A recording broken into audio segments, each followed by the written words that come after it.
What in the hell? What in the hell? How come I wasn't live? I thought I was live already. What just happened, man? I thought I was already live. All right. I thought I was live. Just keep living.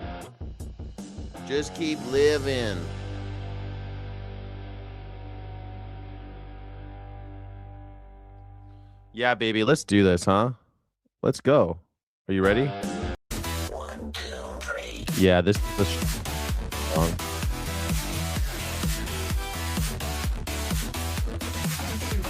Get up or down, yeah. Get up or down, now. Yes.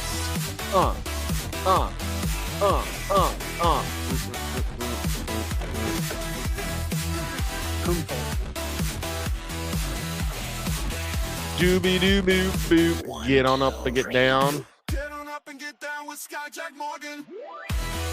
Oh my gosh, this is it. A new horizon. Sky is blue, no deny it.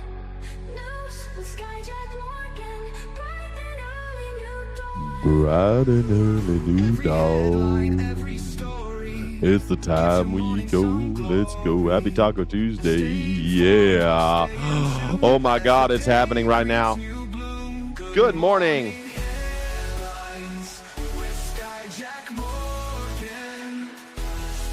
Dr. J just right. Hey everybody, welcome. Everybody, welcome to the show. Welcome. I'm so glad that you're alive. Morning show you need to know. Hey, I'm glad that you're alive. Let's do this one.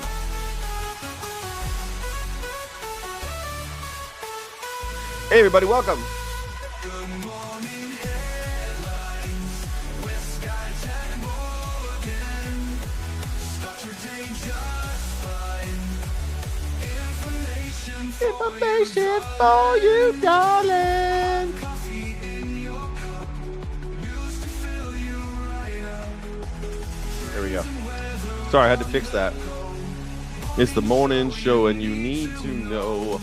All right, guys. Good morning. With your morning side by side. Hey, everybody. Welcome to the show. I'm so glad that you're alive. My name is Skyjack Morgan. I'm an independent news and culture commentator, free speech and critical thinking advocate, and this is the #1 news reaction show in YouTube history. Thank you. It's crazy. Today I woke up and I realized I'm supposed to be out of this house in 13 days. That ain't going to happen. You know, they say that escrow never closes on time, which is good to me because I am not packed and ready to go yet. I did a live stream for members only yesterday where I was just trying to pack up my comic books. And even that is like, it's a lot. So I'm going to go buy some boxes today. I'm going to start packing even more aggressively and make sure that we have, all the things that we need in life. That's all I'm going to do. That's the vibe. That's the vibe. I'm excited about it. I hope you're excited for me. It's going to be wild moving to Albuquerque, New Mexico. I put an offer in on a house this morning. Hopefully it goes through. I'm still kind of, right now, I'm just about homeless. I'm almost homeless. Who knows? I might be homeless. I might be vlogging. I might be doing this show from a cardboard box here pretty soon using the Starbucks Wi-Fi. That's what I'm going to do, this show from Starbucks from now on. Moving is not easy. Yes, exactly right. Moving ain't easy. Moving is not easy. It's a lot. Pay someone to help you pack. Oh, I don't have that much money, Smoking Blondie. I'm not rich. I'm poor. I don't have money to pay someone to do that shit. No, I thought about having someone come by and help me pack, but it's like $600 for a couple hours. It's a lot just to like help you sort and pack.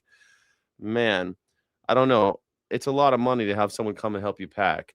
A friend of mine came by and helped me pack one day. That was okay. Maybe I can just it's a lot, man. It's a lot. Yeah, exactly. It's not. Sell it, lighten. Well, I'm going to try to lighten it up as much as possible. Moving, I dread that accent. I always move myself. Oh my god, I've always moved myself too, except for actually last time I moved, but it was very short, and my mom just died, so I was just like, I just said, put all this shit on the truck. Let's get it. Like, and that sucked. That was like the worst move. That was even worse than the one I'm going through.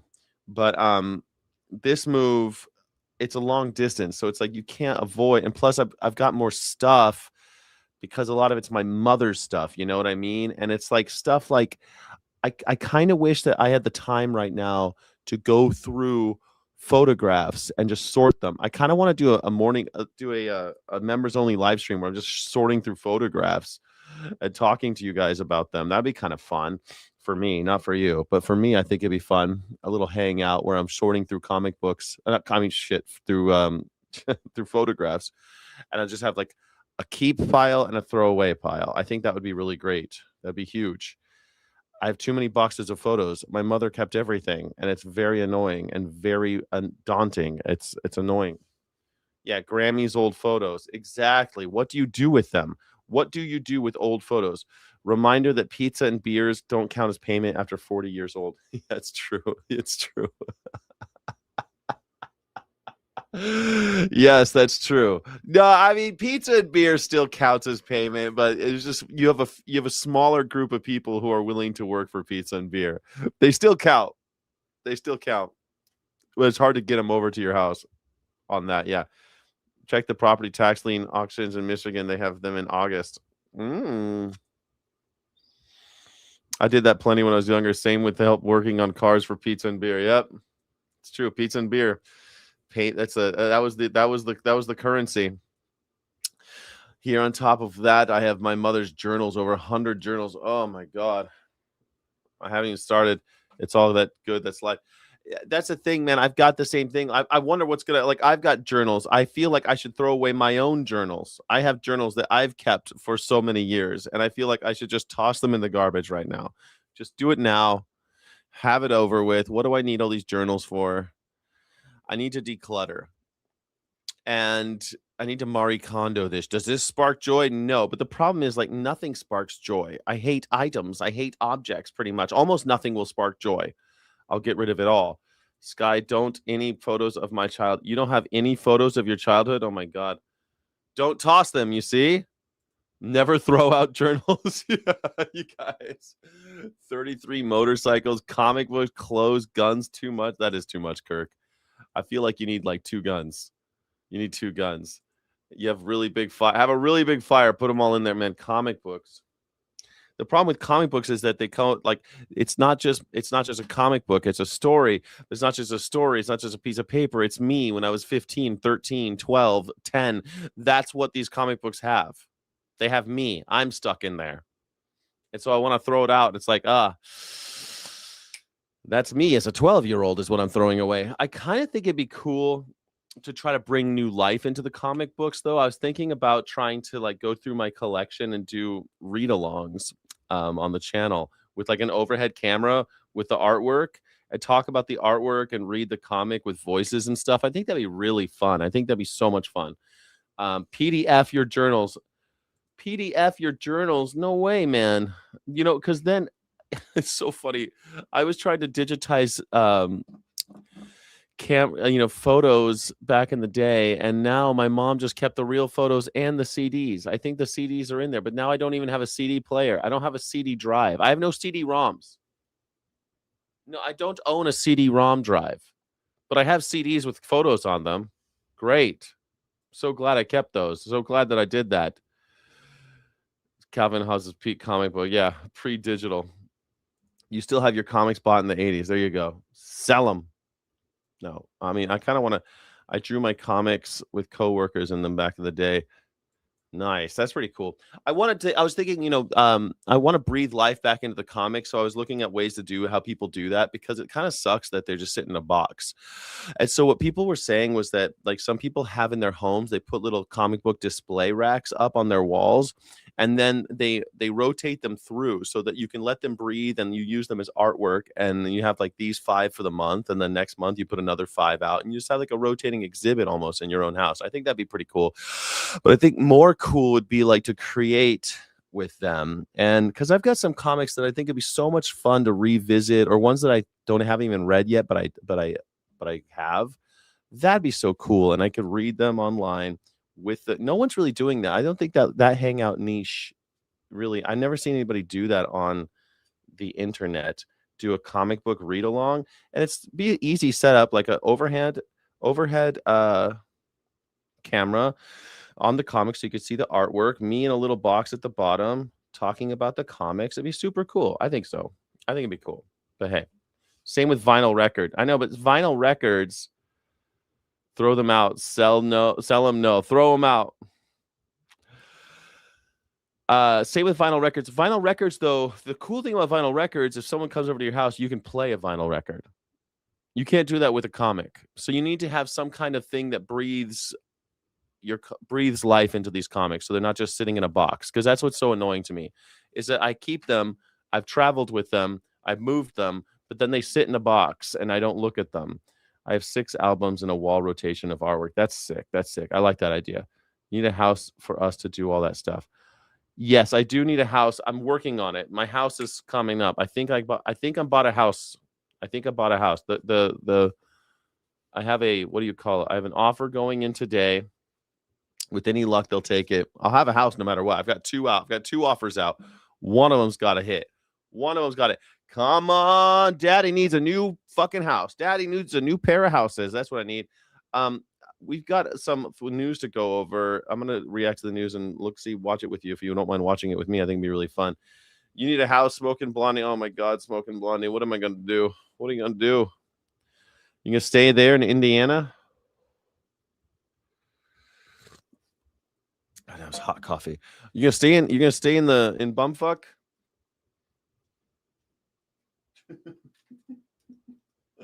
I'm so mean. You gonna stay out there in bumfuck or what? You need a house. Yeah, I know. Everyone needs a house. You have to? That's cool. Indiana's great. I've only been there a couple times. Wasn't my favorite state, but it's fine. It's fine. It's a fine state. It's a fine state. Mike Pence comes from Indiana. Everyone loves Indiana, right? The Hoosier. Aren't you you're a Hoosier? A Hoosier. I don't know. Everyone loves the Hoosiers, right? I don't want to stay. My kid is her last year. Oh, I see. The kids. You hate it there. Where do you want to move? There are some areas that you could buy a house in the United States for $10,000. There are places you could buy a house for $10,000, but then you're in that place. You could buy a house for, there's houses out there for nothing in America. You could buy a house for, there's some places you get a house for $5, but then you're in that place. You're in the outskirts of Detroit, or for $10,000, shit, man, you're in the Ozarks or something with like bears walking in your living room. No. I'm from LA County, but grew up in Orange County. Ooh, mister. I'm from LA County, but grew up in Orange County. That's right. I did not grow up in Orange County, though. I grew up in LA. Oh, this guy's so weird. No one ever says LA County. Nobody. No one ever says, I'm from LA County. Nobody. That's how I know you are a sucker. You're a sucker, MC. No, I grew up in LA, and then I moved to Orange County. Then I moved back to LA, and then I moved to Germany. That's how that happened. Thank you so much for watching Illegitimate Non-Carborundum. Let's see. Look, Lindsey Graham, his sister's going to take. Don't worry, Lindsey Graham, Darlene Graham, Nordone is going to take the reins. You don't need Lindsey. What do you need Lindsey Graham for? His sister's going to take over for a little while, because that's totally normal in America to have your sister take over. It's totally normal. That's happened a few times. Kids take over because we fought a whole war to not have aristocracy, but here we are in America with aristocrats. Or aristocats. Real aristocrats. It's the aristocrats. Thank you, Governor, and just bear with me as I try to get through this. But first, I just want to say one thing I've never heard Lindsay described as is irresistible. So, okay, we'll just start with that. Yeah. But first, I would like to thank everyone who has called and reached out over the past couple of days. I can't tell you how much it's meant to me and our family. I know Lindsay was loved and respected by many, and I greatly appreciate the memories and even the funny stories that have been shared. These shared experiences, along with our faith, have gotten us through these past 2 very difficult days. Next, I want to thank the governor for selecting me to serve the remainder of Lindsay's term. It is such an honor. Lindsay has always been there for me. What qualifications does she have to be a senator? I have no idea. Why is she a senator? I guess what qualification did Lindsey Graham? Lindsey Graham was in the he did something with the military, right? He was somehow he was involved in the military. What was Lindsey Graham's job in the military? He served as a military lawyer and staff judge advocate in the U.S. Air Force, commissioned into the judge advocate 8 generals. He was a JAG. He was a JAG. He spent over 33 years across active duty in Air National Guard and Air Force Reserve before retiring as a colonel. Yeah, he was a lawyer for the Air Force. He was a JAG. And now I will be there for him. My brother was the most amazing person, outstanding leader, and just a genuinely good man. He was kind and considerate and loved by his family dearly. As I think everyone would agree, Lindsay worked harder than anyone. I don't think anybody would agree with that. Lindsay works harder than anybody? No, I don't think so. I mean, no, I don't think that anybody would agree with that. Thank you. He worked nonstop to make our state, country, and world better. He loved his family and loved serving the state and our country. He dedicated his life to our country. I mean, I guess he sort of did dedicate his life to the government. He did sort of do that to the state. He did dedicate his life to the state. He did do that. He got us really involved in a lot of wars. He was really interested. He loved war. That's what Lindsey Graham loved most of all. Above all else, Lindsey was a warmonger. After all of the weird closeted homosexual homophobia stuff that he did, after all of the butt kissing with Donald Trump and the flip-flopping between calling Donald Trump the most evil man alive, to the best dude who ever lived, to an insurrectionist, to what a great dude. After all of that, Lindsey Graham should be remembered as a man who really liked killing kids. He loved killing kids. He worked tirelessly to kill more kids. It is such. He knew he couldn't have any kids of his own being a homosexual, although these days you could, but not as a closeted homosexual. He could have no kids of his own. So he decided none of us can and set to trying to murder all the children on planet Earth. A privilege to get to finish some of his important work, and I promise to work hard over the next several months to support the president and carry forward the efforts of my brother on behalf of the citizens of South Carolina and the United States. I know Lindsay thought the world of his staff and colleagues, and with their support, I feel confident. I think this is what Lindsay would have wanted, and I plan to honor him in this way. Now to Lindsay. To Lindsay. I love it when they do this. We have the watch. See you in Valhalla. I hope she says it. Can we just make that the thing from now on? Every time someone dies, whoever's talking on a podium says, and now to Charlie Kirk, we have the watch. See you in Valhalla. Because it's Kashia Patel. We have the watch. See you in Valhalla. I hope she says it. Let's see what she says. And now to Lindsay. Issue more than I can even put into words. But I'm going to do this. I got it. Thank you. It just seems so insincere. I'm going to do this. I got it. I miss you more than anything in the world. But we can do this. I got it. That was confidence. I like that. She seems like she realized how lame that was. And I like that about her.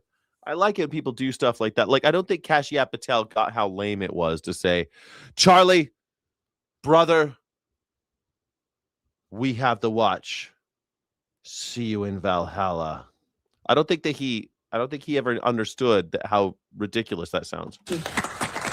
She does. You can see it in her face. She understood that this is stupid. Waking up one day and being told the home your family has lived in for years is going to be demolished to help power the AI boom, and there's absolutely nothing you can do about it. The AI boom. Let's get it, man. The surveillance boom, he means. We're going to surveil Everybody, and we're going to tear down all your houses to do it. Fuck That you. is what is happening to some homeowners in Georgia. They've been given an ultimatum: sell your home or the state will take it. Utility giant Georgia Power is planning to build a new transmission line so it can. The devil went down to Georgia and he was looking for a house to steal. He was in a bind. He was way behind. He was looking to make a deal. He said, I got to put a data center up your butt and nothing that you could do about it. And she said, well, I'm going to go to Mississippi and I'm going to shout about it. Handle new data centers. Skylar Henry has more from a county just outside Atlanta. Skylar is a boy or a girl. My name is Skylar.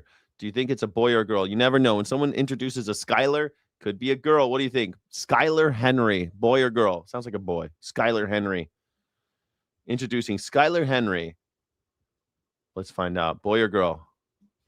I wish I had time to do a post real quick, but a poll, but let's see.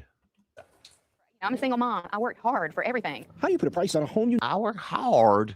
I'm from never Georgia. intended to sell? One filled Look at these houses, man. This house probably cost with more than 2 $50,000. decades of memories. I think I was 5 or 6 when this was built. The yard where you buried your pets. The green Oh, that was a lot of pets. What you guys doing? How many pets did you bury? Jesus.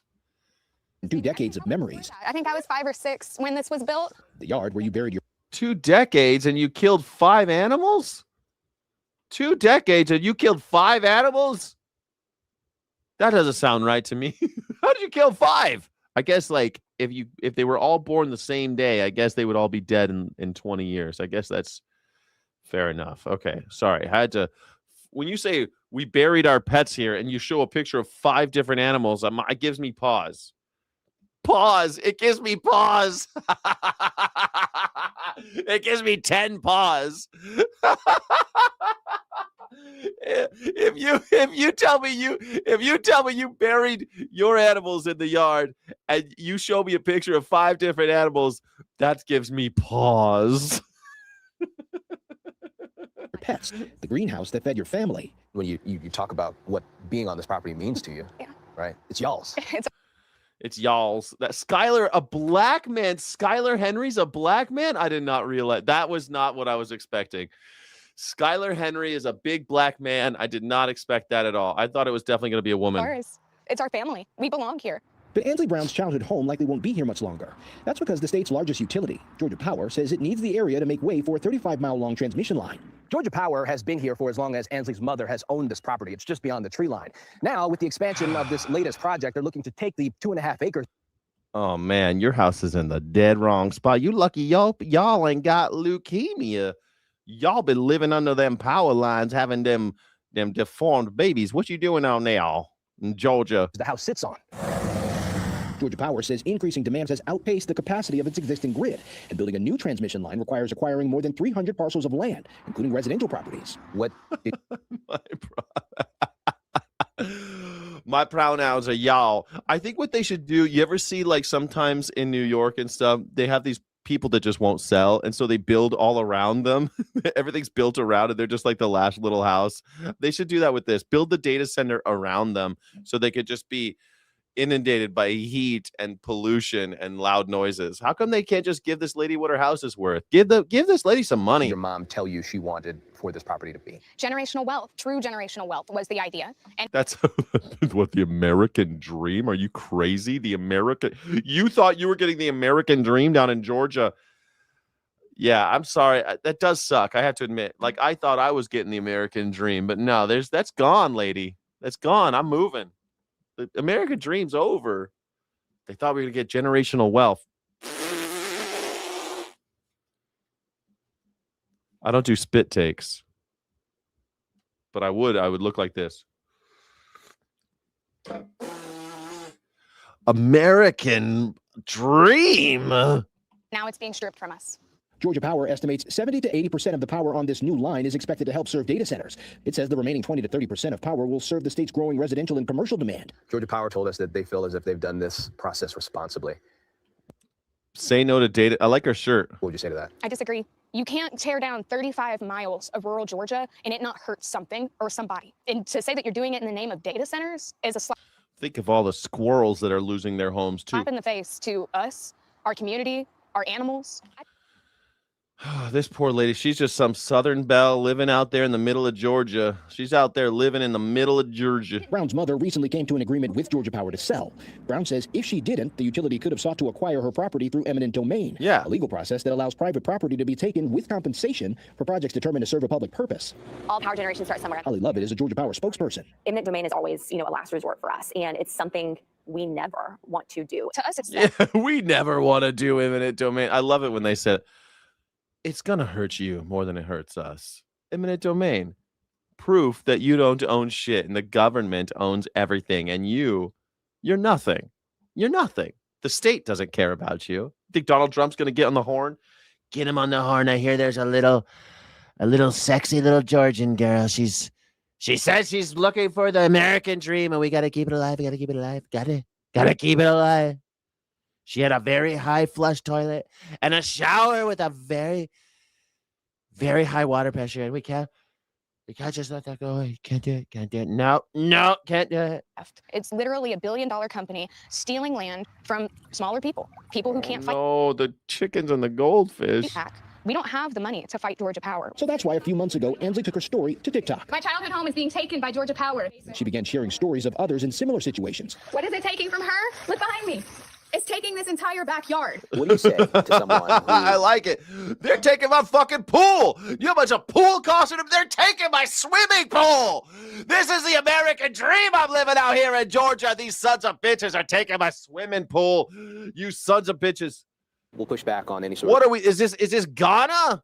You gonna come and take everything, government? This is Ghana. Like, this is why America thinks it's so special. Like, we're so different from Iran. We're so different from all those countries in Africa. We're so different. We, the good Americans, yes, the good Americans, we never do anything wrong. We would never take any of your property. We would never take anything away from you, sweet little American girl. No, sir. We love you. offer that's out there and say, well, the price tag can't replace memories. Oh gosh, it almost makes me emotional because I have Almost. those memories in like my house, and I get how deeply personal people's homes are. I would just say that we see you and we hear you, and we want this process to be respectful and transparent, and that is going to ultimately benefit you. Brown doesn't buy that. And while she knows it's too late to save her home, she says she doesn't want to see this happen to anyone else. My mom wants an apology. Oh, Jesus. My mom wants an apology. Apology. They're worth about the same amount as an American ceasefire. She wants an apology from Georgia Power. That's it. And it's because of how she feels as if she's been treated. Yeah. I mean, for an entire year, they have bullied her, and there is no sorry. So that's what we want. We want an apology from Georgia Power. She might have the deed, actually. In a little house like that in Georgia, she might. She says it was her mom's house, and like, she might have a deed. Maybe. Generational wealth. It doesn't take that long to pay off like a $200,000 house like that. And that's the thing. They could give her $200,000 for it. Let's say they gave her $300,000. They'll make a lick of difference. She'll still be in Georgia, and $300,000 ain't buying what it used to. And then she's got to uproot everything. She's not going to find what she wants. It's going to be all messed up. But hey, we're so different from China. You know, when China dammed the Yangtze River, they eminent domained all the people who lived there. They moved hundreds of thousands of people in order to build a dam.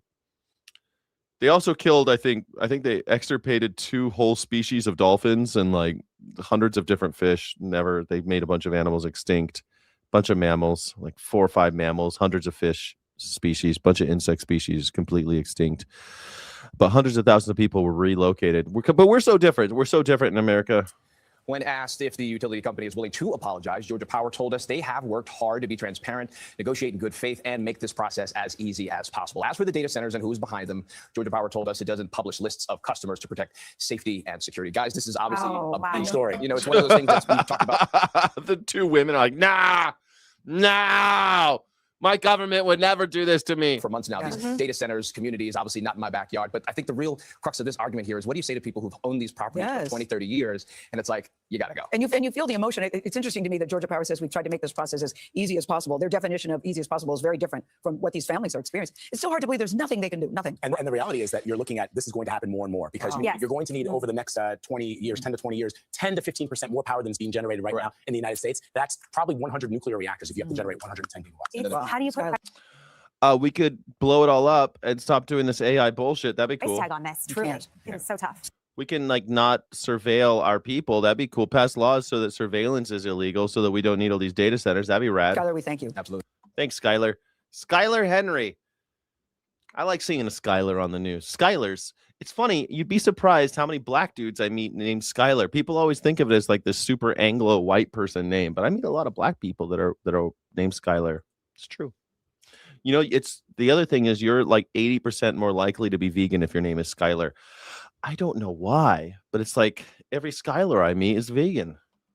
Tonight, new video showing more than every Skylar I meet is against slavery. It's weird. dozen FBI agents fanning out across the Washington home of the late Senator Lindsey Graham. The FBI shutting down the street as investigators spent several hours on scene, taking photos and searching the property. Lindsey Graham's house just got ransacked by the FBI. What is going on? What did Lindsey Graham do? Why is the FBI there? They want to get some of them dildos to find out the DNA on those dildos before it gets burned. He's like, burn everything, Meemaw. Meemaw, you got to burn everything. Don't let anybody in my house. Y'all better not let anybody in Lindsey Graham's house. It's going to be real bad news in D.C. You don't want to know what I've been up to you. Burn everything. Burn down the whole block. You don't want to know what I've been doing. In the privacy of my own home over in there, D.C. Never been married, lifelong bachelor and all that. Don't let them know. Burn everything. Sorry, the FBI's here. This the FBI. What do you want? We want to do the DNA test on all the dildos in there. Let us in. Law enforcement sources familiar with the scene tell NBC News their work is out of an abundance of caution. So far, no evidence has emerged to suggest foul play.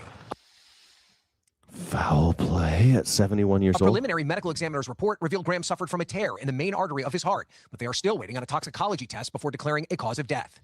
On Capitol Hill, Graham's seat in the Senate chamber adorned in white roses, his colleagues struggling with his shocking loss. Senator Graham always brought a smile to your face and levity to the halls of Congress. Levity. He brought levity. How old is Chuck Grassley? You're next, Chuck. Chuck, how old is Chuck Grassley today? Chuck Grassley is 92 years old. That guy that just said levity.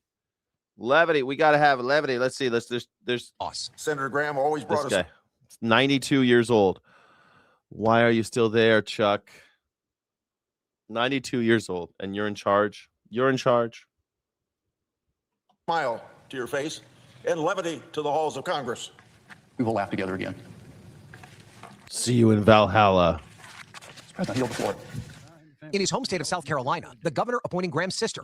All these fucking Republican crybabies. It's so sad to me. Like, you guys are so cry more, maggers. You guys cry a lot. You guys are always crying, just constantly. All these tears. Charlie Kirk dies. Y'all are crying. What the hell, man? I didn't die when I didn't cry when Gene Hackman died. I don't know. I don't die when I don't cry when celebrities die. Darlene Graham Nardone to fill his term until the end of the year. I think this is what Lindsey would have wanted, and I plan to honor him in this way. Nardone is not expected to run for the seat this fall, leaving a wide-open primary field for a special election in August. She will be sworn in Tuesday, filling the vacancy quickly. What is less certain Lindsey Graham probably died of terminal dehydration after windstorm trapped him in an endless nightmare cycle of his worst. No, he died of fentanyl. He was a fentanyl overdose, just like Charlie Kirk and George Floyd. It's fentanyl. It was fentanyl. Everyone knows Sam Neill died. That's sad. Should I cry? Sam Neill, have you ever seen In the Mouth of Madness? What a movie. A Lovecraftian romp. I love Crafty and romp with Sam Neill, and there's a couple really scary moments in that movie. Maybe they don't hold up over time, but has anybody seen The Mouth of Madness? In the Mouth of Madness is such a good movie. It's an old horror movie starring Sam Neill. If you are like Fuck Jurassic Park. It wasn't as good as everybody says it is. Go watch In the Mouth of Madness. Sam Neill is amazing in it. Is if or when Senator Mitch McConnell will be back. Absent for more than a month, his office released this picture over the weekend, revealing that the 84-year-old is recovering from pneumonia after a fall at his home. Yeah, it's funny. Parallelish said, I had a friend tell me it was crazy when Stan Lee died at 98, and I said that's the least crazy thing to ever happen. I said the same thing about Nicole Brown Simpson when she died. Oh, you mean the woman that everyone knows OJ was stalking and was beating her up, and now she's dead, and there's no one out, there's no suspects except for OJ Simpson because he was the one that was stalking and beating her. Yeah, it's not crazy. It's not crazy that she died. By the way, if you know somebody who's getting the shit kicked out of them and stalked by their husbands, you should do something about that. Get that woman away from that situation because she's going to end up dead. And people are going to be like, this is crazy. We couldn't imagine that would happen. Imagine it. Imagine it happens more than you think. Sent him to the hospital. Ryan Nobles joins us now live. And Ryan, I know you have some new reporting for our viewers about what was potentially Senator Graham's. Look at this shit with Senator Graham. Look at this is bullshit. This is so photoshopped. And this is really funny to me too. They put the newspaper on the desk. Like, oh, so he's sitting there in the hospital reading newspapers. Is that what's happening? He's sitting there reading, here's a date. Look at, there's the date, right? It's like when they do proof of life with a hostage. And they got to put the date so they have a newspaper printed that day. What the fuck? Oh my God. Give me a break. He looks better than he did before he went in the hospital. Looks great. Mitch McConnell, man. What do they got in there? They feeding him baby blood? How does he look younger? Is he just in the vampire hospital and they're feeding him the blood of newborns? What is happening in this hospital where Mitch McConnell goes in and loses 20 years? He's 20 years younger. Ryan Nobles joins us now live. And Ryan, I know you have some new reporting for our viewers about what was potentially Senator Graham's final phone call. Yeah, that's right, Tom. Senator Tommy Tuberville telling us tonight that his former scheduler was working for Senator Graham and took a call from the senator on Saturday night saying that he had chest pains and to call 911. Sweet Havoc doesn't understand socialism or communism. Why do you seem to have a problem with the government taking property from the people?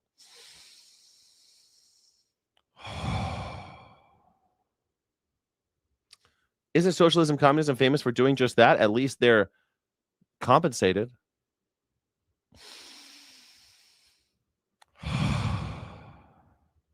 Okay, in communism and socialism, it's not that you're taking land from the people, it's that you're giving it to the people. You understand? You take it from the corporations. Here, they're taking it from the people and giving it to corporations. In fact, what you're seeing is quite the opposite of socialism or communism. What you're seeing is capitalism at work. A company like a data center comes in. They need more power. They need more everything. They need more land. They need more water. They need it all. And so they take it from you.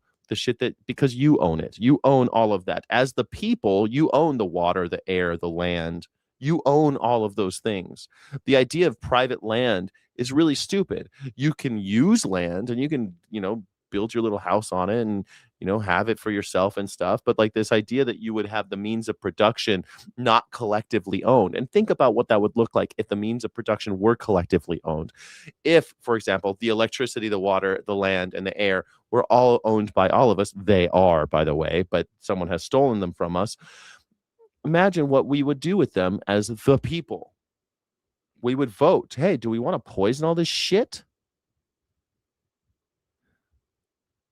Hey, do we want to take all these people's houses away in order to build surveillance so we can surveil ourselves? You see? Ding dong, ding dong, ding dong. You're talking about totalitarianism. You don't know these words. Don't use the words if you don't know what they mean. Thank you so much for being here. My name is Skyjack Morgan. I'm an independent news and culture commentator, free speech and critical thinking advocate, and a guy that happens to read a lot. My stalker found my YouTube last night. Oh, God. I got a weird person leaving videos for me yesterday. I thought maybe it was your stalker. Maybe it was your stalker because they commented on my YouTube channel on a video with you in it, Smoking Blondie, on a Sunday show. And I was like, why is this guy talking? I have no idea what this psychopath is saying. Is he talking about me? Is he talking about Blondie? I have no idea. And I thought it might be your stalker. Oh, was it your stalker leaving those weird messages, leaving weird comments on my, he would make videos and leave comments on my videos. He was stalking you. I was like, what is this guy talking about? I don't even know what this dude's talking about. I have no idea what he's talking about. Staffer called 911 and then rushed to his house. They found the paramedics there treating Senator Graham, but unfortunately, it was too late. Tom, we thank you for watching, and remember, stay up. In fact, I even have to talk about this. Communism, though. They take land. It's like,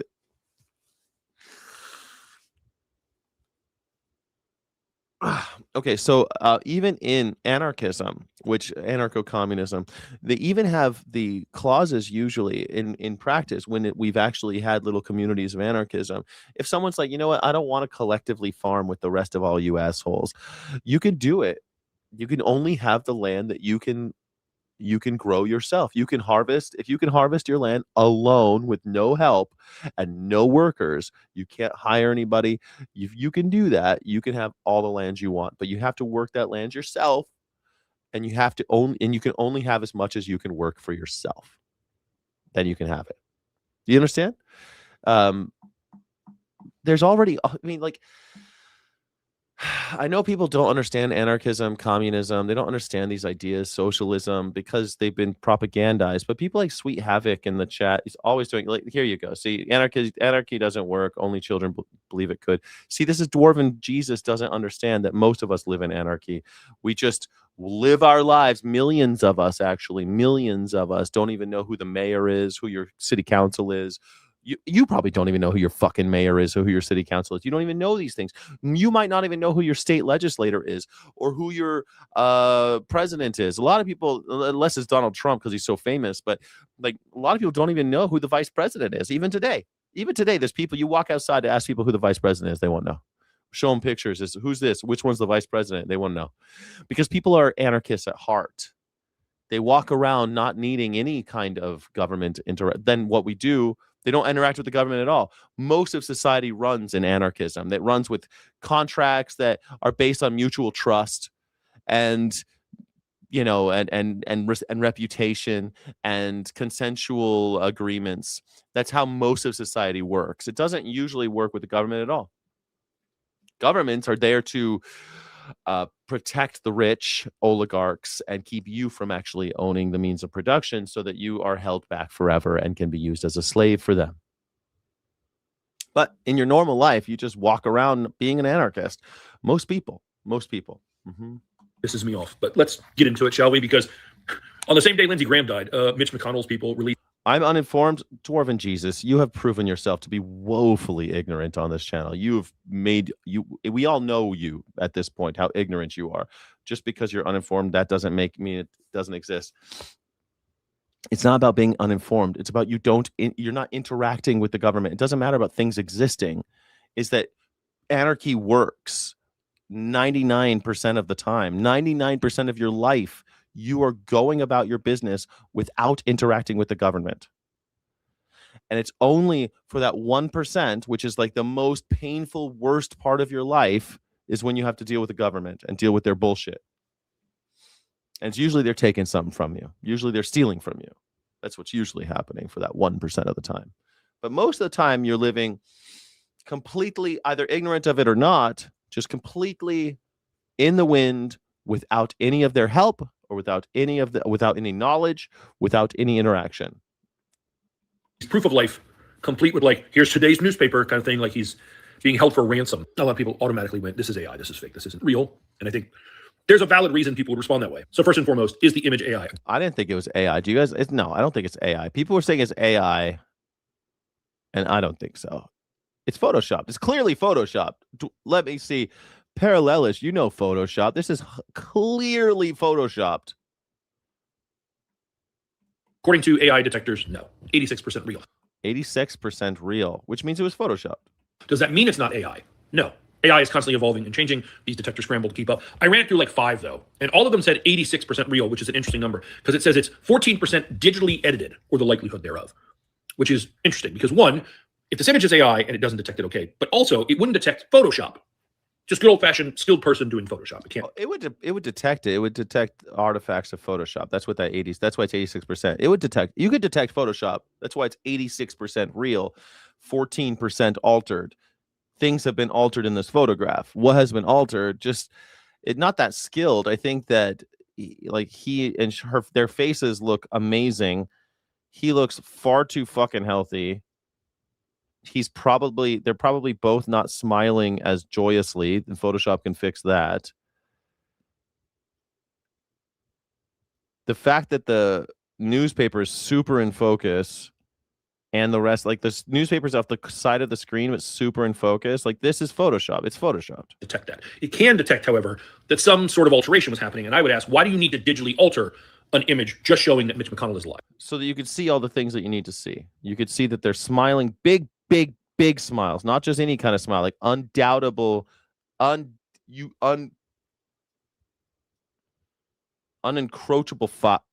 smiles. These smiles are big as fuck because they're fake. They probably were like this, and they stretch it out. They were like this because you could do that in Photoshop. You can just very easily make people smile more.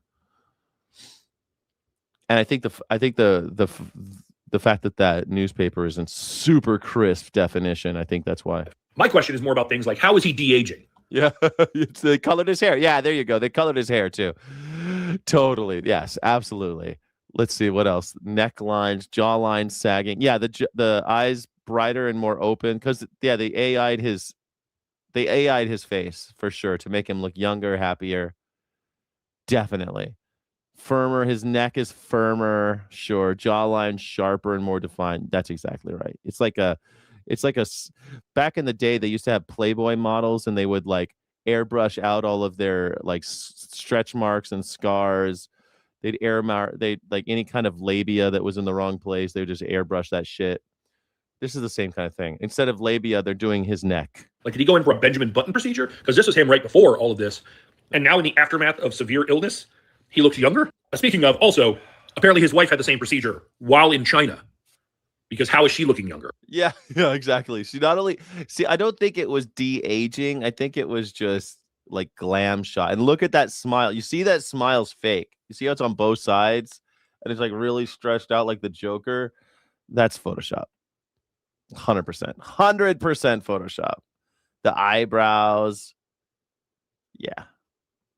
Also, the newspaper's real, but of course it is. Like, you wouldn't include it if you weren't going to have it be something that people could check against. But there's still weird anomalies with the newspaper. I think that's less of a deal.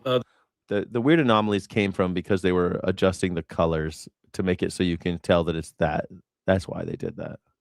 Than the rest of it. But honestly, my questions have less to do with this image and more to do with the timing. Why is this the first we're hearing this? Why are we just getting details now when people have been questioning whether or not he's alive for a while? I think it's because that video came out showing paramedics loading him into the ambulance, and they were not in a rush. They were chilling. And him having any kind of serious issue would not make sense unless he was gone, or, as their statement said, oh, he had like a small fall and then just developed pneumonia. I think they were just trying to cover for that, especially since some other source came out and said, no, he coded at the house, he was gone, that's why there's no urgency. And all these Republicans who claim to have talked to him, why is he not talking to like the only people that matter, like Andy Bashir, governor of the state he represents? He hasn't heard from him. Why wouldn't you have talked to him? It doesn't matter he's a Democrat if you don't like him.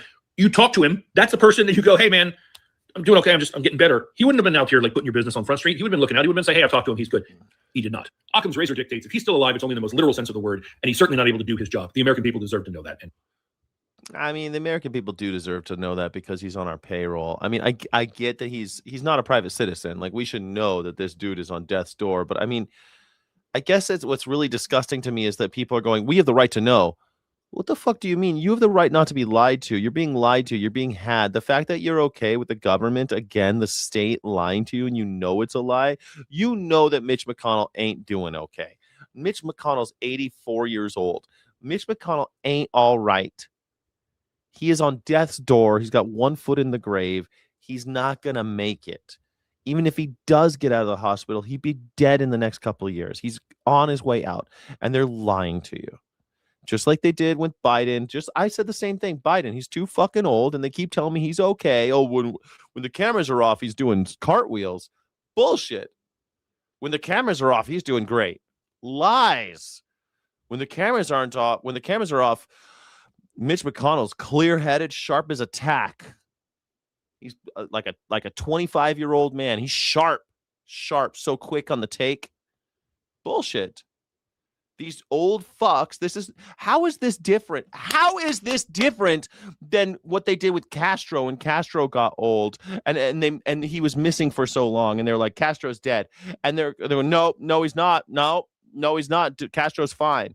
Or how is this different from when Kim Jong-il was saying, they said he was fine. Kim Jong-il is fine. Like, America is doing the same shit as these countries that we claim to be so much better than. How is this any different from the Ayatollah Khamenei? Now people are saying that he has his legs blown off, his lips are blown off, and no one has seen him. But Ayatollah Khamenei, they're saying, oh, he's fine. He's super healthy. Super healthy. They said the same thing about Yasser Arafat when he was poisoned and he died. They always say these things about these guys, and it's the same thing over and over again, and we pretend we're so damn different. We're not different. The state is unethical. The government is unethical. They exist by threat of violence. And they lie to you. And you give them your money. Deserve to have him replaced. For the second time in less than a week, ICE officers have shot and killed a motorist in the middle of the street. For the second time in less than a week, the man they shot dead was not their intended target. For the second time in less than a week, an entire community is in mourning. This time it happened in Maine. At 7:15 this morning, residents in Biddeford, about 20 miles south of Portland, woke up to the sounds of reported gunfire when a federal That's because was it Graham Plattner? Immigration agent shot into the small white car that 26-year-old Colombian immigrant Juan Sebastian Guerrero was driving. Immigrant rights groups say Guerrero was authorized to work in the United States and had been issued a social security number. One eyewitness told the Portland He had a social security number. He was here legally, and they shot him to death. Press Herald he saw an unmarked SUV trying to ram a small white car at an intersection downtown. Moments later, agents in vests stopped the car and pulled the driver out. The witness said the driver was, at that point, quote, bleeding profusely from the head. He was talking. He said, I tried to stop.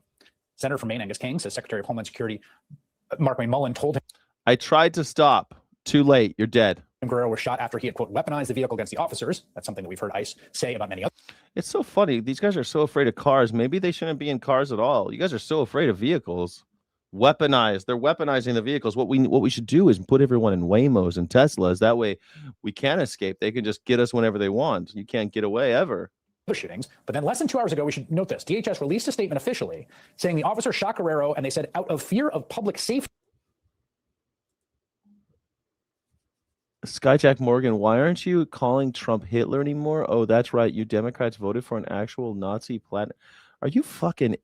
Where do these imbeciles come from? How much did I was never on Team Plattner. I'm not a Democrat. Are you fucking stupid? Are you blind? Can you read, Robert Newby? Are you able to read? Because you did you just do text? Is this text to speech? Because I'm reading something that you wrote, but I'm guessing you didn't write it because you obviously can't read. Holy shit. Well, Trump is Hitler, and that was popularized by J.D. Vance, but many people have called Trump Hitler. I was never a fan of Plattner. I think Plattner was no different from Donald Trump. Donald Trump and Plattner. If you hate Plattner, you should hate Trump. If you hate Trump, you should hate Plattner. Both assholes telling you what you need, love bombing you so that they can manipulate you. And people like Robert Newby are easily manipulated by stupid old men who tell them what they want to hear. They'll tell you whatever you want to hear, Robert Newman. You won't question it because you're a sucker, a simp, a hall monitor, and a snitch. You're a piece of shit, Robert Newby. Go and jump off a bridge. Not the Golden Gate Bridge, though, because they have these little nets that'll catch you. You need to jump off a really big bridge. Go jump off a really big one. When he attempted to flee the scene. So they are not claiming, in this case, that he attempted to weaponize his vehicle, and they're not claiming that the officer feared for his own life. Elected officials across Maine are calling for an investigation into what exactly happened, but we know this from one witness who spoke to the Portland Press Herald after the gunshots. There were dozens of cars, officers, and a body on the ground. What bothered that witness most was the body of the victim was on that sidewalk for the next 5 hours. Guerrero leaves behind a wife and young daughter. So far, the shooting sounds like a story we've heard too many times. We saw it in Minneapolis, really good. Chicago with Silverio Villegas Gonzalez, just last Tuesday in Houston with Lorenzo Salgado Araujo, and now today in Maine, another family that's just lost their loved one, and another young child who just lost her dad. Congresswoman Shelley Pingree represents Maine's 1st congressional district, which includes Biddeford, and she joins me now. MAGA hates kids. Difficult and busy MAGA hates kids. I guess because we're trying to get our arms around what happened. You've been in touch with authorities, you've been in touch with people in the community. Do you have a sense of what happened this morning? Yeah, it was obviously a horrendous incident. We've had a chance to talk to some of the neighbors. I visited the crime scene, and I was down there today around noon when there was already a protest and a vigil going on, and there's another one there tonight. People in Maine are significantly upset, really so angry that ICE has this continued presence in our state. And my basic feeling is that no one should leave their home at 7 a.m. going to work and fear that they might be shot and never see their 3-year-old daughter again. The justification originally for the person they said they were going after, I think, was utter bullshit. And then the fact that they shot the wrong person, who is now no longer there for his 3-year-old daughter and wife, is beyond horrendous. This is a case of ICE having way too much money, quotas to pick up as many people as they possibly can. And while we thought perhaps this ended after the catch of the day, as they called it when they were in our state several months ago, it certainly hasn't. I have an office in Portland, Maine, and my office has a steady stream of people who are targeted by ICE officers, generally all legally here in this country, just as the man they targeted today was, and members of families who come to us and say, we can't find someone who's been detained, or people who are afraid to leave their home and go to work because of incidents like. But don't call it a concentration camp. These concentration camp people, man. Well, it's not a concentration camp. Well, we can't find anybody who you've taken. We have no idea where they are. They can't contact their families. No one has had a trial. Nobody knows what the plan is. They're being used as slave labor. That's a concentration camp. Now they're going to be afraid that they will get shot if they leave their house. Senator King, who has been working on this as well, also said that he was told that this was not the intended target. So it does seem like we don't know if they were tailing the car or they pulled it over. I also just want to read this detail from the reporting. You said he left behind a daughter, and I don't know if we have confirmation if this individual is his daughter, but in the Portland Press Herald, which I have to say has done great reporting today, to thank the local reporter here today. A neighbor said she saw a girl she believes was the victim's daughter. She couldn't have been older than 3. She was still in her bluey pajamas. Do we know if the status of? You see how stupid someone like Mark Lewis is? Imagine if we had this kind of protest carrying every time an American gets killed by an illegal. This is how stupid you are. If the public kills another member of the public, it's very different than the government killing a member of the public. The fact that you don't understand that shows that you are just a zombie going along following orders. You're just an NPC. You're just an NPC. You don't realize that the public, the illegal, is a member of the public. You are a member of the public.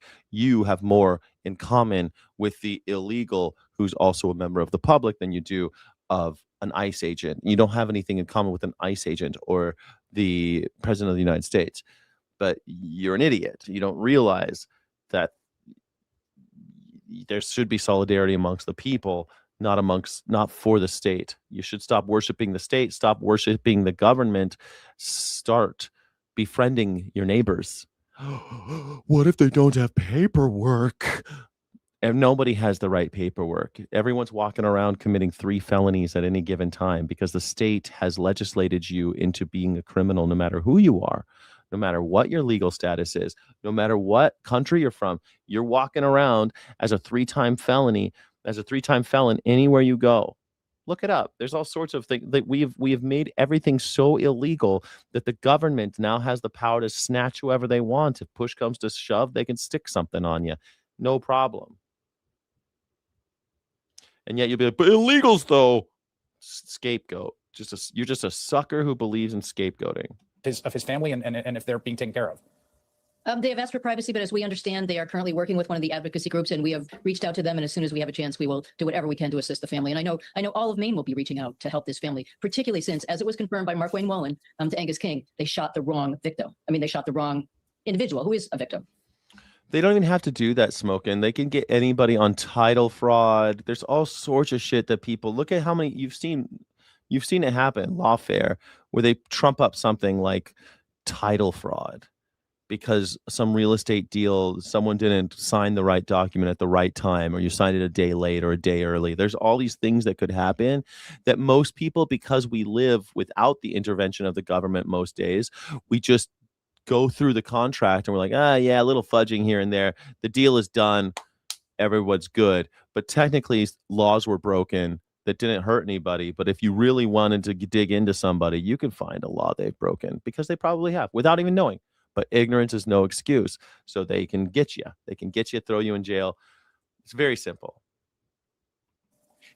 There's also, the statement that DHS put out was notable to me, having covered now multiple of these. They have used this phrase, attempting to ram our officer, fear for the safety, weaponizing the vehicle. We've seen it time and time again, we've seen it essentially refuted, belied by the video evidence. They're not even saying that right here. And my reaction is, I don't think it's legitimate protocol to fire into a vehicle that's trying to flee. I think this is actually something that's been litigated up to the Supreme Court. I mean, what's your reaction? Yep, it's been litigated up to the Supreme Court. Hearing them not even make that claim here.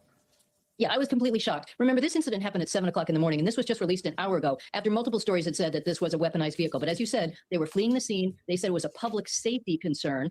There's no accounts that this person had a gun or was attacking anybody else. And They weren't even illegally here. They had a social security number. And 4 shots went through the windshield. We've seen pictures of that. So to say that the vehicle was struck when this person was shot in the head through the windshield, it's just unconscionable. And I agree with you. This does not sound like any kind of protocol that any of our other public safety officers. It's an execution.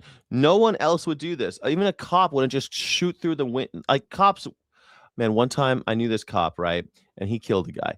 And I'm like, how did they fucking, I wanted him to tell me a story. And he told me that the car was coming and he was starting to ram them. And the cops shot down at the engine block and at the tires. Because if they shoot down, shooting the engine block will stop a car pretty quickly.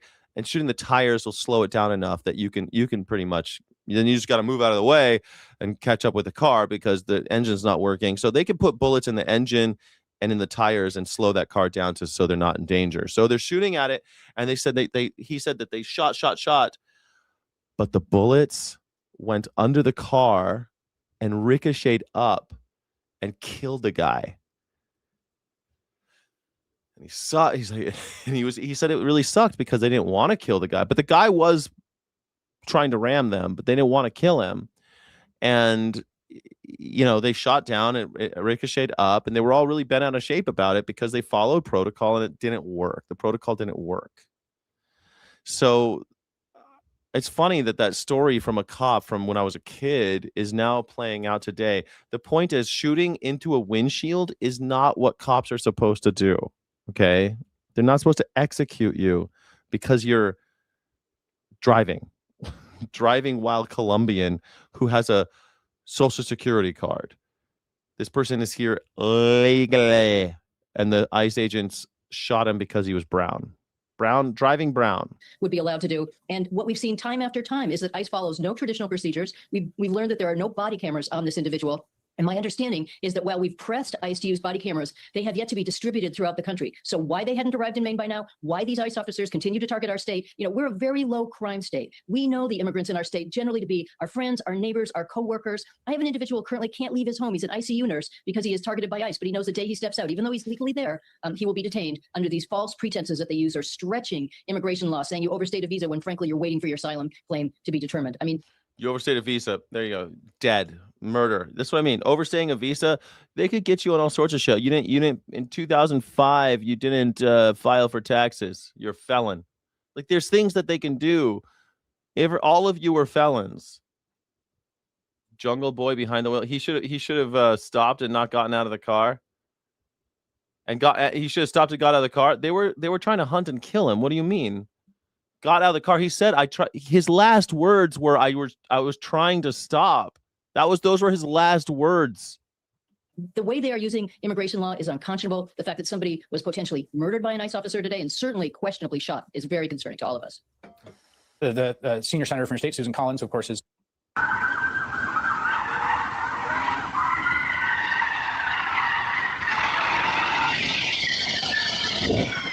my God.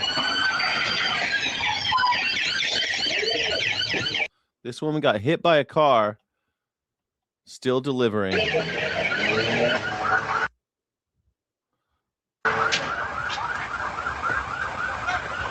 Still delivers the food.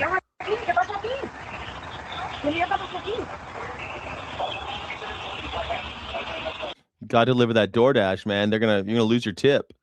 You just got hit by a car. Deliver the food. Deliver the food.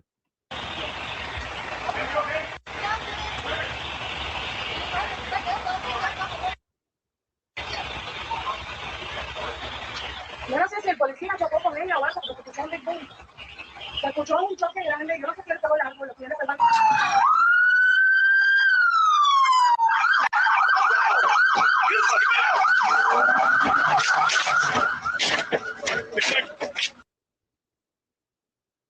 This tubby one. The tubby one didn't make it.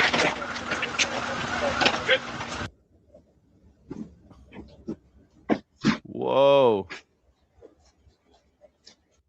How embarrassing How embarrassing. Your deck, it looks all shitty. You're like, man, no one's ever going to come back here. You're all got your deck all hidden and looking all shitty. And then you got to show this to the cop. Now it's all over the news how shitty your deck looks, man. Clean that shit up. Fuck. Clean that shit up. Tidy up. Need Mari Kondo needs to come to this house.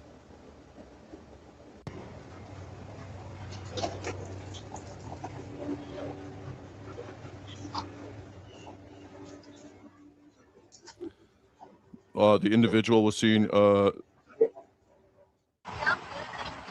got the dog. Is she gonna? Her car's all fucked up.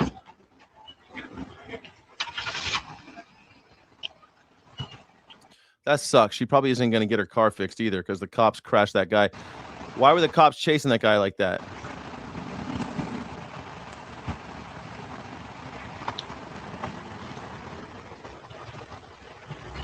Poor lady.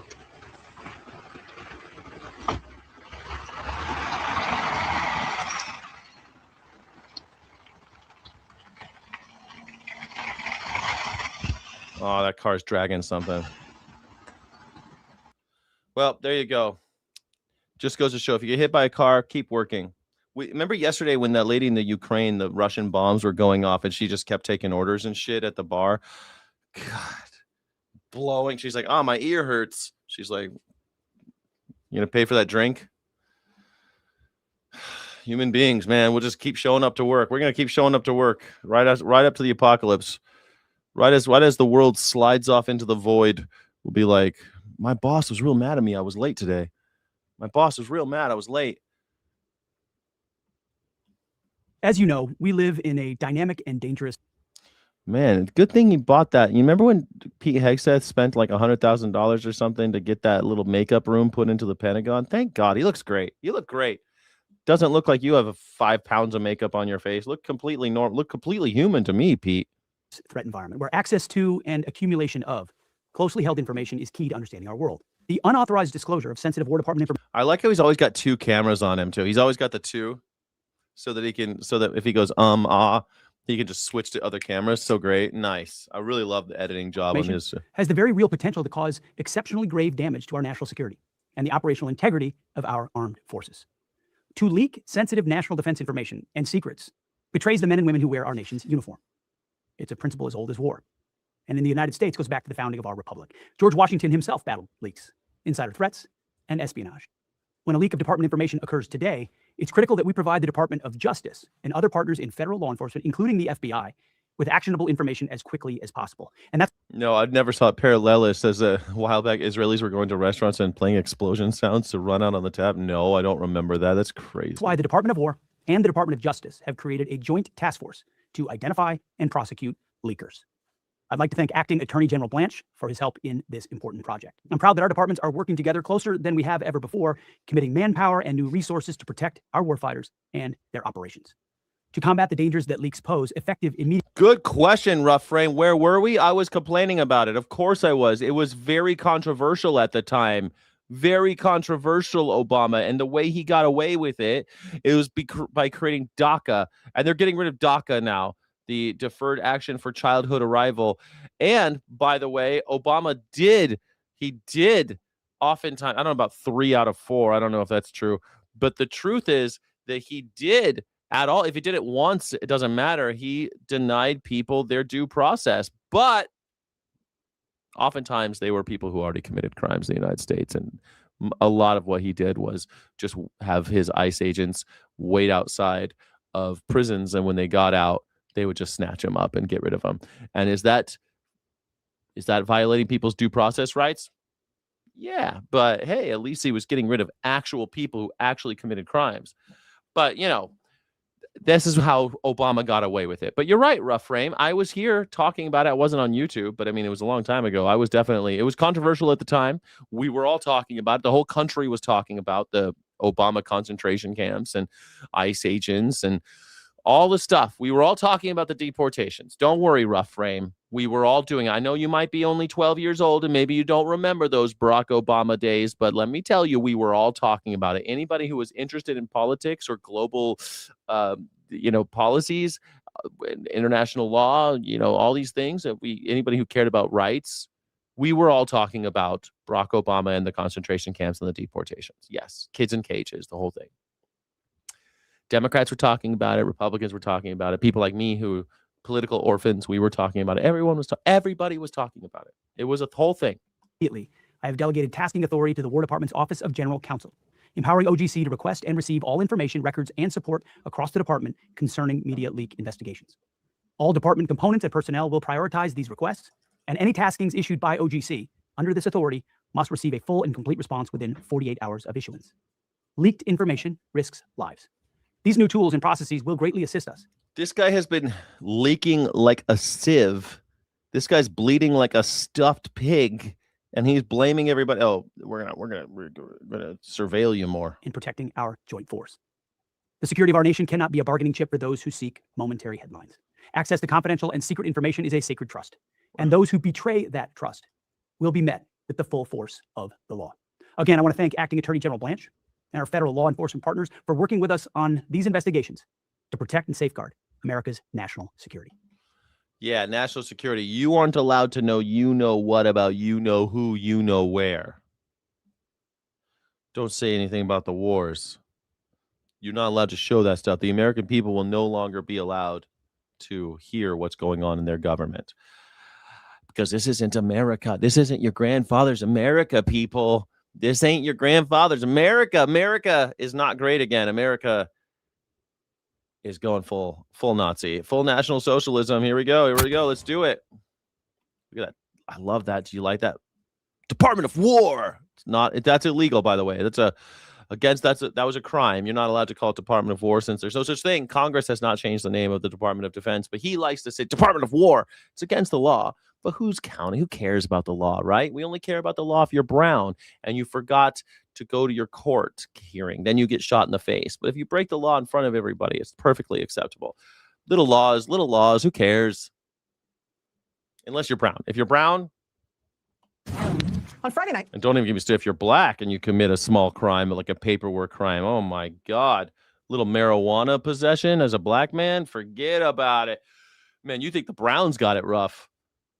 You think the Browns got it rough. I mean, let me show you how, if you live in America, this is what they teach you in schools, all right? It's like the white people, bam. That's where I am. We're at the very tippy top. We love being up there. The air, get out of the low zone, get into the ozone, you know what I'm saying?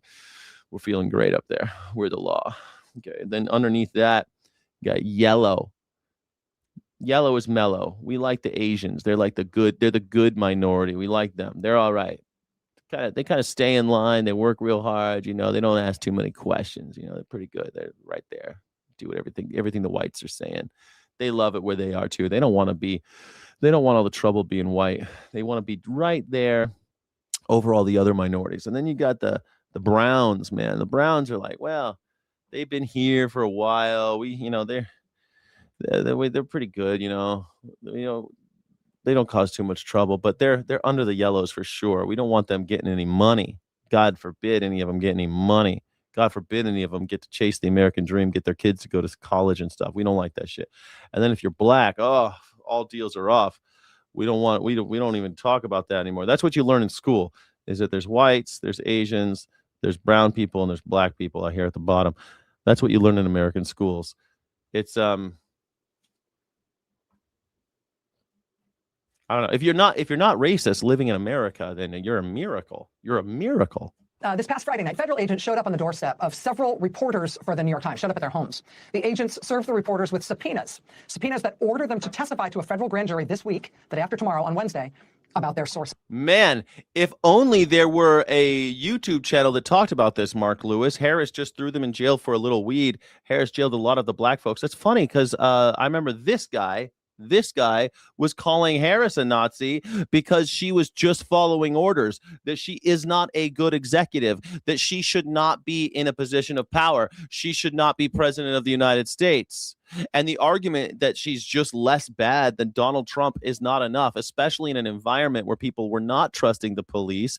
People were not happy about the cops. I remember when they made her I've always hated, because I live in California, I've always known who Kamala Harris is. And then they talked that she was top cop, she's super cop. And guess what? Stupid Joe Biden made her vice president. While BLM and all this was, when all cops are bastards or stuff, there was a huge movement. People were pissed about cops, rightly or wrongly, it doesn't matter.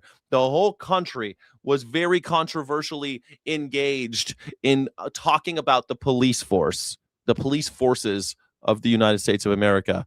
George Floyd and all of that, Breonna Taylor, all these things were happening, and sleepy, stupid, racist Joe Biden decides to say, well, listen, Mac, I'm not racist.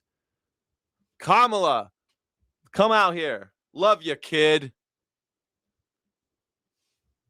Damn. I've always talked about this. Kamala Harris was bad news. Kamala Harris was always bad news. The fact that Democrats had the nerve to put her up there. The nerve. I know what we'll do. Let's put, get this. The former Attorney General of California, who put her own people in jail, a race traitor, a class traitor, and she put people in jail for minor drug possession charges. And when asked about it, she said, I was just doing my job. Anybody who uses the Nuremberg defense, remember, that's what the ICE agents say every day. We're just doing our job. If you don't like it, tell Congress.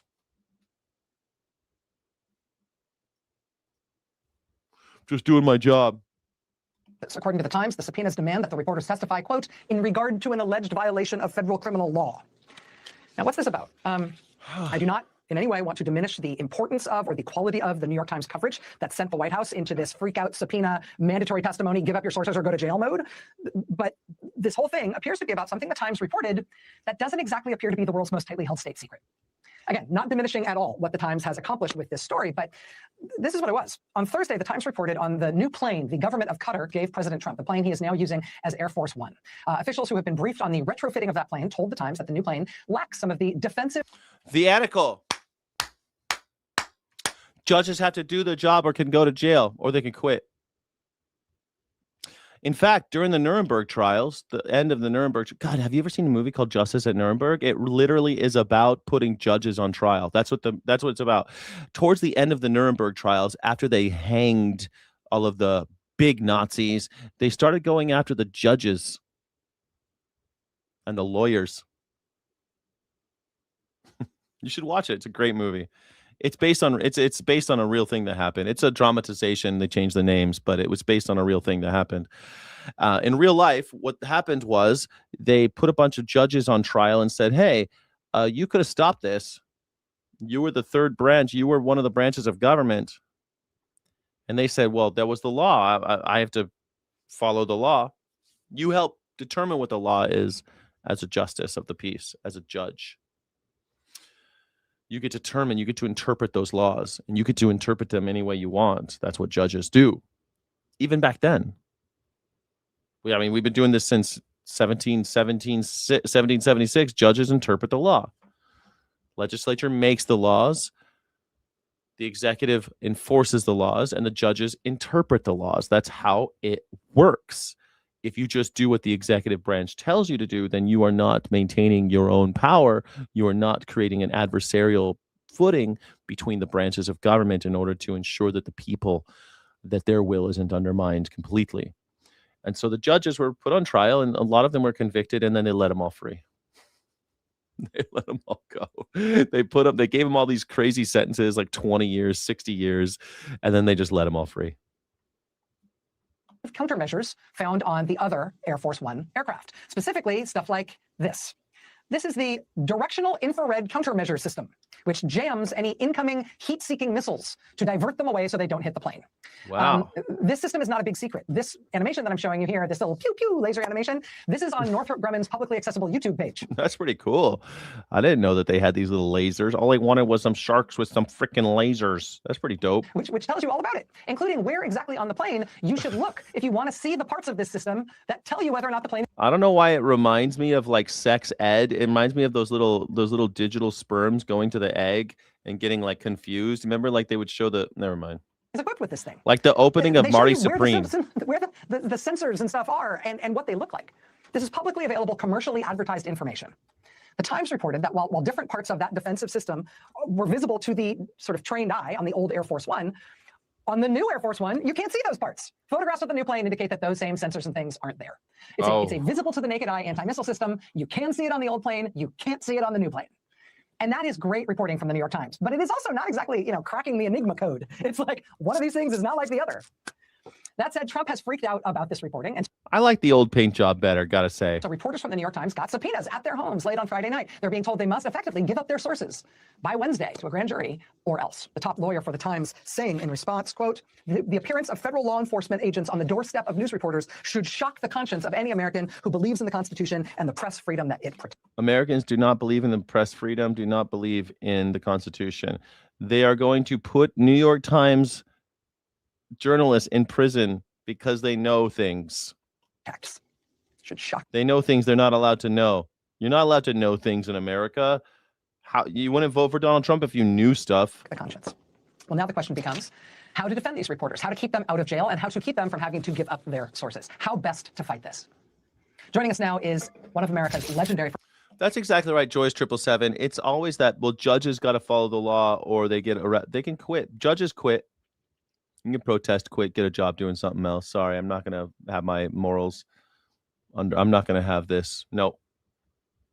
I will not be forced to do things I disagree with. So many of us are forced to do things we disagree with all the time. I'm not impervious to that. I know that my life has been contradictory at times, and I strive, the older I get, to adhere more and more to my principles and less to the whims of people who have power over me. Now, a judge has more power than I do. A judge can quit. A judge can go. A judge still has a fancy degree. Still has a lot of experience. Still can write books and do other shit. Tons of other stuff a judge can do. Can go teach. All sorts of stuff.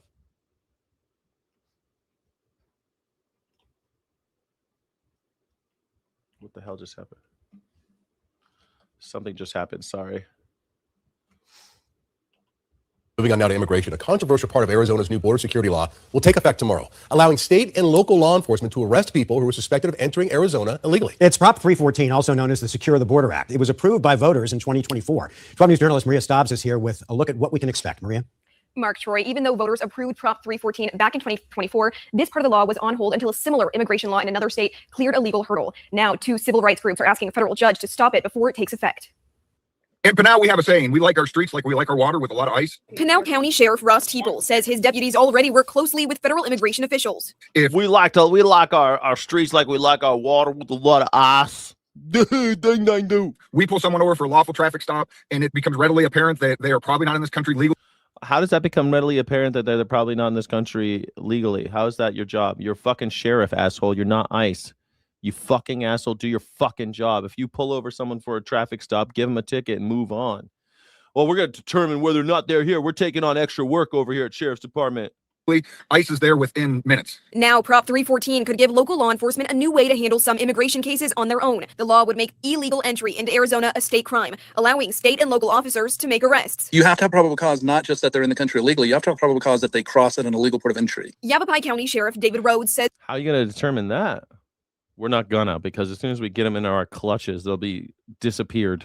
The law would likely be enforced primarily in border communities. If you found people that were walking out in the desert, perhaps, and you followed their tracks and they were close to, they were nowhere near an actual international port of entry, That could be probable cause. But civil rights groups say the law could reach far beyond the border. The ACLU and ACLU of Arizona filed a lawsuit on behalf of the Florence Immigrant and Refugee Rights Project, arguing immigration enforcement is the federal government's responsibility, pointing to Arizona's controversial...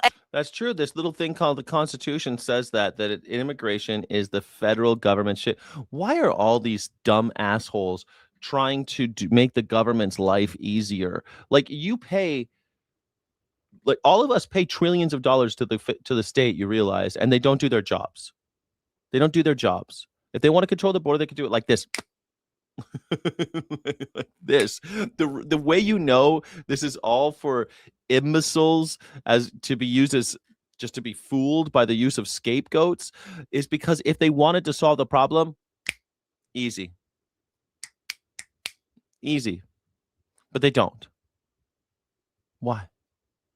Because they want to use imbecile MAGAs in order to continue to amass power, in order to continue to build columns of power and wealth. They'll use you. And how they do that is by creating scapegoats. Those scapegoats this time around for the Nazis are immigrants, trans people, those type of people. SB 1070, the so-called Show Me Your Papers law, which expanded the role of local law enforcement in immigration cases. The U.S. Supreme Court later struck down several key parts of that law. The ACLU argues Prop 314 goes further, giving state courts the power to order deportations. Rhodes says that was a necessary addition when it passed. We had seen millions of people come through the southwest border and through Arizona. You know, the federal administration was just not lifting a finger. The group say Prop 314 could lead to racial profiling. The federal government's not lifting a finger.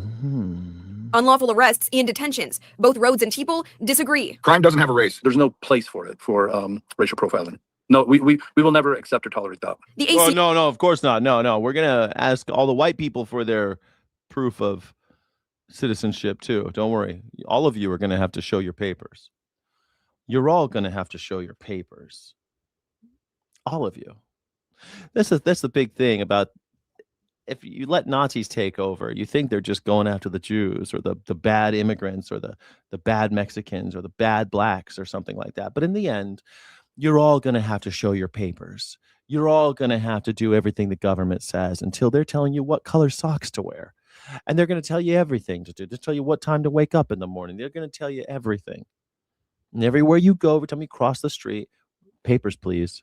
Papers, please. ACLU is asking a federal judge to block the law, but unless a court steps in, Prop 314 is set to take effect Tuesday. Glad that we're finally getting moving on it. Arizona Attorney General Chris Mays, who's named in the lawsuit, did not respond to a request for comment. Phoenix Police says its policy won't change as Oscar.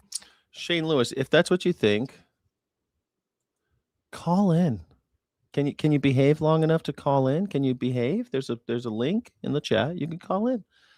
Explain your definition of fascism and how I'm the Nazi. Please.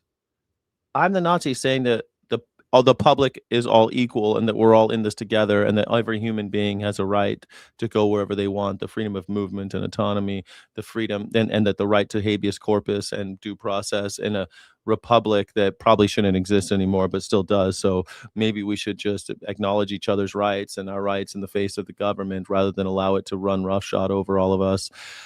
Maybe that's it. Maybe I'm a Nazi for saying that. Am I a Nazi for saying that borders are bullshit and they're tools of the state in order to enforce violence and supremacy over another race? That makes me a Nazi? Strange. Please call in. I'd love to hear your point of view. Can you behave long enough?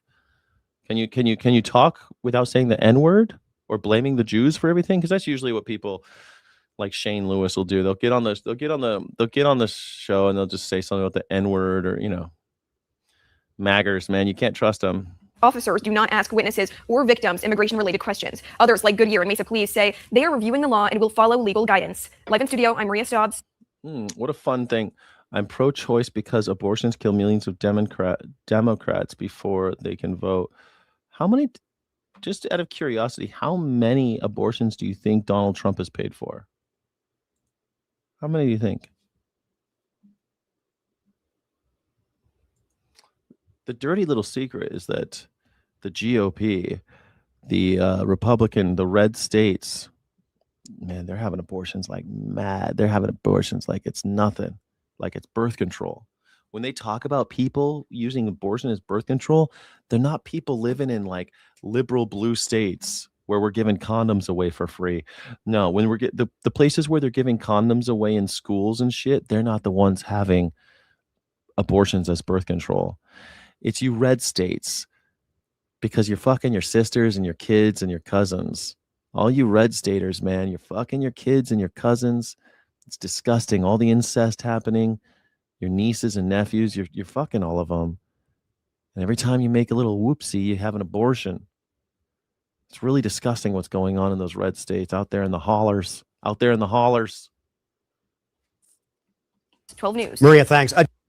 President Trump has been calling for changes to retirement investment funds like your 401k. It is a move backed by Big Wall Street. According to ProPublica, the president wants less regulated and often risky investments like private equity and cryptocurrency. But doing so could roll back major legal protections for employees. That means you and me. Joining me now, the reporter behind this piece, Paul Keel. Bill and Scott are still here. Walk us through these proposed changes. Because It's funny, you know, abortions kill Democrats. It's funny. It's a funny thing. No.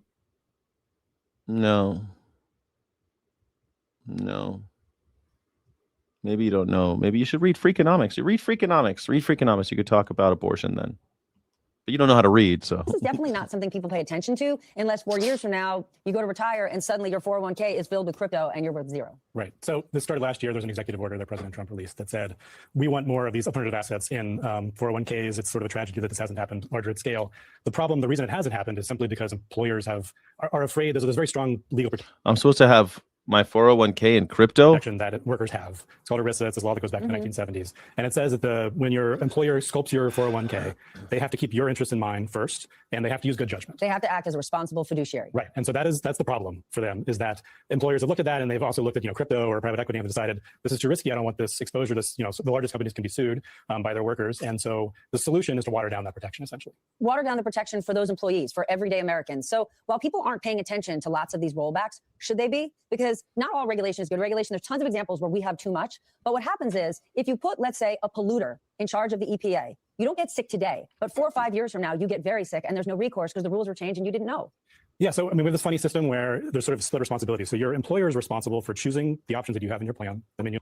He actually paid her the $5 million. Nice. Investment options, and they have a legal risk. They're on the hook if there's bad options in your plan because the workers have a legal remedy. But it's really up to them. The financial risk is with the employees, and the workers are paying for the plan. It comes out of your investments. There's fees and stuff like that. So you have to pay attention to what you're doing before. Unfortunately, a lot of people, this is complicated. So a lot of people just choose the default option in their plan. They set it and forget it, and they're relying on their employer to make good choices. Scott, is the administration right though that some things need to be changed about retirement accounts? Maybe there's too much regulation. I mean, I think directionally, yeah. The reality is that there are a lot of rules around what 401ks can do.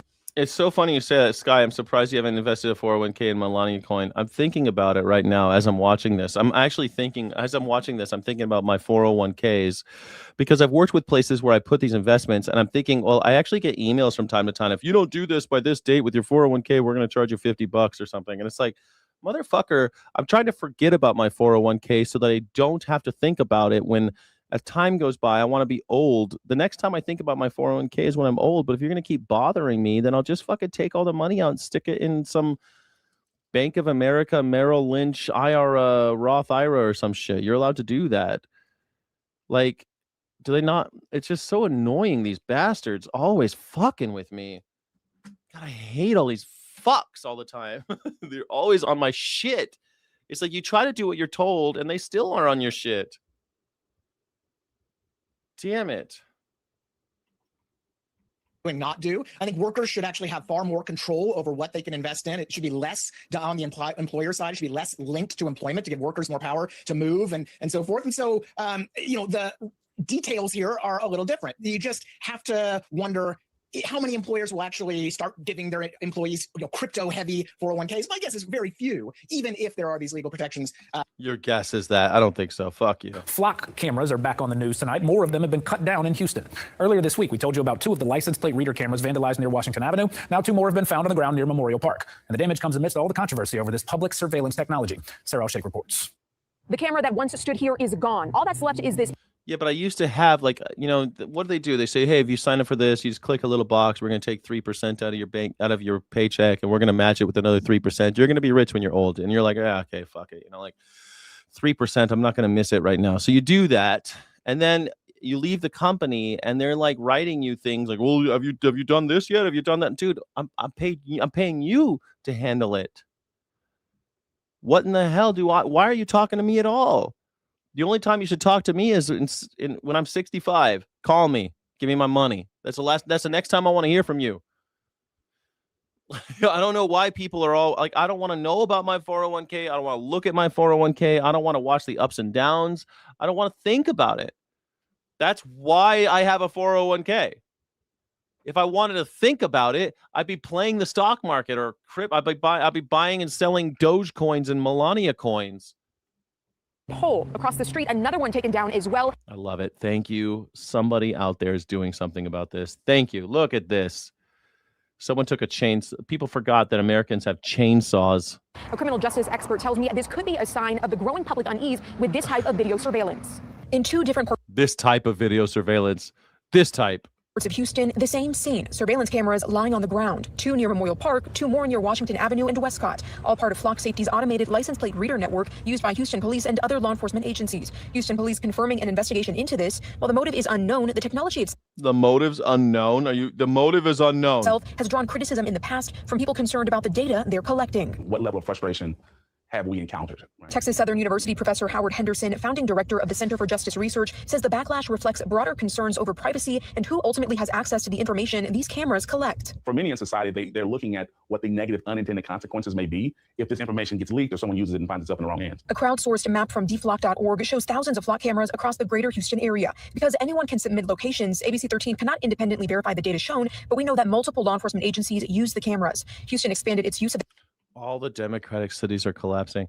All centralized governments are collapsing, Shane. All of them. Doesn't matter who's in charge. Democrats and Republicans are the same. I know you're in this cult where Democrats are bad and you're very, very afraid. I know you're afraid. I know you're scared, baby doll. Don't be so scared. Don't be scared, baby doll. Democrats and Republicans are the same. You got to be afraid of the MAGAs, the Nazis. But other than that, Republicans and Democrats, they're the same, man. Same shit. They're having the same problems in all the cities in the world. All over the fucking world, they're having the same cities problems. All of them. And the reason why is because the people who should have money enough to have, feed their dogs and their kids and have cars in their garages, they ain't got that money anymore because Elon Musk is a trillionaire. That's why.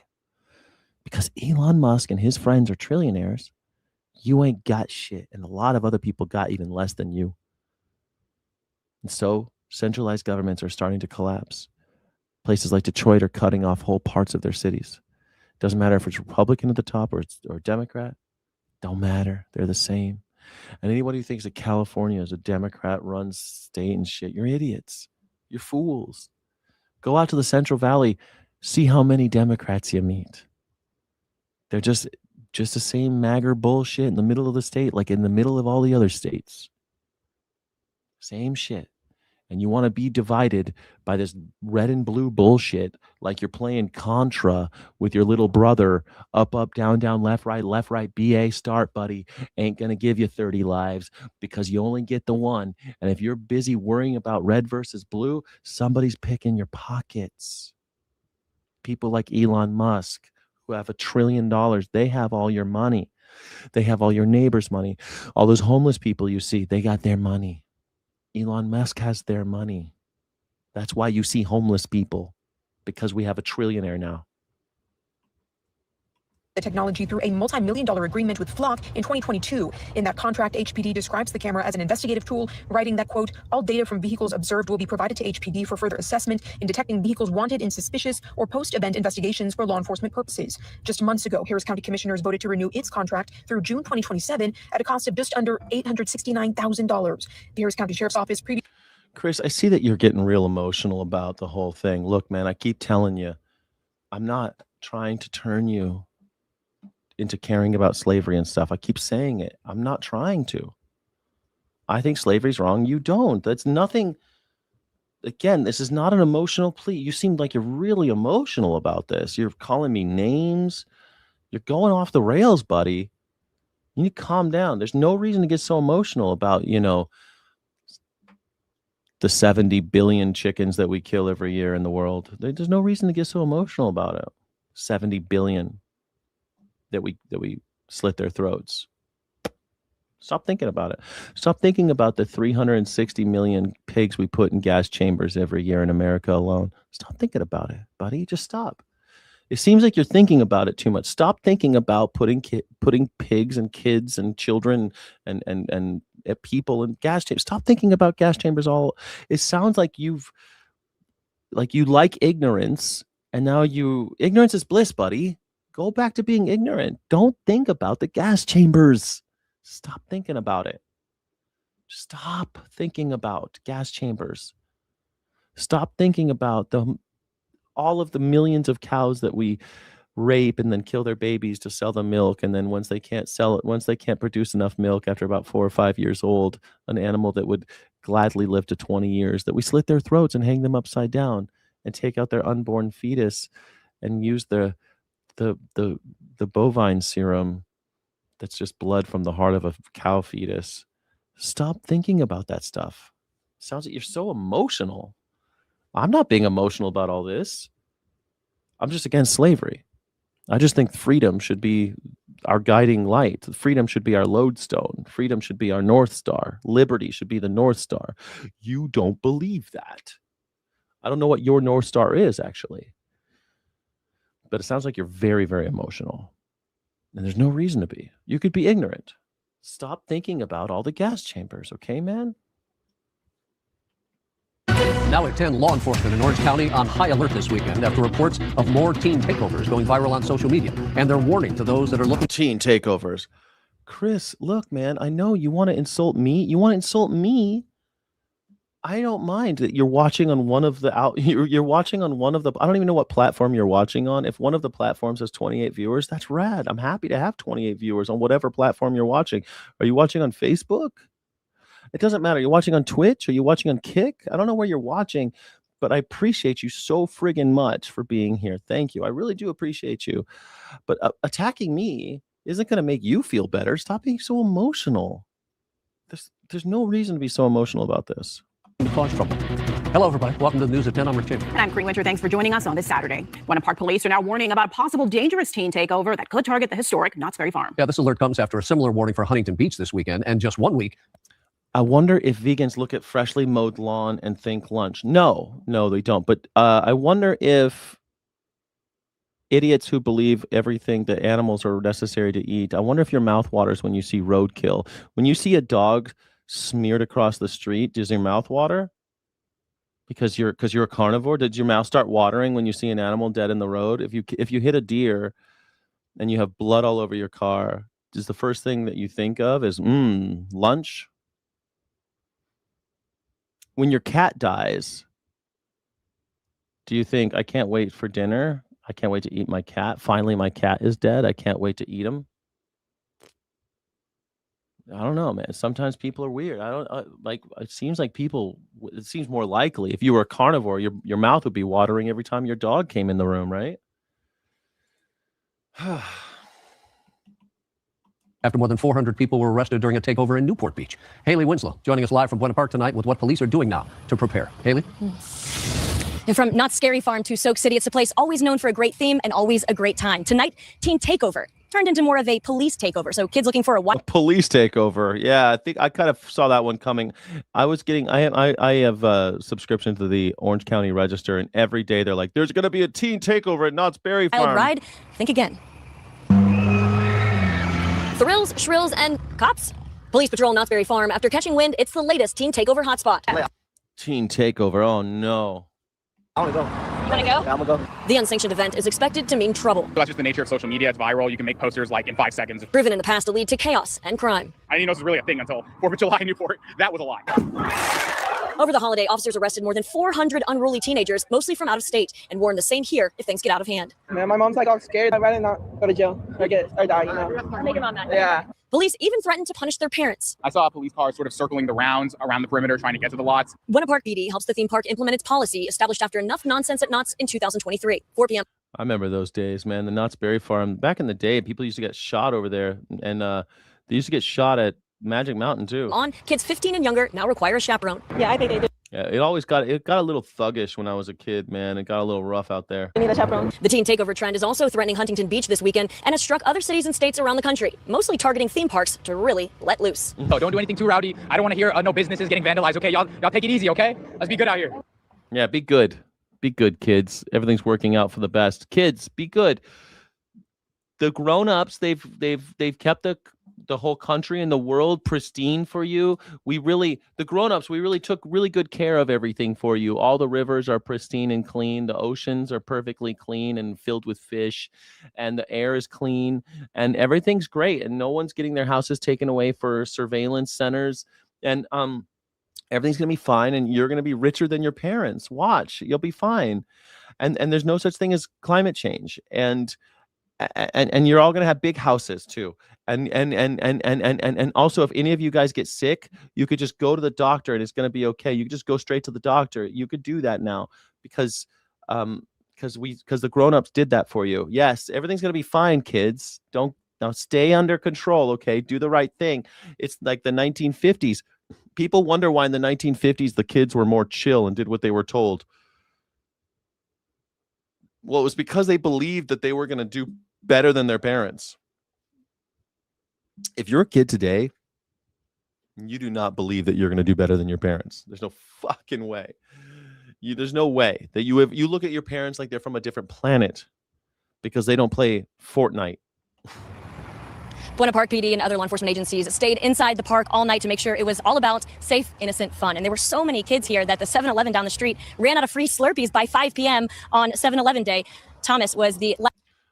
Bro, Chris, you are the only one talking about it, Chris. No one else. You seem like really trapped in this, Chris. I am not talking about this. I have not talked about veganism at all today. I think that the only thing you should understand when it comes to veganism, for me, in Skyjack Morgan, is that I'm not a fucking hypocrite. I believe in liberty and freedom and anarchism. I don't think that we should let the corporations tell us what to do.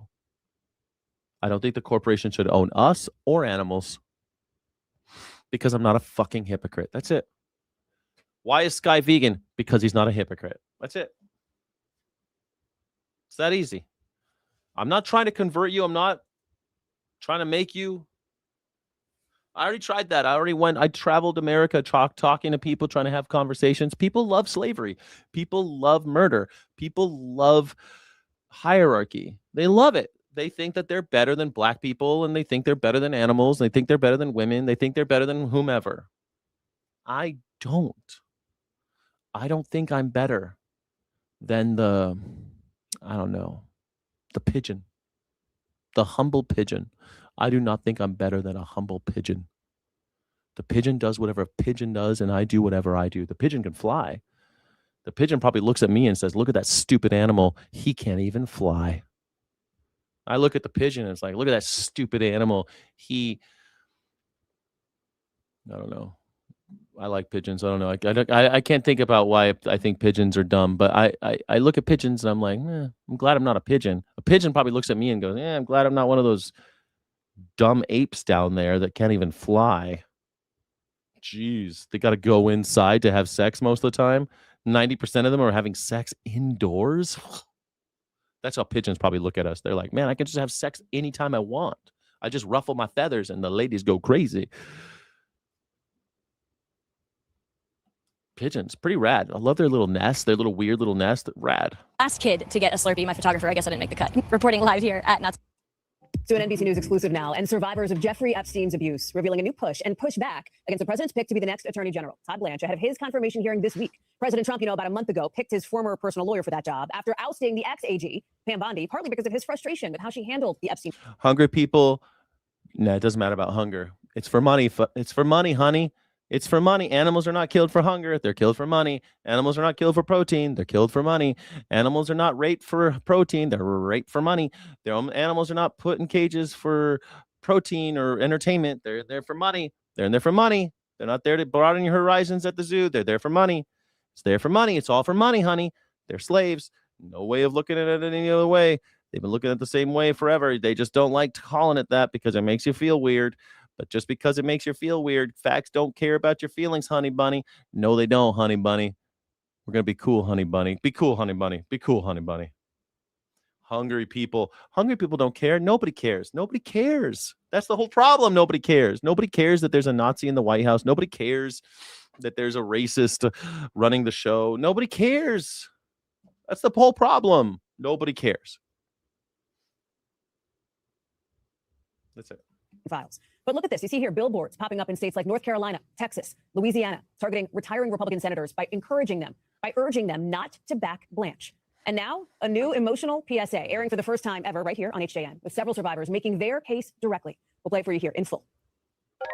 My name was released. My phone number was released. Where I went to school. Where I live. My students can now search me and read about my abuse. I am an Epstein survivor. I am an Epstein survivor. I am an Epstein survivor. We were exposed. Nude pictures of victims were released. Our family's safety was put at risk. Now Todd Blanche wants to be the Attorney General of the United States. Todd Blanche had a duty to protect us. Instead, he protected the people who committed crimes against us. 30 years, 1,200 victims, and 6 million files. A mountain of evidence. But Todd Blanche says there are no investigative leads. Todd Blanche failed us. He failed victims everywhere. Most people do not care that women were tortured by Jeffrey Epstein. They don't care. I mean, and if you don't care, if you paid Jeffrey Epstein and you loved him and all that, are you just as bad as he is? Some people would think so. Some people would think that if, like, for example, Charles Manson never pulled the trigger. Charles Manson didn't do shit. He got other people to go do it. Charles Manson told other people to go kill all those people, Sharon Tate and everybody, and the unborn baby of Sharon Tate. Charlie Manson spent his life in jail. They called him a murderer, but he didn't murder nobody. You see? So if you go to Chick-fil-A and you know, but you didn't kill the chicken, you're Charlie Manson. You're just like Charles Manson. You're just Charles Manson. You're just paying somebody to go do it for you. But you didn't do it yourself because you're a lazy, cowardly slimeball. We deserve better. Our country deserves better. Vote no on Todd Blanche for Attorney General. Vote no. No. No. No. Vote no on Todd Blanche for Attorney General. Vote no for Todd Blanche for Attorney General. I wish that would be for us, but that was for the Senate. The Senate will have to vote no. Do you think they have the guts to do it? That new PSA there, you saw both Liz Stein and Joanna Harrison both in it. Both are survivors of Jeffrey Epstein's abuse. They are joining us here on set in Washington. Thank you both so much for being here and for taking the time out of what I know will be a busy week for both of you. Liz, I'm so glad to have you back on. Talk me through this push now, the concerns that you have about the nomination of Todd Blanche to be the Attorney General, and which one? Chris, do you think that Charles Manson was a murderer?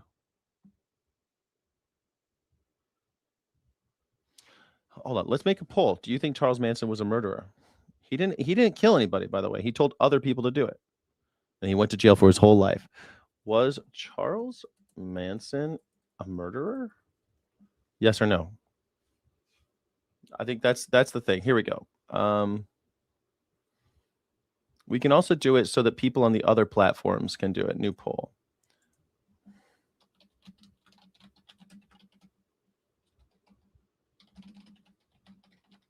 Was Charles Manson a murderer? Yes. No. Okay. We're going to show it right now. Here you go. Start and show. You can now vote with the chat. You can do 1 or 2 in the chat, or you can do or you can vote on YouTube if you want, if you're watching on the vertical stream. See this week. Well, I think that we have a lot of things that are concerning us about Todd Blanche's nomination. I think that it's important. Something that I like to bring people's attention to a lot is that there has been so much political emotion infused into this case that I think that we have lost sight of what we're looking at. We are victims of a crime, and Todd Blanche is looking to be confirmed to be the top lawmaker in our country. Law enforcement agent in our country. And that's beyond concerning to us because of the way that these files have been handled over the past year. I think that what we saw in the release, and I'm going to say partial release of the files because there are still 2.5 million files that have not been released to the public, but we have seen over and over again where victims' names and personal identifying information has been exposed, yet perpetrators' names and information has been redacted. And that was not a provision of the Epstein Files Transparency Act. I think that Todd Blanche and the Department of Justice's lack of interest in prosecuting a crime that had more than 1,000 victims. There were 1,000 girls and young women who were sexually abused in this case, but were not focusing on that. And I think that the way that we've seen the DOJ handle this case so far is concerning not only to us as victims of this crime, but it should be concerning to Americans everywhere. What would a victim of crime anywhere in our country feel about coming forward, and what the Department of Justice will do to protect? Chris, you were like off the rails. I keep on saying, if you want to eat meat, that is your business. Yeah, that's your business. In America, you're allowed to own slaves. You're allowed to pay for slavery. You're allowed to do all those things. It's America. You're allowed to do a lot of things. You're allowed to go to Jeffrey Epstein's house and do horrible things to little girls. You're allowed to do that in America. You're allowed to do whatever you want in America. This is America. So you do whatever you want, Chris. I don't know. That's your business. Yeah. That's not the question. The question isn't that. Yeah, you don't come here. Then why do you keep bringing it up then, Chris? You're the only fucking person bringing it up. You keep bringing it up, Chris. I don't come here for vegan. Apparently you do, because you're the only guy who keeps talking about it. You're the one who keeps bringing that shit up. And if you don't like it, you don't have to fucking bring it up. I haven't shown one news thing about animals today. You brought it up. I don't come here for this. Fucking stop talking about it then. Like, you don't like the Charles Manson? Okay, then how about this? Did Donald Trump kill Soleimani? Donald Trump assassinated Soleimani. He didn't pull the trigger. He paid some soldiers to go do it. He claims credit for it, though. He said, I killed Soleimani. Is Donald Trump a murderer? Is he an assassin? He paid somebody else to do it. He paid a soldier to go do it. Does that make him a murderer? I think so. Protect them. Joanna, you are one of the women that Liz is referring to. You never intended to be public. I don't think you ever intended to be sitting here today telling your story, talking about your story. But the file release, the release of the Epstein documents has something to do with that, right? Explain that. Yeah, I never wanted to go public. I didn't want my face out there. I was ashamed to be a part of this, as I think a lot of us have felt. And I felt like after reading my name so many times, when the DOJ files released it, it was beyond devastating for me. And I felt the only way for me to regain some of my strength was doing interviews and coming out. But I feel like it was just something else. It wasn't really my choice. I didn't get to do it in the timing I wanted to do it. I feel more forced than anything to come out. For some reason, they took all the men out of, they redacted Donald Trump's name and all the men, but not the women. They showed nude pictures of the girls. And I know it's emotional for you now. You really haven't done many interviews. I know this is still something that's fairly new to you. And it sounds like you are yet again, a lot of the abuse that you suffered at the hands of Jeffrey Epstein, not able to exert your own agency, your own control over this process. Is that what you're saying? Chris, I keep on saying it. That's ridiculous. Like, your argument is the same thing. If I said black people should have the same rights as white people 100 years ago, people would say, that's ridiculous. That's your argument every time. That's ridiculous. That's ridiculous. That's ridiculous. I declare. Like, your argument isn't worth anything. Just saying that's ridiculous. You say it over and over. It's utterly ridiculous. It's like you're stuck on a record. You won't engage in any arguments or thought. So just leave it alone. You're the one who keeps bringing it up. If you don't like it, don't bring it up, man. You come in the sandbox, you throw sand, and then you declare yourself a victim because someone throws sand back at you. Like, this victim mentality. I saw when you came into the chat, you came in and started talking about this, and then you got upset that other people talked back.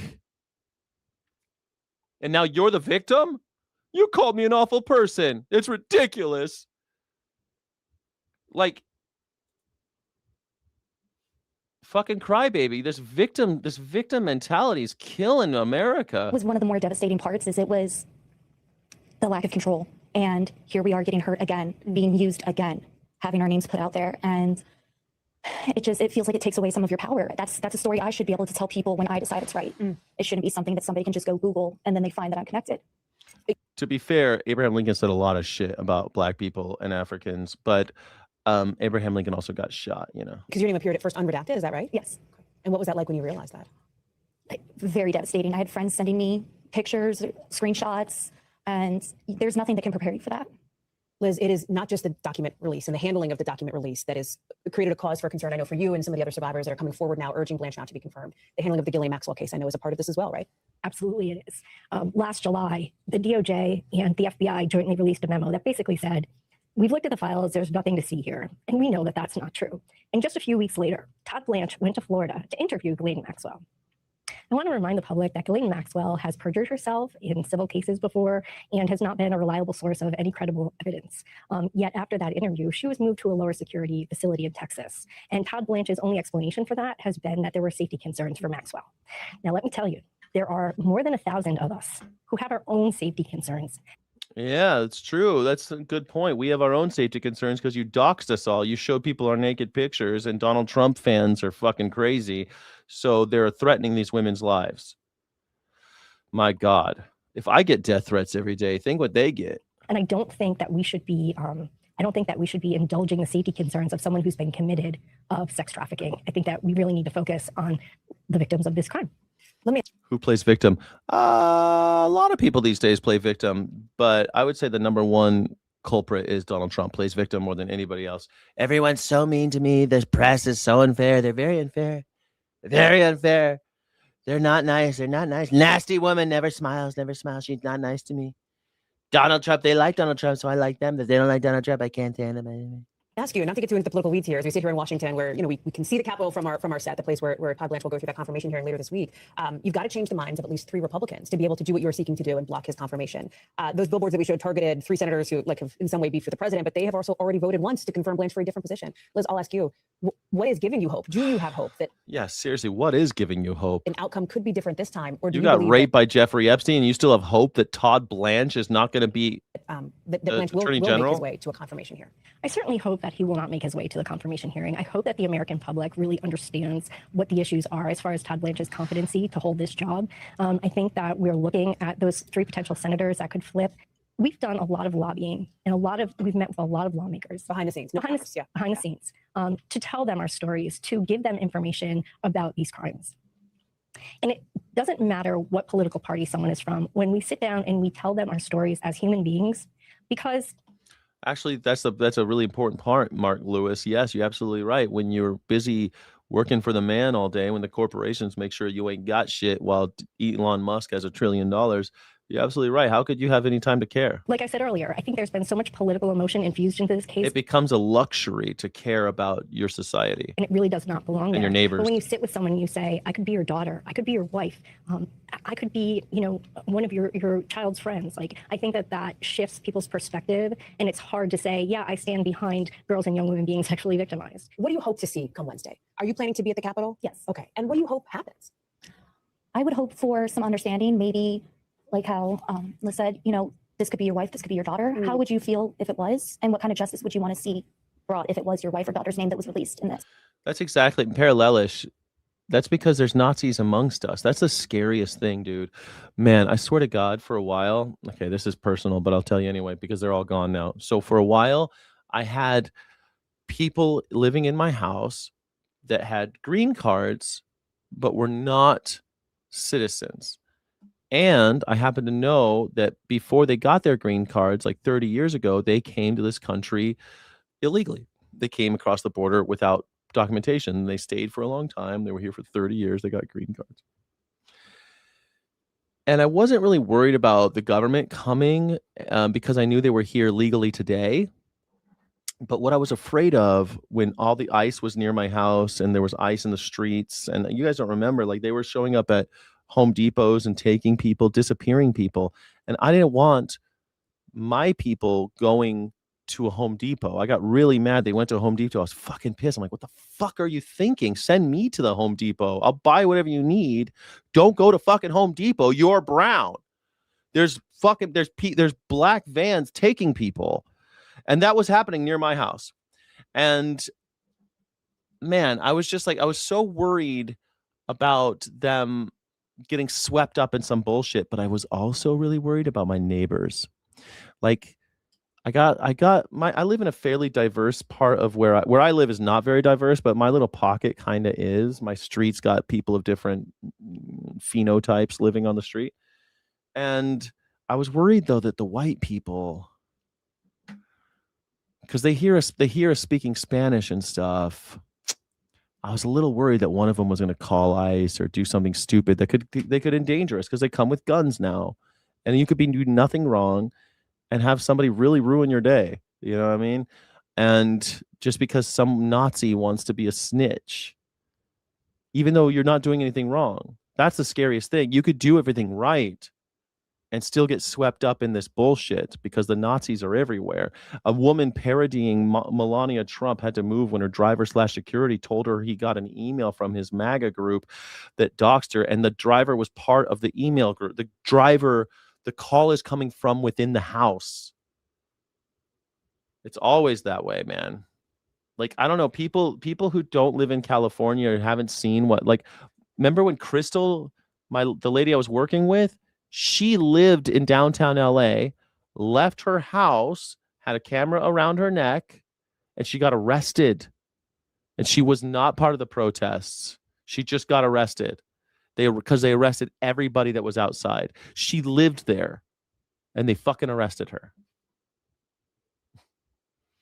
She went to jail. They let her out, and then she had to, go to court. And then they said, "Oh, sorry. No harm, okay? Don't sue us, but we're going to let you go."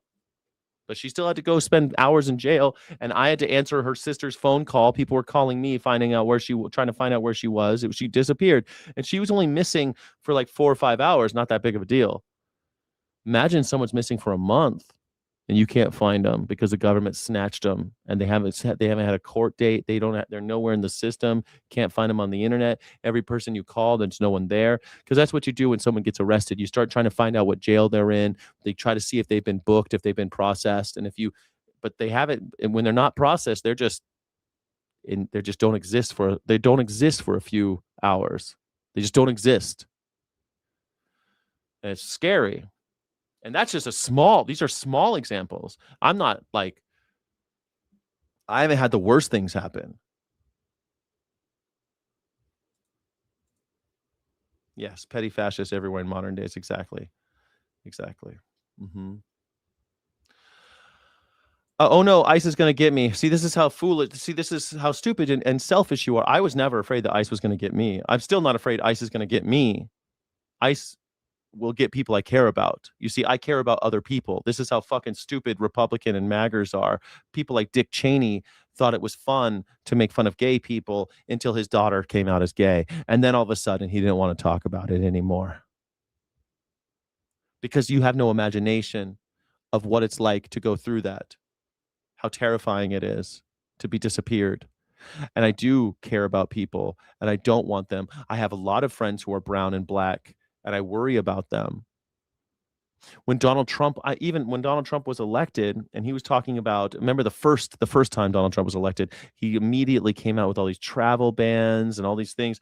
I had a friend who's Japanese, one of the good ones, and he's rich, he's a millionaire, and he bought a house in America, and his wife was moving in, and Donald Trump won the election.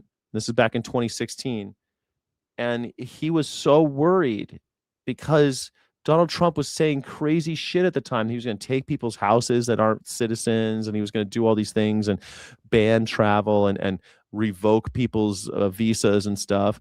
And my friend was freaking out. And it sucked. I was sad for him. It wasn't me that was having the problem, but I care about other people. Maybe you don't care about people. Yeah, Big Beats. Apparently you're fucking stupid. You don't know what I was saying, apparently. Yeah, they hear me speaking Spanish with brown people. I'm not afraid of them coming for me. They're probably not going to come for me, imbecile. We all know why you know. We all know why you know they won't come for me. This is how sick you are. This is how perverted you are. What a bigot you are, because you know they're not coming for me. Why do you know that? Why do you know they're not coming for me? How come they're not coming for me? Can anybody guess who's watching right now why ICE is never coming for me? Can you guess? Why, when I get pulled over, I don't worry so much? Not when I was a kid, I worried a little bit more. But now these days, I don't worry so much when I get pulled over. Why? Why don't I worry so much? How come I don't worry? How come I'm not worried when I go to a Home Depot? How come I don't worry? If I'm standing in a crowd of Mexican people, how come I'm the only one not worried? How about you, Liz? What do you want to hear Todd Blanche asked? Well, I think that there are a lot of things that we want Todd Blanche to answer, but what I am mostly concerned with is how truthful he is in answering, because we have seen him say things like he's opened the door to meet with survivors when he hasn't met with any survivor that I know of. So I think that my focus is going to be on his answers to the questions. That's where I'm going to. You'll be keying in on that. Absolutely. So tell me, Joanna, what do you want Americans to know? What is your message to the public about this moment? Well, I think if we would have believed victims to begin with, we wouldn't be here. And I think that a lot of society tends to second guess or question how people were found in certain situations.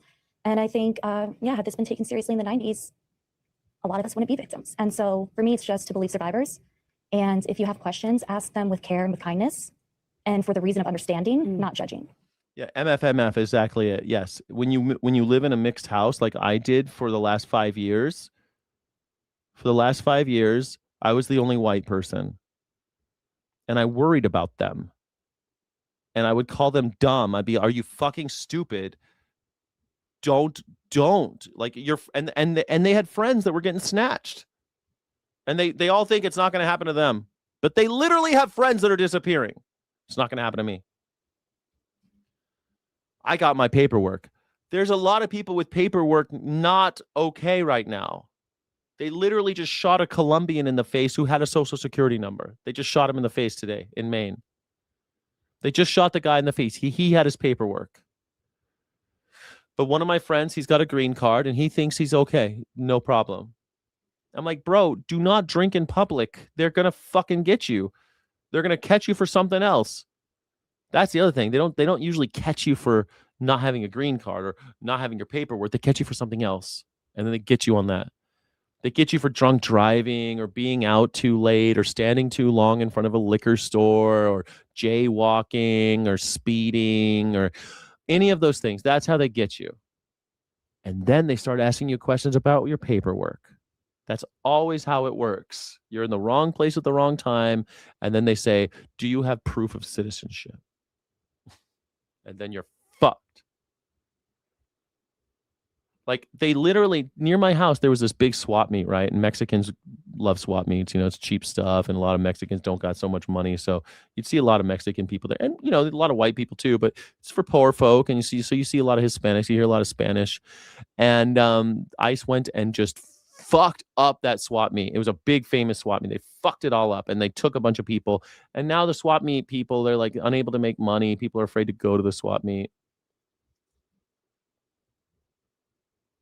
Like, you got to be really messing up America if people are afraid to go to a swap meet. You know what I'm saying?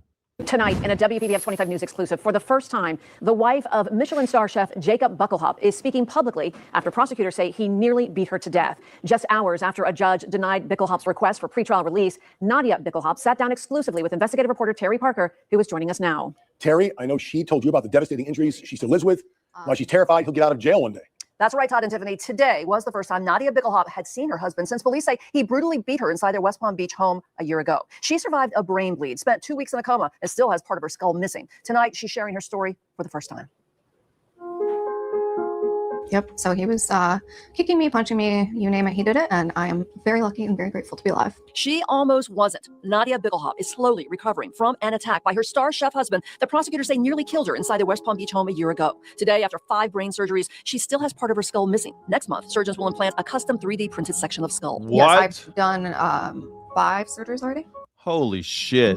Yeah. And then I have to have at least one more. Nadia says Jacob Buckelhop attacked her after she confronted him about spending the night at a strip club. After years of sobriety, she says he relapsed over the stress of running their Michelin-starred restaurant, Conroe. I think he relapsed. Man, chefs, you can't trust someone who sits there and just like chops up animals all day. You can't trust somebody like that. I've dealt with lots of chefs, and some I've liked, some I haven't liked, but all of them got a little something weird going on. Roughly, probably around a year before. They're all drinking too much. There's a big alcohol and drug problem in chef world, I'm telling you. It culminated in this. She escaped the house the next morning, but collapsed at the airport, suffering seizures while trying to fly to Colorado. She spent 2 weeks in a coma. Now she says the attack cost her far more than her health. It's a shame because not only did he ruin my life, he ruined his own. For what? God damn, like her head is over here. She got hit in the head that hard. She's got what's over here on the other side? Alcohol? Is that worth it? No. And while Nadia lay unconscious in that hospital bed, prosecutors say Jacob Buckelhop violated a no-contact order by calling her from jail, asking for bail money. Hi, this is Jacob again, trying to get a hold of you. So here's the deal. I know there's a lot going on in really bad shape. I'm going to be here for a very long time if you so choose, like maybe a year. I mean, he was calling me when I was in the hospital in a coma. That's a little bit more than bad shape. But I'm not going to continue this case, forever. It needs to be resolved. Wednesday, a judge denied Bickelhaupt's request for pretrial release. For Nadia, a tremendous relief for now. Oh, terrified. She says she now has some regrets, but doesn't want to blame herself. Do I wish I had left? Yeah, but it's not that easy. Sometimes it's just, you go into business with your husband and then all of a sudden your entire life is intertwined and it's impossible. And she's speaking publicly now because she hopes another woman hears her story before it's too late. I'm not going to sit here and take it. It's not right. So it's just, it's time to get my voice back. Holy shit, man. God damn. This is what happens when people think that women are second-class citizens, man. This guy should go to jail forever. Forever. This is not Bickelhaupt's first domestic violence incident. In 2017, he pleaded guilty to a domestic battery charge for hitting his previous wife and business partner in the head with a bottle, which forced the closure of his famous Chicago restaurant, 42 grams. My God. Why do we allow this shit? I don't trust people that process animals all day. I don't trust it. This is like, God damn. Doctors expect Nadia to undergo another major surgery next month when they will implant a custom 3D printed section of her skull. Jacob faces second-degree attempted murder charges. In 2017, he pleaded guilty. How is he second degree, but Carmelo Anthony's got first-degree murder? To assaulting his then-wife and business partner in Chicago. The incident sparked intense public criticism and ultimately led to the closure of his acclaimed restaurant, 42 grams, which had earned him 2 Michelin stars. Terry Parker, WPBF. 2 Michelin stars. Fuck 2 Michelin stars. I hate the Michelin star system. I worked at a 3 Michelin star restaurant, and it's same bullshit as everybody else. Everyone's like 3 Michelin star. I'm one of the very few people that you'll ever know who worked at a 3 Michelin star, and let me tell you, it's just the same shit. It's the same shit. It's the same shit, except they pay more people to do this over your food. That's what they're doing.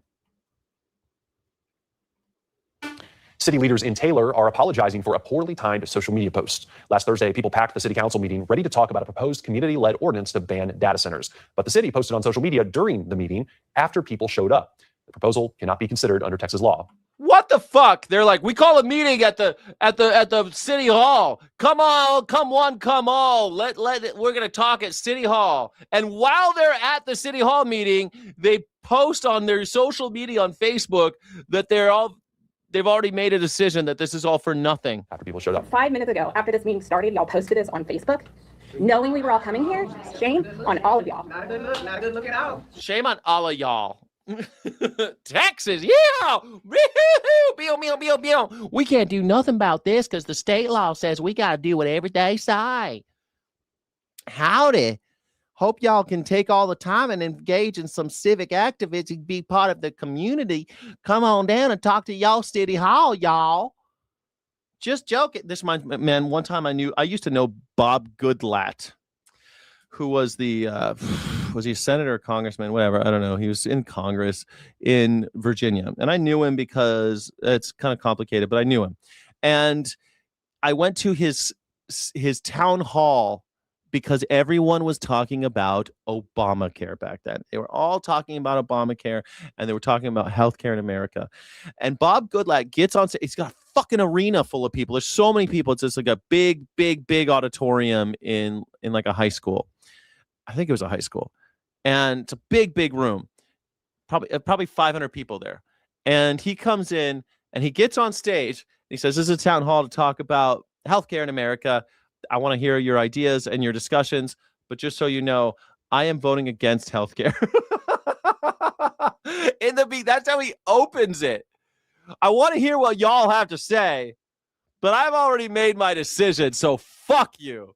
Like, that was Bob Goodlatte, man. That's the Congress for you, man. They don't give a shit. They've already made their decision because the person actually paying his bills, they got him on the hook. They got this. And you little guys, the people that he's supposed to be representing, fucking screw. Get out of here. There's the people he's actually representing are the oligarchs, the corporations, the billionaires. They're the ones who actually pay for Bob Goodlatte. Bob Goodlatte's no longer in office. He was old when I met him. He's probably dead. Maybe he's dead. I don't know. Is Bob Goodlatte still alive? Is Congressman Bob Goodlatte still alive? Yeah, he's alive. He's 73. He was a congressman, Bob Goodlatte, former congressman, still alive. 6th congressional district from 93 to 2019. Holy shit. 30 years he was there.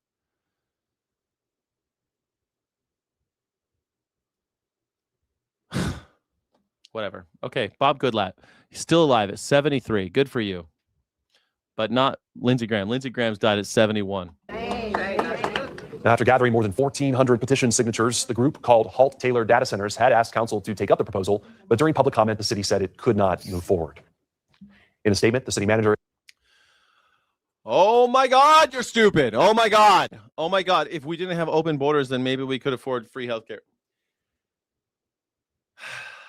You know that people who come to this country undocumented do not have documentation in order to get access to whatever meager welfare we have. What meager services this country's government provides to its people, they cannot access them because they don't have paperwork in order to access them.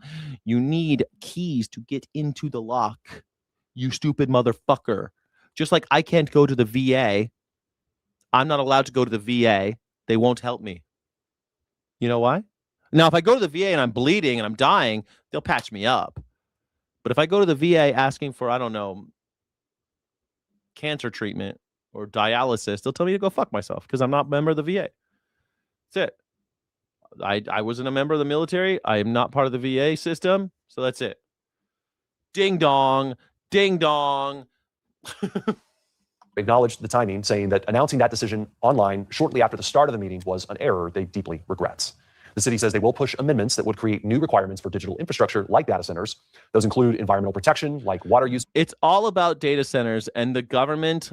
Your oligarchs own your government. Nothing has been more apparent than ever that the rich are running you. They own you. And all of you MAGAs are waking up now, too, and going, wait a second, something's not right. Something's rotten in the state of Denmark. How come I can't do anything about these fucking data centers? This is weird. Weird. How come now, what's going on here? Now, what's going on here? My name is Skyjack Morgan, independent news and culture commentator. If you like independent news, if you like independent media, please consider making a donation today. Please consider becoming a Sky City Rebel. Sky City Rebels get extra streams, extra love in the chat, extra streams and extra love in the chat, and extra content for channel members. Please become a Sky City Rebel today and support independent media if you want to fund the guillotines. If you feel like a political orphan, please like and subscribe. Please consider making a super chat, or you can Cash App or Venmo at Skyjack Morgan. Skyjack Morgan, all one word, on Cash App and Venmo. Thank you so much for being here. I appreciate you. Fuck the data centers. Fuck the surveillance centers. They shouldn't even call them data centers. They're surveillance centers. We have a lot more to get to tonight. The commie curse of 26. That's the focus of tonight's angle. All right, you've seen the glossy magazine spreads. They're so beautiful. And they're disarming posts on TikTok. But no amount of curated PR will change the underlying truth about Democrats' radical new energy source, the DSA. They're turning communists themselves, becoming a communist party. These are not. That's okay. Well, you have Nazis on the right and communists on the left. It's okay. DSA is the Democratic Socialists of America, and the Social Democrats was who stood up to the Nazis. We have the names have changed. They used to be called Social Democrats and National Socialists. Now they're called Democratic Socialists and Nazis. Those are the main tension, basically, in throughout the history of the of humanity. Through the history of humanity, there's always been a tension between those who inherit high positions in the hierarchy and those who think that we're all in this together and the public should all be one. That we all have the public should be served by the government, that the government that governs best governs least, and that it should only exist in order to expedite the thriving human being. People like Henry David Thoreau, Henry David Thoreau, proto-anarchist and one of the first American philosophers. Henry David Thoreau, you should read him. He wrote on civil disobedience, and he also wrote Walden. You should read Henry David Thoreau. Maybe we should read it together. Maybe we should do a book club on Henry David Thoreau. Maybe that should be the book club in a couple months. Let's do that. I'd love to reread. Plus, it's a free book. It's free. He's been dead a long time. If you want to read early American philosophy and understand my point of view, Henry David Thoreau is a great place to start. Anarchism, baby. He didn't have a word for it back then. Anarchism didn't really have a word when Henry David Thoreau was writing, but I think that most people would consider Henry David Thoreau an anarchist, just like they would consider Jesus Christ an anarchist. Jesus Christ is like a Buddhist anarchist, basically. Social Democrats, these are hardcore, godless communists. They're godless. Oh, godless communists, they're godless. Not like me, I'm a man of God. I'm a man of God. Everybody knows that I love God. Except when they talk about mercy, I hate that. The merciful. Blessed are the merciful. What the fuck? Communists, all communists are godless. They don't believe in God. This is the most serious threat to our country since its existence. I love how he added the godless. That's my favorite. My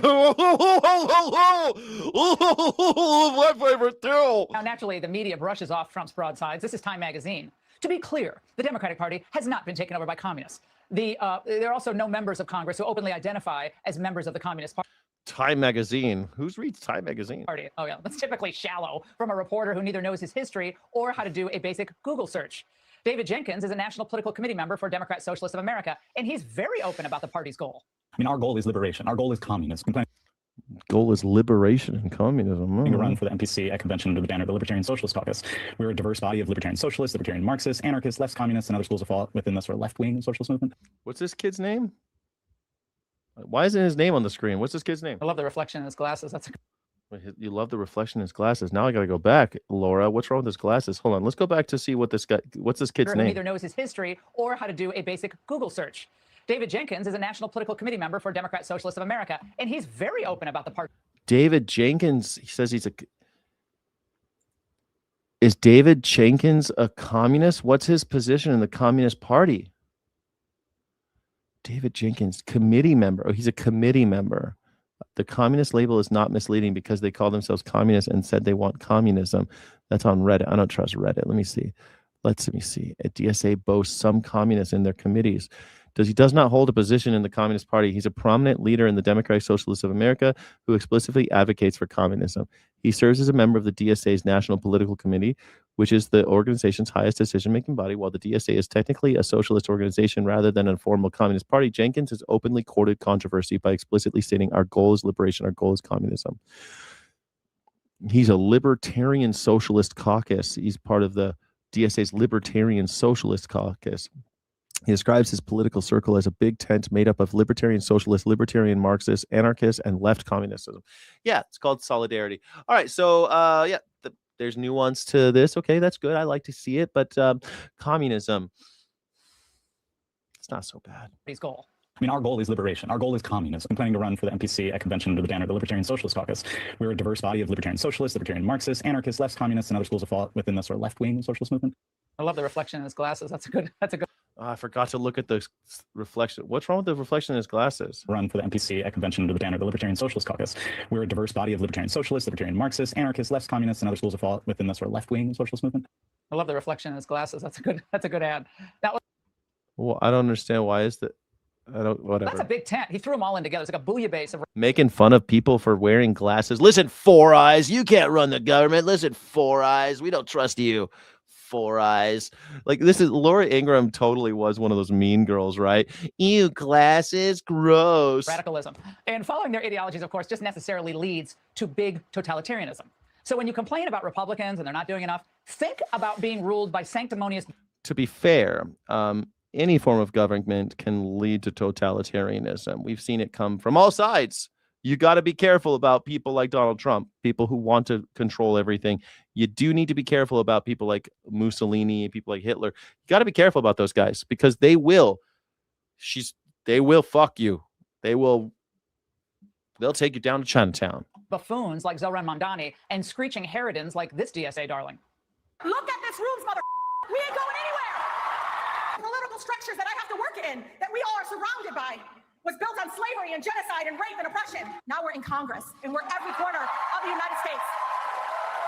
Y'all, they just don't get it. applause lines for the brainwashed and feeble-minded. I really do like her Nazi. She's gone straight. Fuck it. She's hardcore propagandist at this point. I love the cross. Applause break for the feeble-minded.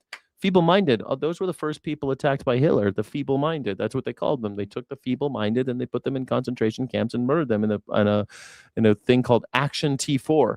Action T4. Look it up. It's fun. It's reminiscent, by the way, of a line attributed to Lenin.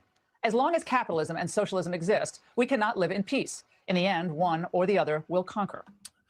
It's true. It's the endless struggle and tension between parties of the United States of humanity. Sorry, it's a human struggle. The difference between communism and capitalism, and socialism. Absolutely true. One will have to win. It's always going to be. It's every 100 years we got to kill each other. And what's shocking is that so many of those whose families were welcomed here to the United States are the most virulently anti-American. What? We have to transfer power from the 1% to the working class and to replace capitalism with socialism, which means expanding democracy in every part of our lives. And that's how we're organizing people together. Sound and fury signifying nothing. Wait, did he just talk about... Did you just quote Shakespeare, you saucy little minx? How dare you? A tale told by an idiot filled with sound and fury signifying nothing. You realize that the person who said that was Macbeth, right? Macbeth. That's a line from Macbeth. But you go, girl. Quote Macbeth. He was the hero of the story, right? He was the hero. That's why it's called Macbeth, because he was the hero. Expanding democracy? How do you do that? By confiscating other people's wealth and their property. Oh, and unrealized gains, they're coming for those too. Will suburban women whose joint household incomes may be around, I don't know, maybe $200,000, $300,000 a year, maybe their husband's a first or second year associate, and they might have a professional career. Are they really going to like where this takes their families? You don't need that private school education for your child. You didn't earn that. Give that to someone else, maybe who your ancestors oppressed. Private school? Is that where you're going with this? It's really funny to me, man. I was just thinking about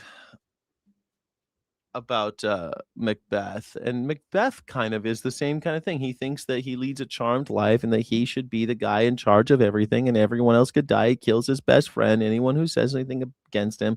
And then in the end, he says, tomorrow creeps in this petty pace from day to the last syllable of recorded time, and all our yesterdays lighted fools the way to dusty death. Out, brief candle. Life is but a walking shadow. A tale told by an idiot filled with sound and fury signifying nothing.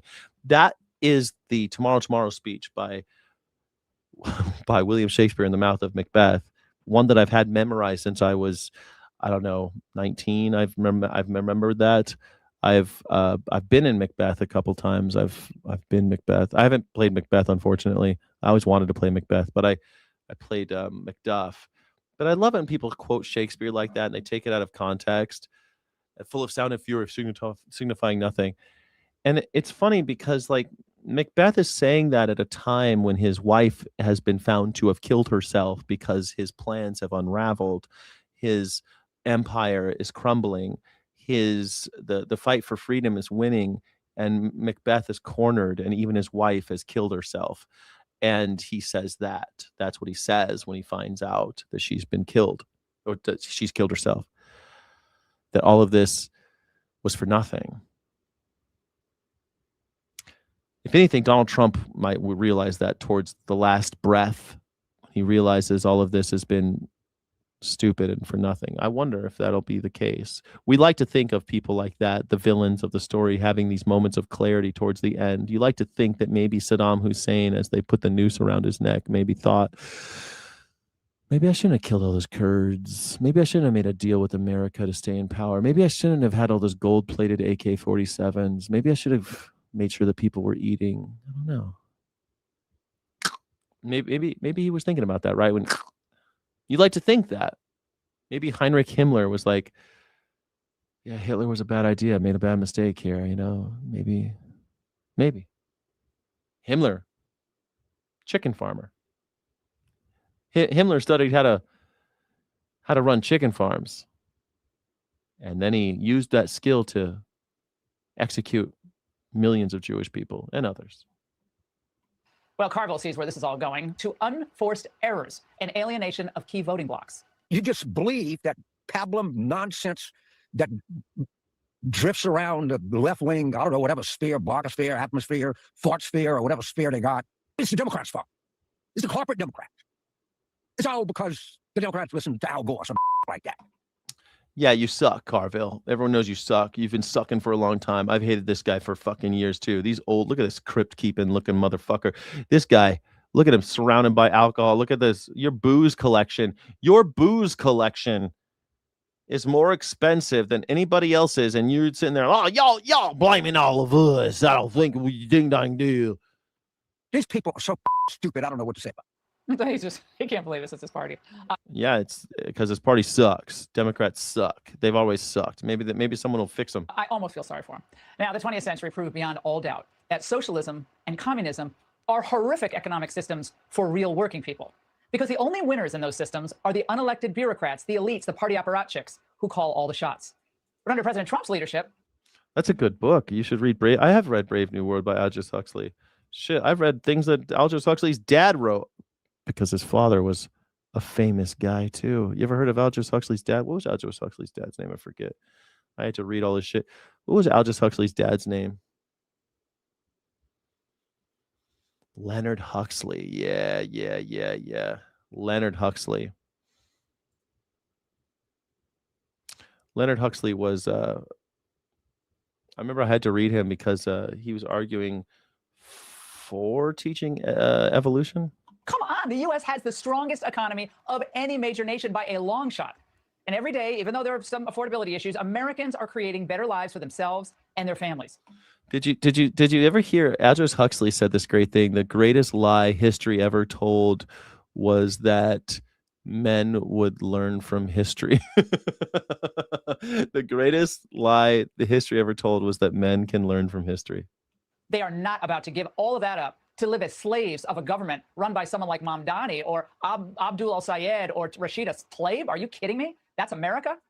If the Democrats keep playing with the fire of socialism, they'll end up burning down the entire party. And that's the angle. Be sure to like and subscribe for... Yeah, We are getting new details. The party is falling apart. Democrats are falling apart. Thank God. The Republicans are already gone. They're MAGA now. The lines have been drawn. The table is set. The chess table is set. It's social democrats versus Nazis again. It's the same old story. They just changed the names a little bit. Now it's now it's democratic socialists versus MAGA. Last century it was social democrats versus national socialists. This century it's MAGA versus democratic socialists. This morning about the young man shot and killed by ICE in Maine. He has been identified as 26-year-old Joan Sebastian Guerrero. According to a neighbor, he was a young father who worked hard to provide for his family. Now, the events surrounding the shooting, they are unclear this morning. Very unclear. A doorbell camera captured part of the gunfire. Is that a car? No, they're shooting. Get the fuck out the way. So after the shots were fired, presumably, video showed Guerrero's car going around in circles as officers tried to stop it. Another video showed officers pulling his body out of the car. Holy shit, they killed him and the car kept driving. Holy shit. The Department of Homeland Security released a statement saying the officer opened fire, quote, fearing for public safety. Maine Senator Angus King spoke to CNN. There's a lot of law, John, on police officers shooting at vehicles. And the bottom line is you have to either fear for your own safety or the safety of others. And look at this, independent. And so far, we haven't seen evidence of that. All right, let's get right to CNN's Maria Santana, who is in Biddeford, Maine this morning with the very latest new details emerging. But still, Maria. Look how like I just watched Fox News and no one was triggered. I put CNN on and man, MAGA, you guys cry far too much, MAGers. You cry so much. We need wet floor signs. Holy shit. Every time you guys see the CNN logo, you're like, you just break out into tears every time CNN, like baby Albert with the bunny rabbit. You guys are fucking off the charts, off the rails. Stop crying. Jeez Louise. Triggered much? God damn. So many questions. Yeah, that's right, John. And what we do know is that another family and another community has been left reeling today after another deadly ICE shooting, one that comes only 2 weeks after a similar incident in Texas that claimed the life of a Mexican man. And what we know is that neighbors have identified the victim as 26-year-old Joan Sebastian Guerrero, a young husband and father from Colombia, who, according to immigrants' rights groups here in Maine, was authorized to work in the United States. He had authorization to be in the country. He had a social security card, and they shot him in the face. Now, what we have heard from authorities, from Senator Angus King, is that I thought they were just getting the worst. They're just getting the worst of the worst. No. We're shooting normies now. We're shooting people who are allowed to be here. We already killed a couple United States citizens, so why not kill one that's not a citizen but has a social security card? Yeah, why not? Why not? One with permission to be here. Well, he's brown. He's a father, but he's brown. Guerrero was not the target of the warrant that the ICE agents were trying to execute. And according to witnesses, what they have told us is that around 7 a.m., Guerrero was leaving his home. He was on his way to work, was in his car when he was stopped by these ICE agents. After that, the situation really gets confusing, murky. We don't know what happened, what escalated this situation to the point where the agents opened fire. We don't know whether the shots happened before or after the car started moving. We did see that video where a white sedan was moving very slowly, and then Man, are you trying to fuck me? Look, my hairline. I like my hairline. I don't know why you guys are always. I think my hairline's pretty cool. I don't know. I mean, I'm fucking 50 years old. I think my hair is pretty cool. Not too much gray, a little bit, little silver here and there, but like 50 years old, I think I'm looking pretty good. My hair looks. Oh man, I like my hairline. I don't know. I think it looks. I don't put any product in my hair. It's still brown. Still pretty brown. My hair has been 3 colors. It's crazy. When I was a kid, I was blonde, and then when I was like a teenager, it was like strawberry. It was like strawberry color, and then now it's like this color. And so I'm hoping it'll stay for a while.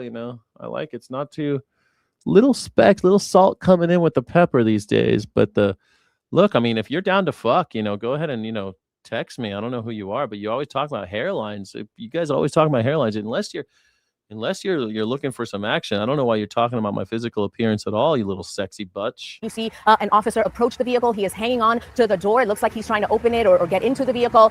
Then we see officers in another disturbing video pulling a limp, bloodied body outside of this car, handcuffing the man as he's taken out of the car. And then CNN did obtain video of the agents rendering first aid to the victim. Here is what one witness. Conan O'Brien, I mean, I have the same thing. Conan O'Brien, I think he might be an inch tall. I don't know. He's like I'm 6'5". He's like 6'6", 6'7". He's tall. I don't know how tall.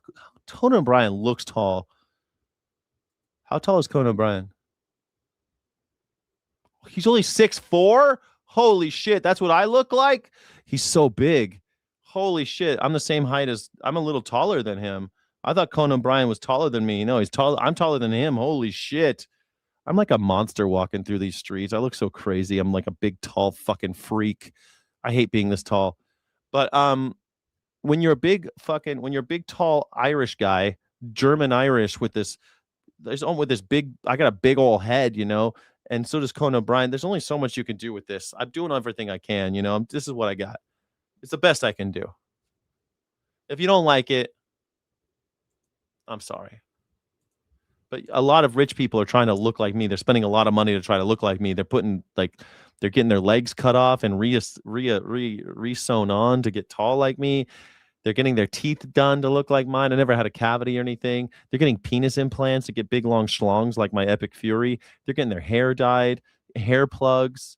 They're getting jaws like Elon Musk. He spent so much money trying to look like me, and he just looks like some weird. He looks like he looks like a lizard version of me with like my skin. He looks like somebody. Elon Musk looks like a lizard stole my skin and is walking around with my skin on. But people pay a lot of money to look like me, so I think it's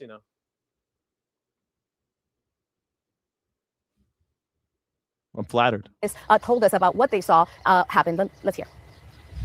He started coming down the street again, driving. I don't know how, and then the SUV hit him again to try to. And then that's when he stopped. ICE agent got out, tried to open the door, and had a difficult time, but eventually opened it and pulled the guy out. His face was bloody. His head was bloody.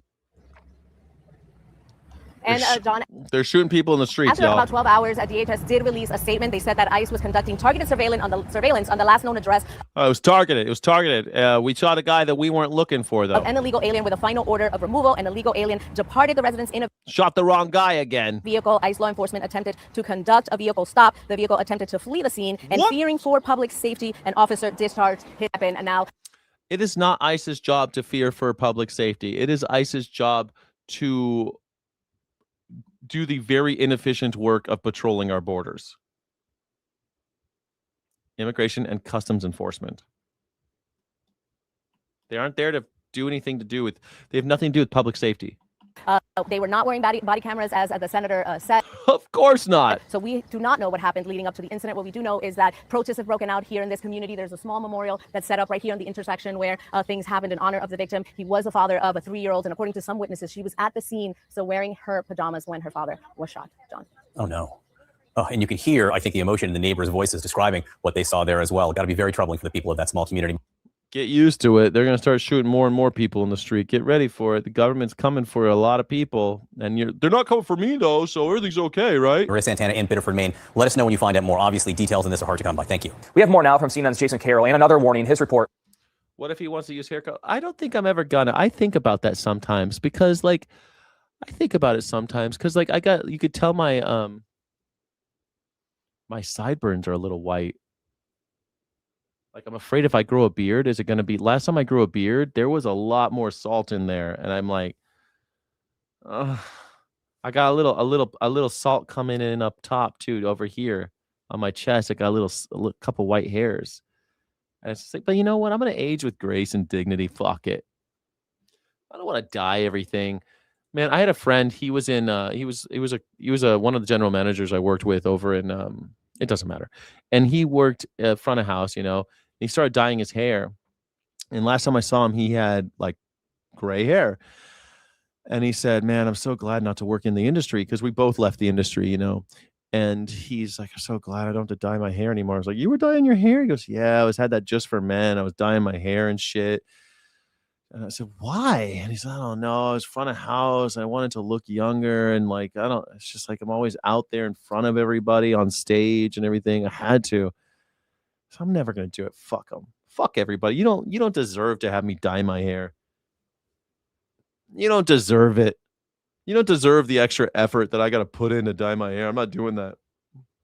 Contains more disturbing video. State and federal authorities are investigating another ICE-involved shooting, this time in Biddeford, Maine. Maine Senator Angus King saying he spoke to DHS Secretary Markwayne Mullen, who shared that the victim... You're going to dress up as ICE for Halloween? I hope somebody kills you. I hope Antifa kills you.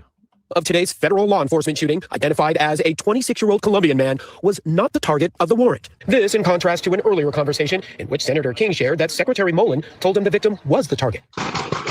Witnesses tell CNN shots rang out early Monday morning, around 7:15. I was getting my DoorDash, and I heard a car backfiring, and asked the DoorDash driver if that was a car. He said he didn't know, so we kind of went down to the corner and saw a bunch of vehicles pull up at the same time, marked and unmarked. I heard a rapid fire of gunshots afterwards.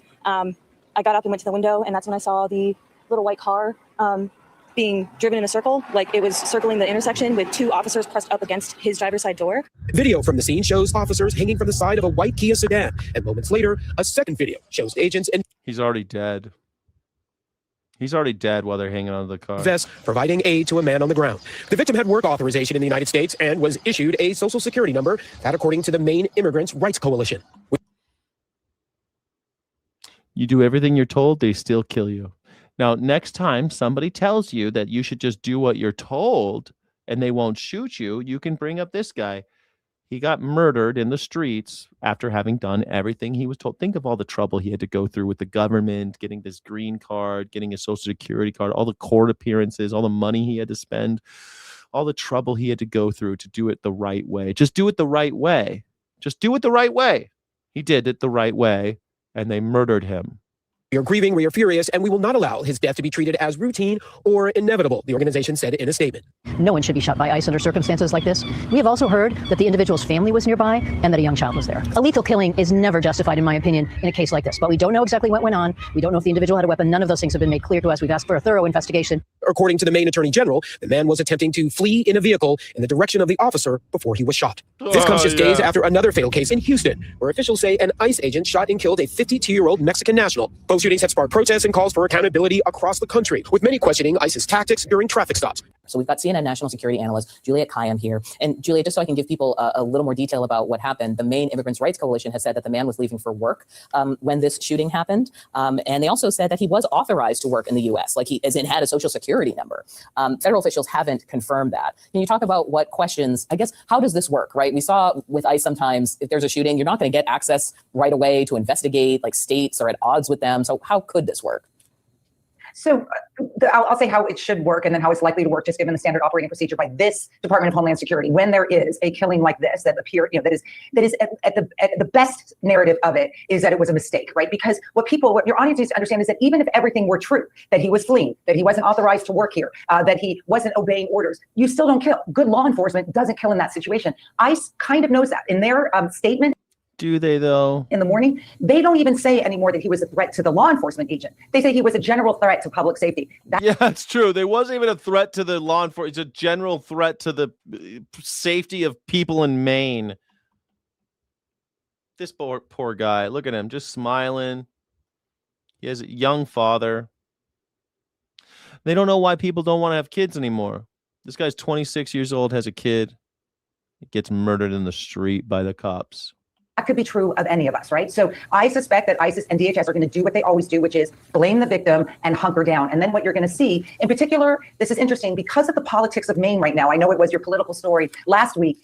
You're going to see very aggressive local and state efforts to try to understand and unearth what happened because obviously Senator Collins voted for this massive increase by ICE. So this will get political very, even if that wasn't going on, there's protesters already hitting the streets, already calling for ICE to get out of their town. You know, people didn't really know that while things were going down in Minnesota, there was a movement against ICE in Maine as people were frustrated with the enforcement that they saw there. I just want to play for you a witness who spoke to the Associated Press because I think this is the kind of story that can spread quite quickly in this situation. This is a powder keg. Somebody's going to do something crazy, man. Something bad's going to happen here. Can you feel it? Can you feel it in the air? Can you feel it? Pretty soon, someone unassailable will be murdered by ICE. You wait. Something bad's coming. Here he is. He started coming down the street again, driving. I don't know how. And then the SUV hit him again and tried to. And then that's when he stopped. ICE agent got out, tried to open the door. Here's your eyewitness account. Let's just hear that one more time. In this situation. Here he is. He started coming down the street again, driving. I don't know how. And then the SUV hit him again and tried to. And then that's when he stopped. ICE agent got out, tried to open the door and had a difficult time, but eventually opened it and pulled the guy out. His face was bloody. His head was bloody. This is not some wild-eyed protester telling this. Nope, just a friendly neighborhood old guy watching this happen. They shot into the car. The guy was dead behind the wheel. The car was going around in circles. They crashed into the car, pulled his bloody body out. Story, right? And ICE was supposed to be, we were told, operating differently in the aftermath of the killing of those citizens in Minnesota. Is it Mark Wayne Mullen, wood chipper.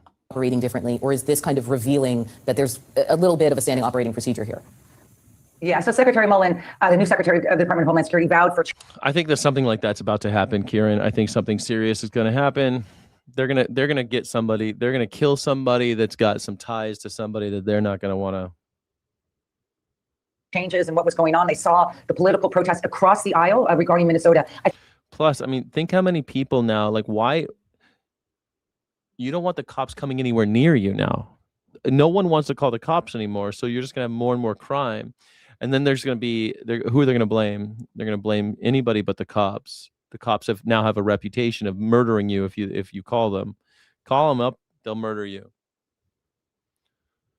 That's what their thing is. I think a better way to put it is they just went stealth. That you had Secretary Noem, the previous Secretary of Homeland Security, with her sort of behavior that got a lot of bad attention. What you're seeing here is the same activities, the same lack of training, the same lack of standard operating procedures regarding, in particular, vehicle engagements. Because what I'm seeing, from my viewpoint, I'm seeing unidentified ICE agents masked. So we only know that they're ICE now. Masks, unmarked cars, no red and blue lights. Nothing.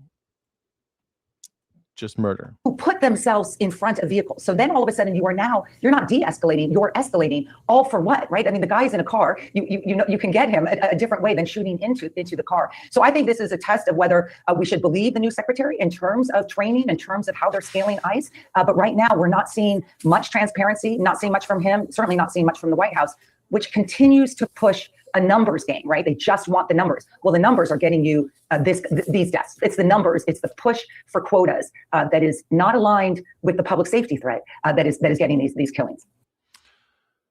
What public safety threat was this guy? What public safety threat are any of these people? They lie and they say there's a this public safety threat is the state. The state has killed way more people than any other group.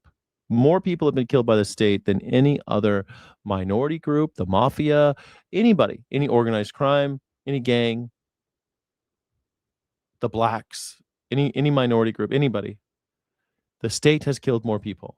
Nobody even can hold a candle to how many people the state has killed. Not even, they can't even, we pale in comparison to how many people the state has killed because the state exists to commit violence. The borders are violent tools to slow you down and keep you from your freedom of autonomy and movement. Tonight, we're taking you somewhere the cameras. Yeah, here we go. The Treasury Department's secret vault. And we found something that's never been seen before. Beautiful room. Yep, and here is the Treasurer's vault from 1863. And, you know, Jesse, I can't let you pass the gate. No? Too much money in there. Okay. All right. You don't trust me. Well, it's not you. It's not you. I've heard that before. Yeah, exactly. And so what used to be in this vault, or what's in this vault now? Well, I can't tell you what's in there now, but Americans used to come and cash their checks here. That's where they came here? Yep, or banks could present and get greenbacks. Solomon Chase, who was the treasurer or Treasury Secretary during the Civil War, created the greenback. We used to have states used to have their own money, banks used to issue their own money, and he consolidated it into the greenback so people could swap for greenbacks here. Were there silver coins? Were there gold coins? Were there certificates? All of the above. Okay. And we still have all those, but. Look at these two homos loving it up, man. I love it. One's out of the closet, one's in the closet. Can you guess who's out of the closet and who's in the closet? Can you guess? Can you guess who's in the closet, who's out of the closet? Let me see. Let's do it. Let's do a. I love this, man. This is great. This is gonna be a great poll. Speaking of polls, speaking of poll smoking, which gay is in the closet? Is it Scott Bessent? Is it Jesse Waters? Who is it? Which one? Which gay is in the closet? Which one is open and which one's in the closet? One of them is very openly gay and one is very closeted gay, but has been doxxed a million times with his Grindr account. One makes fun of gays all the time. One never talks about gays. Can you guess which one's which? Now most people use currency. I hear there might be a new brand of currency around the corner. Well, it's same currency, just different series. And it's going to look different. Well, it's going to have one big change on it. For the 250th, the president. He's so beside himself. Oh my gosh, it's going to be so much fun. Signature is going to be on it for the first time, so I think it's fitting. Why would the president's signature be on the fucking $100 bill? Donald Trump is president during our 250th anniversary, so it'll be the president's signature and my signature on it. Let's go take a look. Let's go take a look. Dollar bills. Jesse, welcome to the Treasurer's office. It's when we have. Jesse, why are you wearing white pants? What are you doing, Jesse? What is this? What is Jesse Waters doing? Honey, you just got queer-eyed. 3 museum offices in Treasury, and this is one of them. This is a beautiful office with a great view of the new big, beautiful ballroom. It's big and it's beautiful. It's almost finished. It's going fast. going fast. These guys, Jesus, get a room, guys. God damn. This is in Treasury, and this is one of them. This is a beautiful office with a great view of the new big, beautiful ballroom. It's big and it's beautiful. It's almost finished. It's going fast. going fast. Donald Trump's signature will be on a $100 bill. Well, it's going to be on all the currency for the 250th.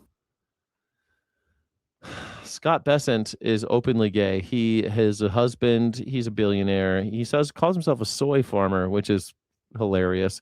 But he's a yeoman farmer. He owns lots and lots of land. He's a multi-billionaire. Scott Bessent. It's okay to be gay if you're a billionaire. He knows it, And Jesse Waters knows it. Jesse Waters is no billionaire. And so he's in the closet. And Scott Bessent is out of the closet. Scott Bessent never talks about gays. Jesse Waters always talks about how he hates the gays. But here they are, yucking it up. Everything. Yes. So as Treasury Secretary, I only have two mandates. The currency has to say "In God We Trust" somewhere on it, and there cannot be a image of a living person, but we have the president's signature, which again, I think it is appropriate for the 250th. During the 150th, there was a Calvin Coolidge coin, so we can put living people's images on a coin. The president's also going to have a coin coming out with his image. Holy fuck. It's going to be that face. That's the coin. That's the coin. Like, wouldn't you try to do wouldn't you try to do the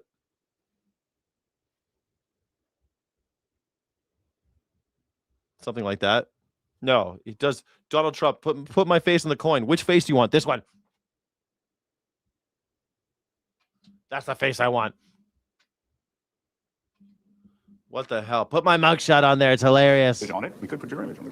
Let's not get carried away. People might hoard. People might hoard it. So. My family, and that's it. Can I see the president's signature? Yeah. So here's the sheets of hundreds, hot off the presses. Watch out. Don't smudge it. Don't smudge it. So what'll happen? Don't smudge.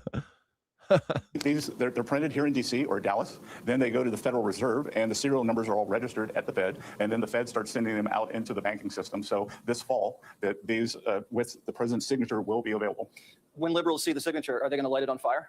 Well, yeah. No. Maybe we should make Molotov cocktails, though. That's good for the U.S. government when they do it. So their hair's on fire, so they should keep the currency away from their hair. I see the president's signature is probably the smallest he's ever written anything.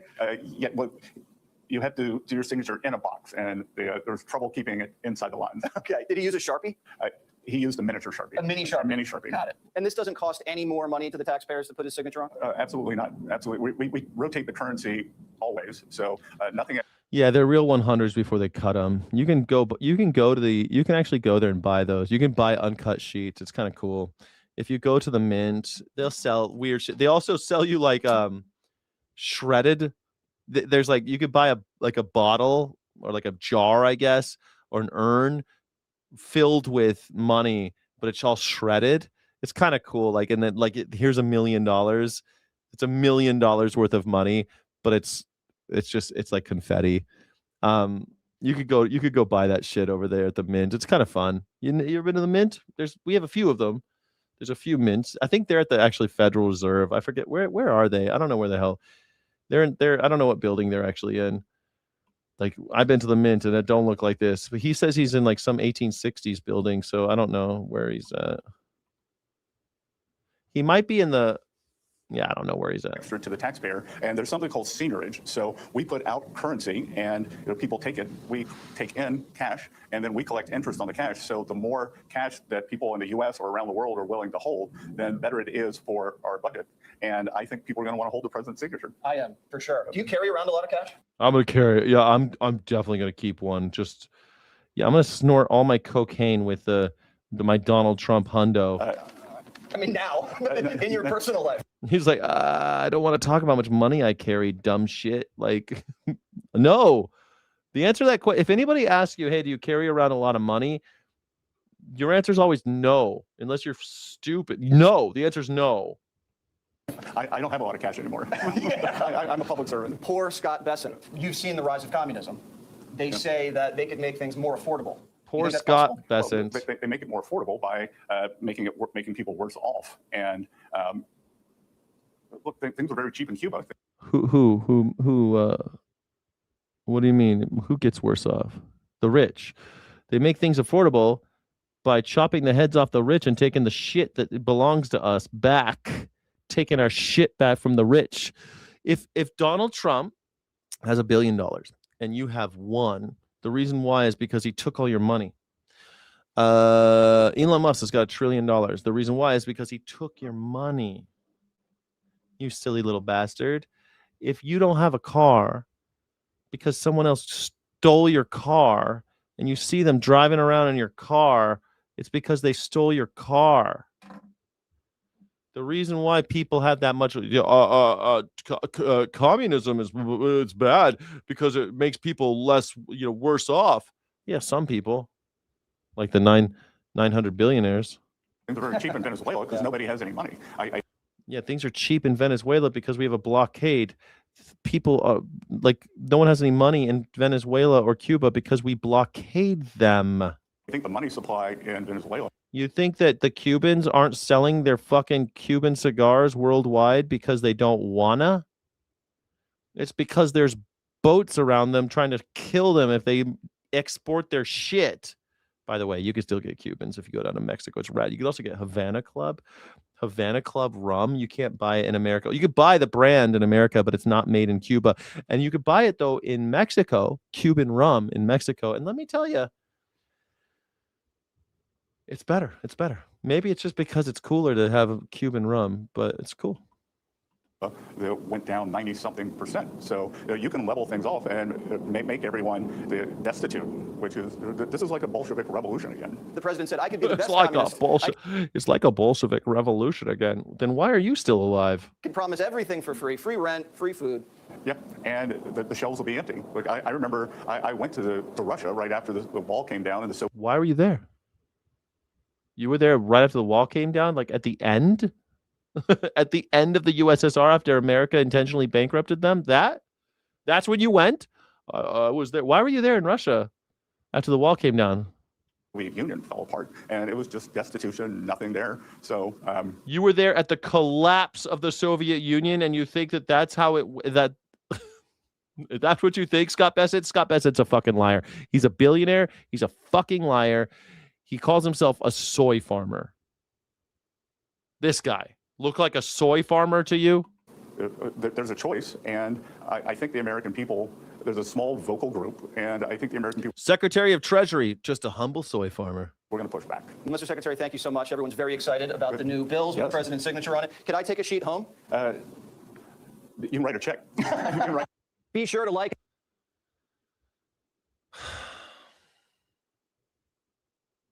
They definitely fucked after that, though, right? They definitely fucked after that for sure, right? They definitely.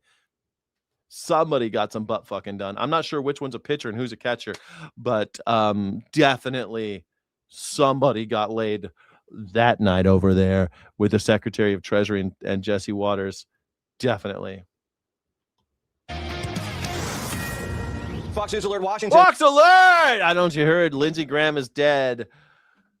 Ding dong, the witch is dead.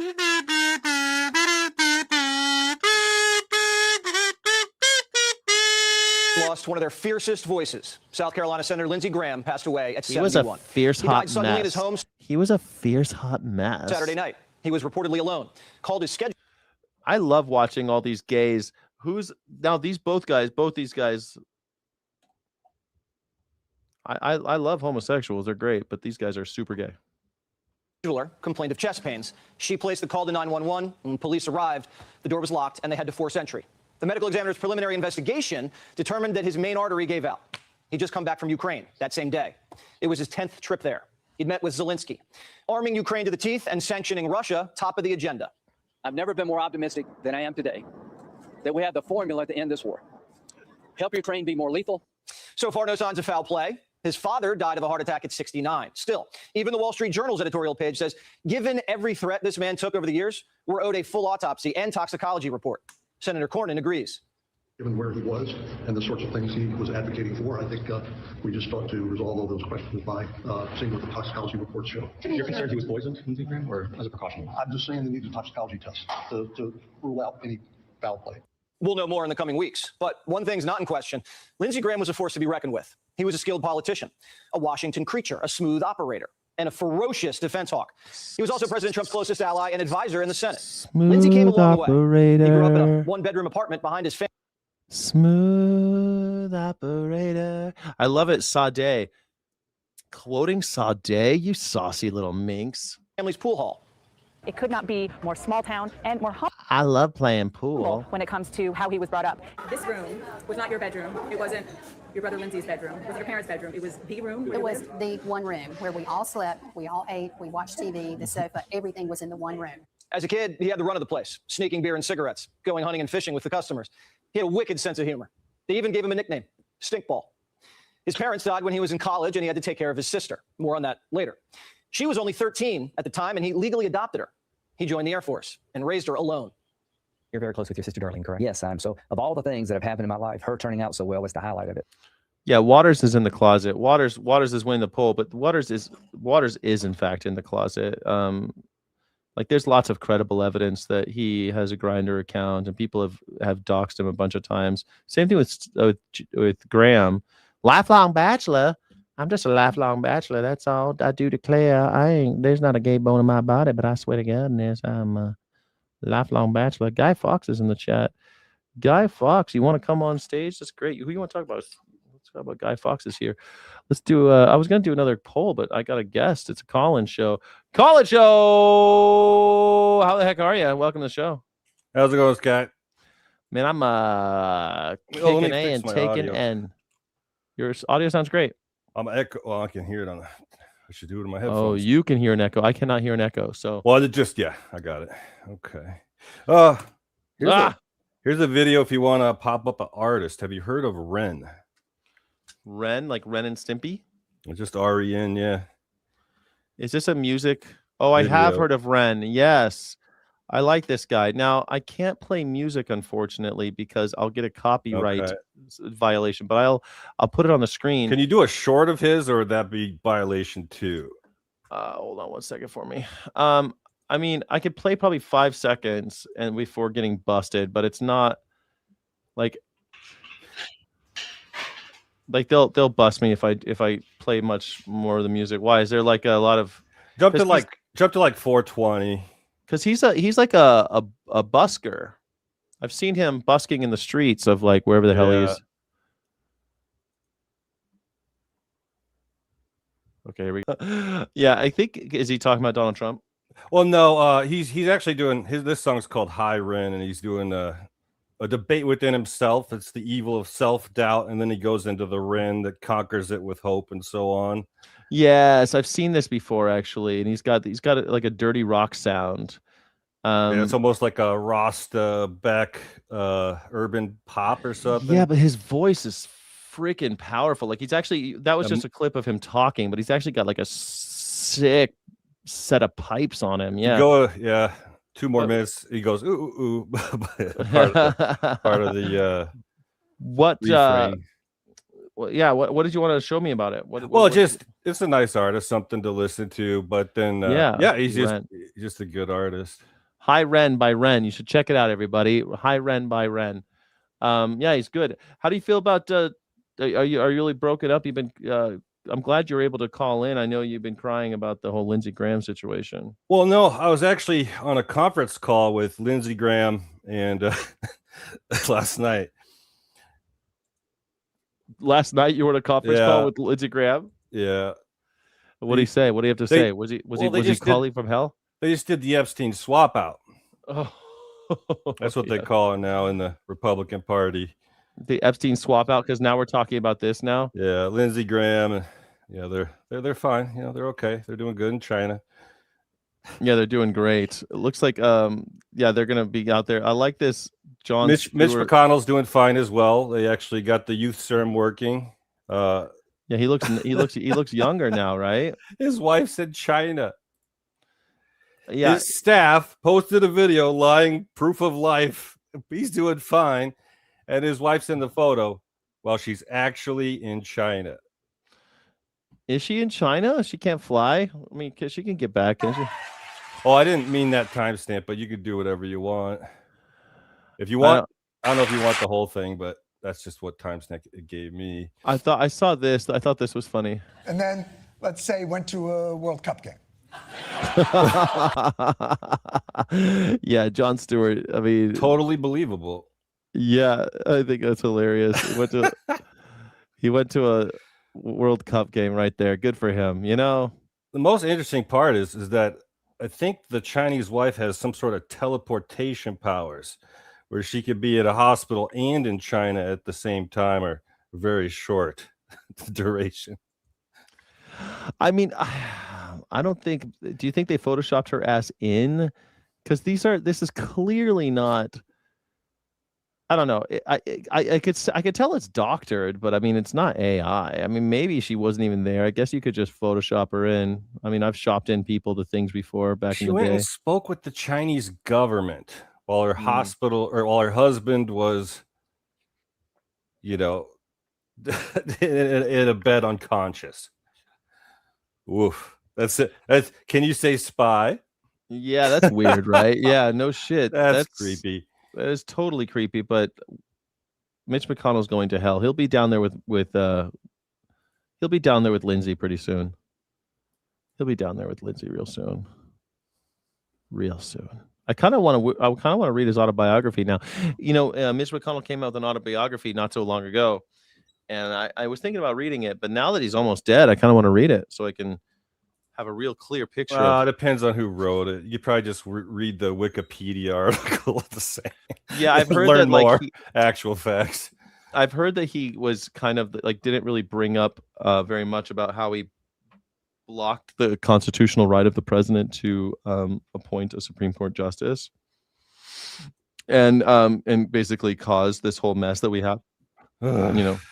Joy, evil men, grasping onto power till their last gasping death.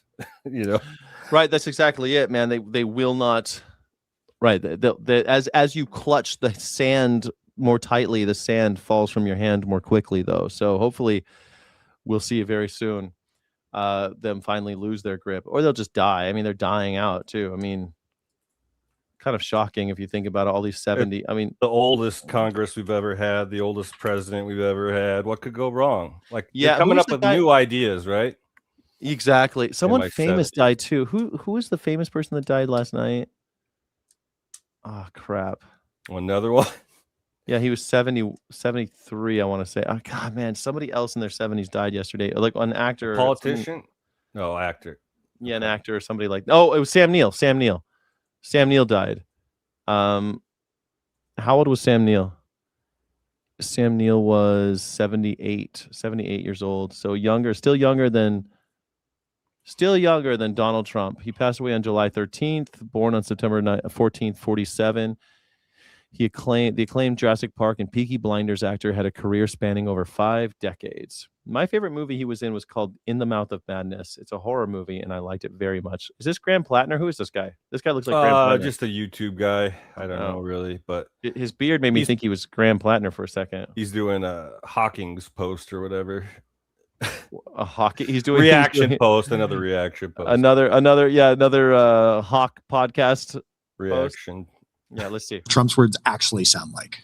They loaded up a Boeing 757. Remember the old 750? It was a beautiful plane loaded up with cash. They took all the seats out, and they took all of the cash from Virginia, Maryland, and DC banks. They had no money. They took every ounce of cash, put it in, flew it to Iran, and gave them the money. It began, and that was pretty much the Obama deal. That was one of the worst tragedies that happened. When you ask, our guys can continue. Steve is great, and Jared, all the guys, they know him very well. Yeah, actually, they're working on your stuff too. No, I wonder what. The slur, my God. Oh, that was nice. That's my favorite part. Because he always does that. His soul's escaping every time he speaks. He's got to keep that last bit in. God, the slurp. Oh, man. That's rough. The slurp. He's always snorting and slurping. What's going on with this guy? You read a transcript, you just wonder, this isn't what is this? Trump verbatim quotes, what the fuck? Yeah, I mean, the last intelligent thing he said was,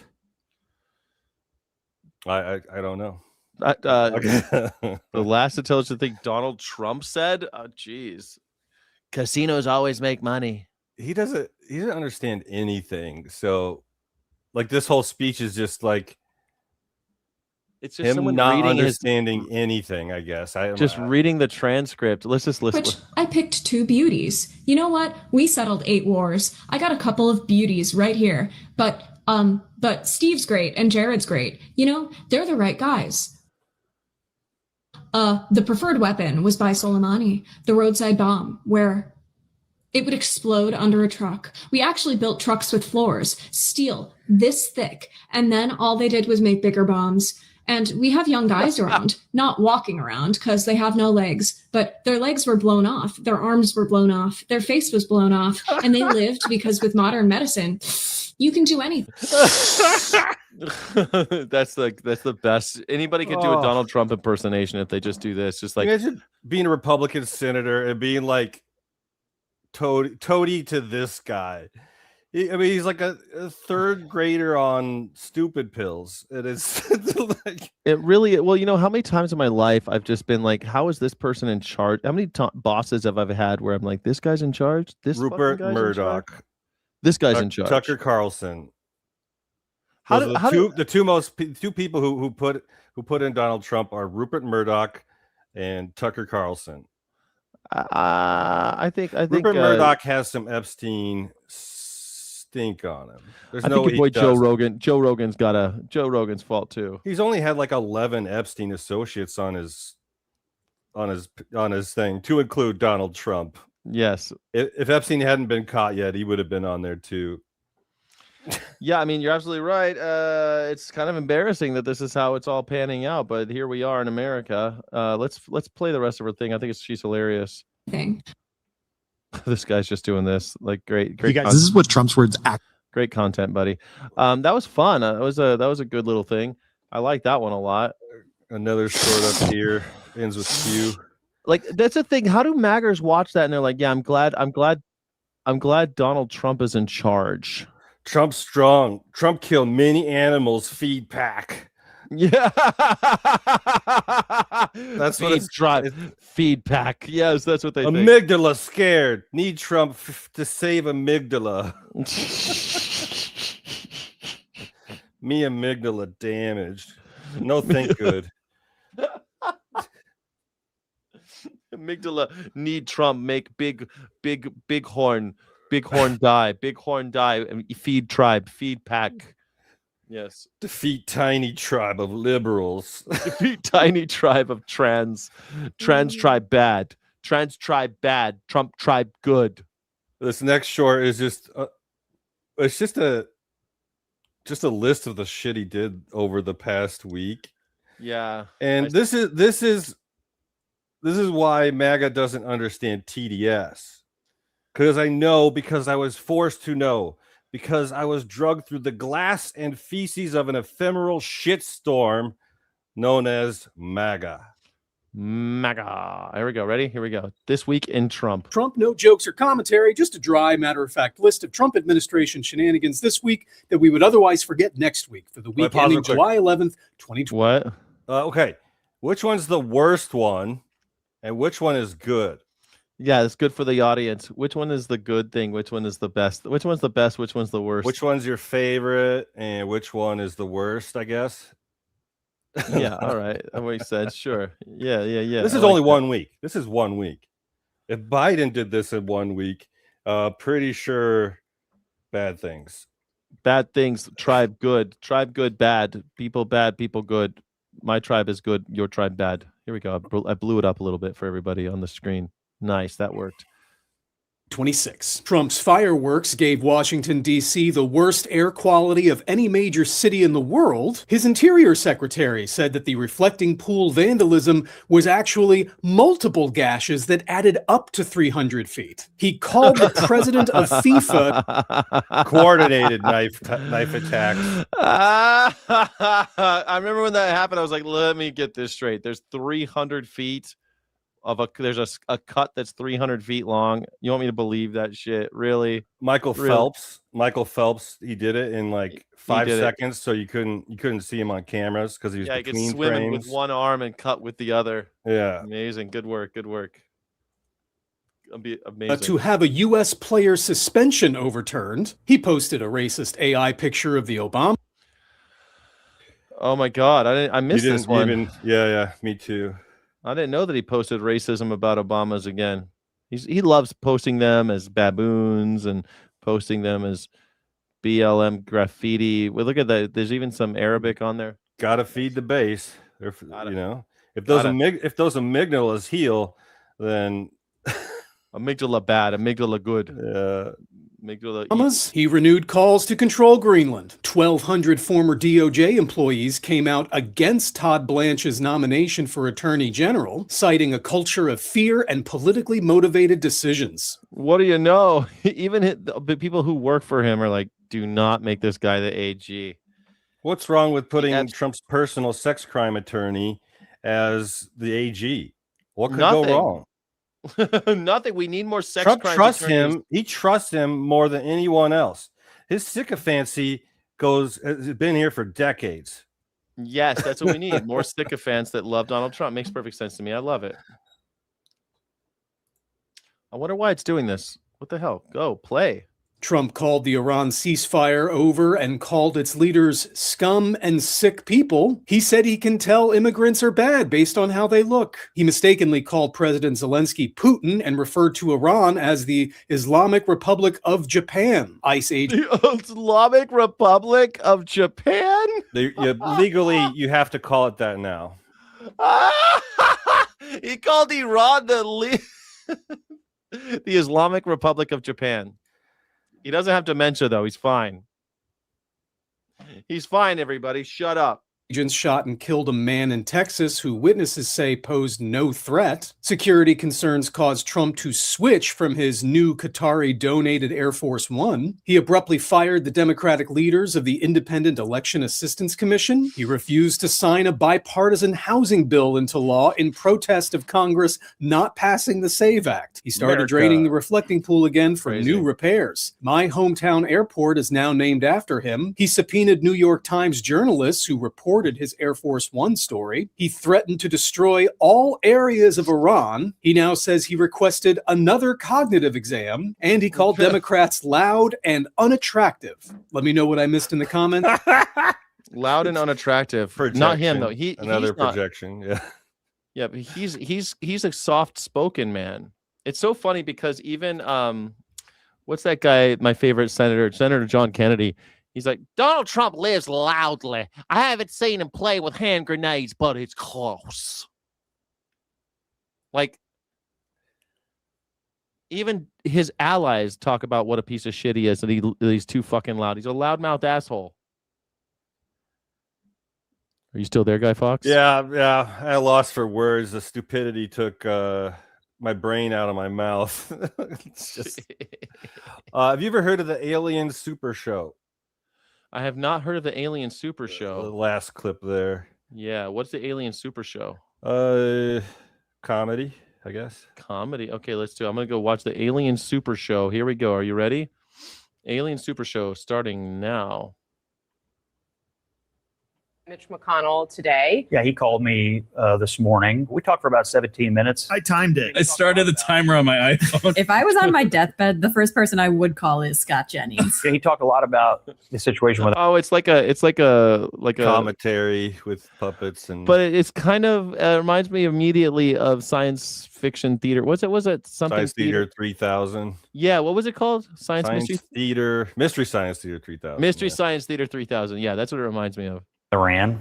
Talk a little bit about Ukraine and what's going on in Europe. It's also funny that there's no direct quotes in any of these reports. They're like weird AI summaries. That's like Senator McConnell discussed Iran. I told him I'd been to the Teddy Roosevelt Library. We talked a little bit about the history of the vice presidency, a little history of the Senate. We talked about the most boring stuff imaginable. It's just an automated phone line. They repurposed the old movie phone guy. Hi, this is Mitch McConnell. You've selected History of the Senate. Movie phone, remember that? No. You don't remember movie phone? Brought to you by 95.5 KLOS, deep in the jungles of the Amazon. Sean Connery, the medicine man. No bells.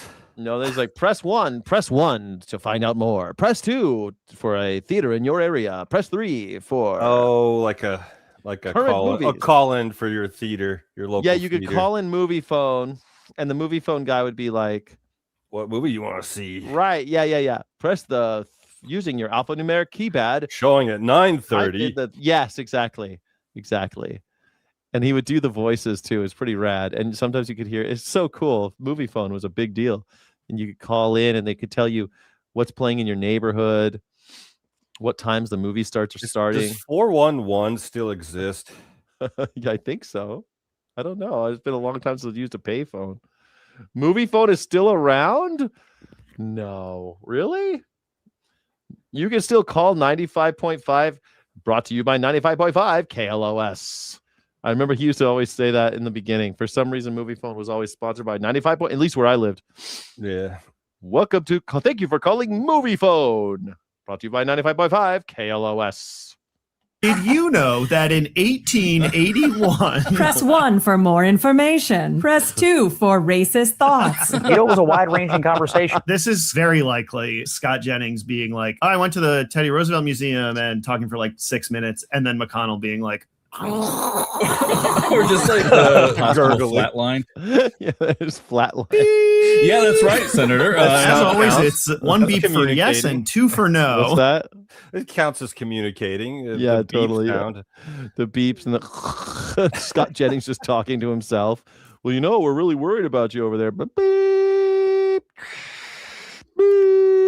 And then one long unbroken, which, as we know, means strong agreement. Please continue talking. He's Christopher Piking, and everyone knows what.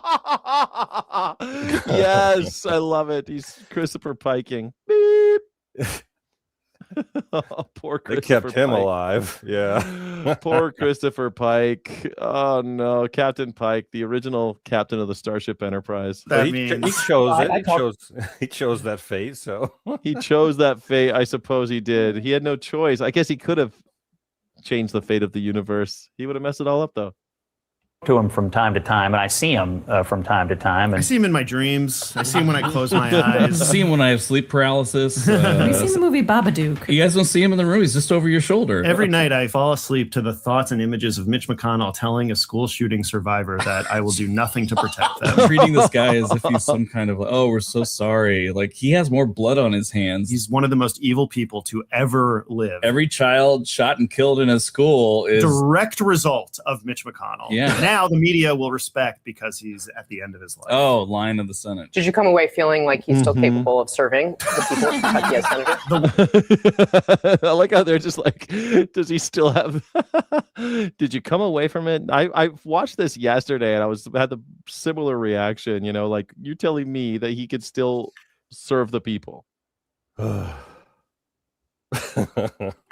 But Biden was so bad. Word serving is so crazy here. The dude can't fucking move his goddamn limbs. Is he still able to serve electrical impulses to his muscles to move? it was a personal private call, but a personal private call that I was asked deliberately to share with the world to show that he is not dead. Do you think he'd be willing to call into the show? Could we get him on the phone now?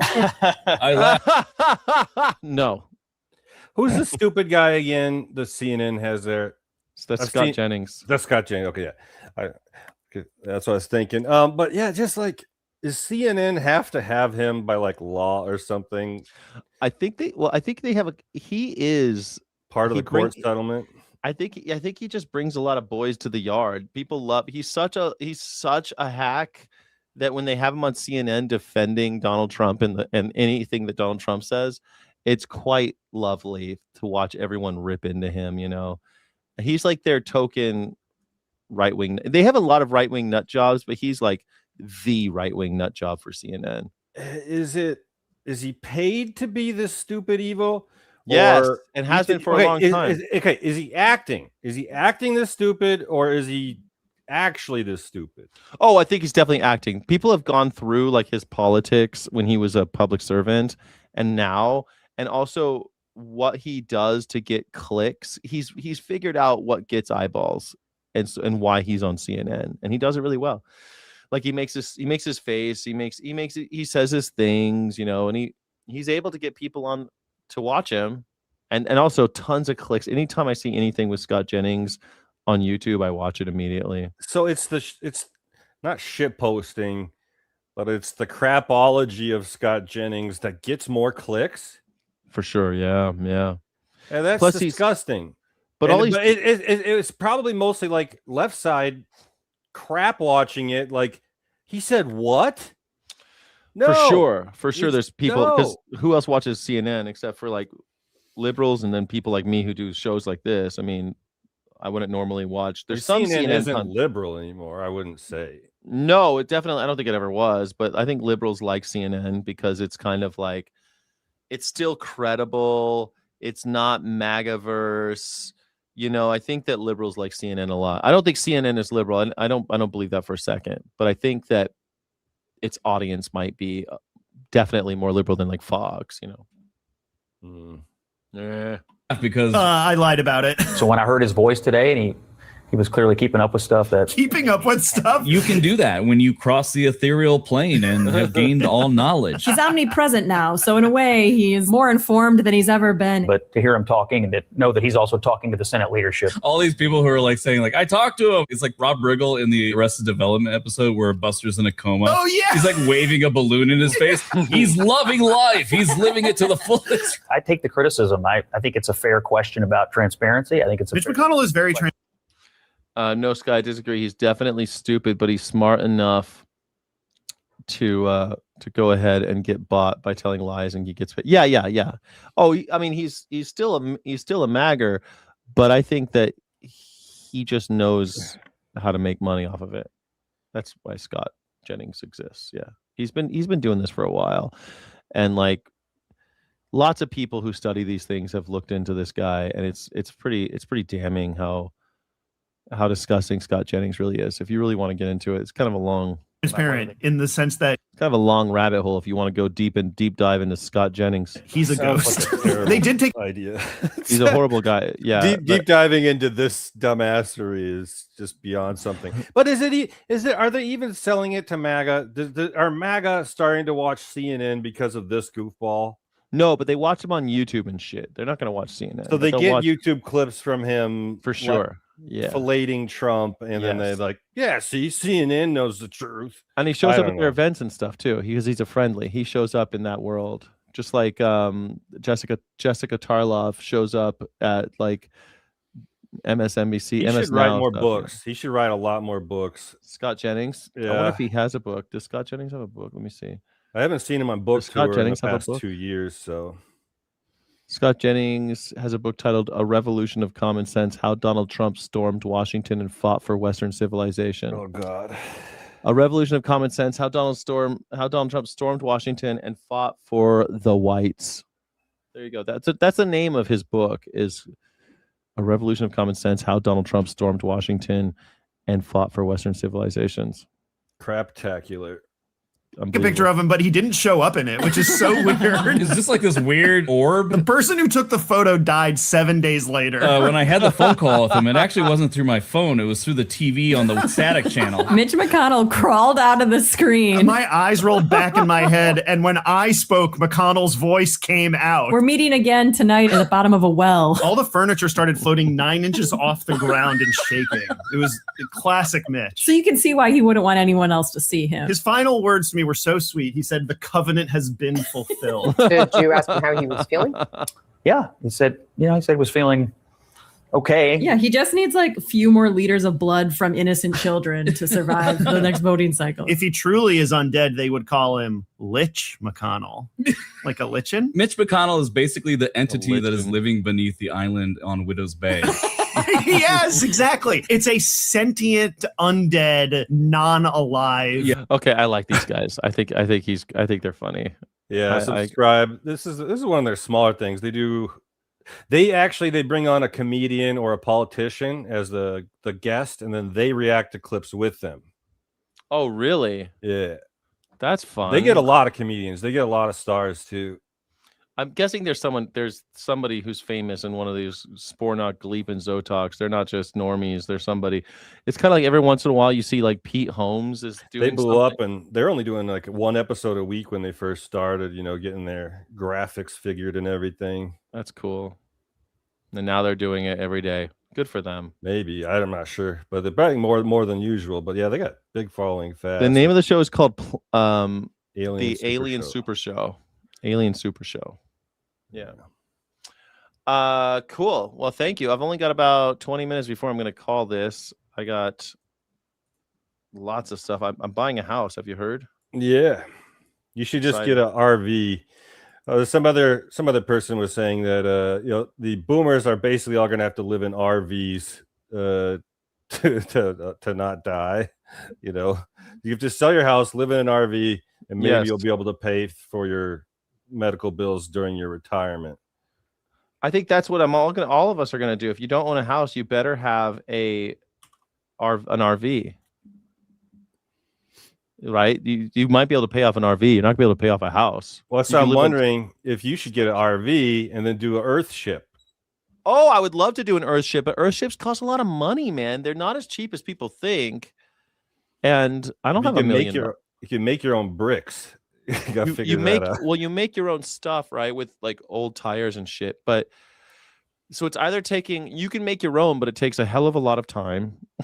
Well, your YouTube channel could just be building an Earth ship, living in an RV, building an Earth ship. I love it. 2 hours of political news, and then the rest of the day you're like, today I'm building a solar panel flux generator. I love that stuff. I want to do, but I can do that in Albuquerque because I'm going to install, a water catchment and vegetable garden and solar panels. So these things will happen no matter what, unless I end up in that condo. I might end up in a condo and I have to change my whole ideas. But I forget if it was Arizona or Utah. I heard a guy was out there and he has solar panels on his house, but he is not allowed to control his thermostat due to the county. When it is so hot that they're pulling off the grid too much, then they up your thermostat to 80. Crazy. So the only way around that would be to install a battery, right? Either one of those. I'm not sure if he can do that.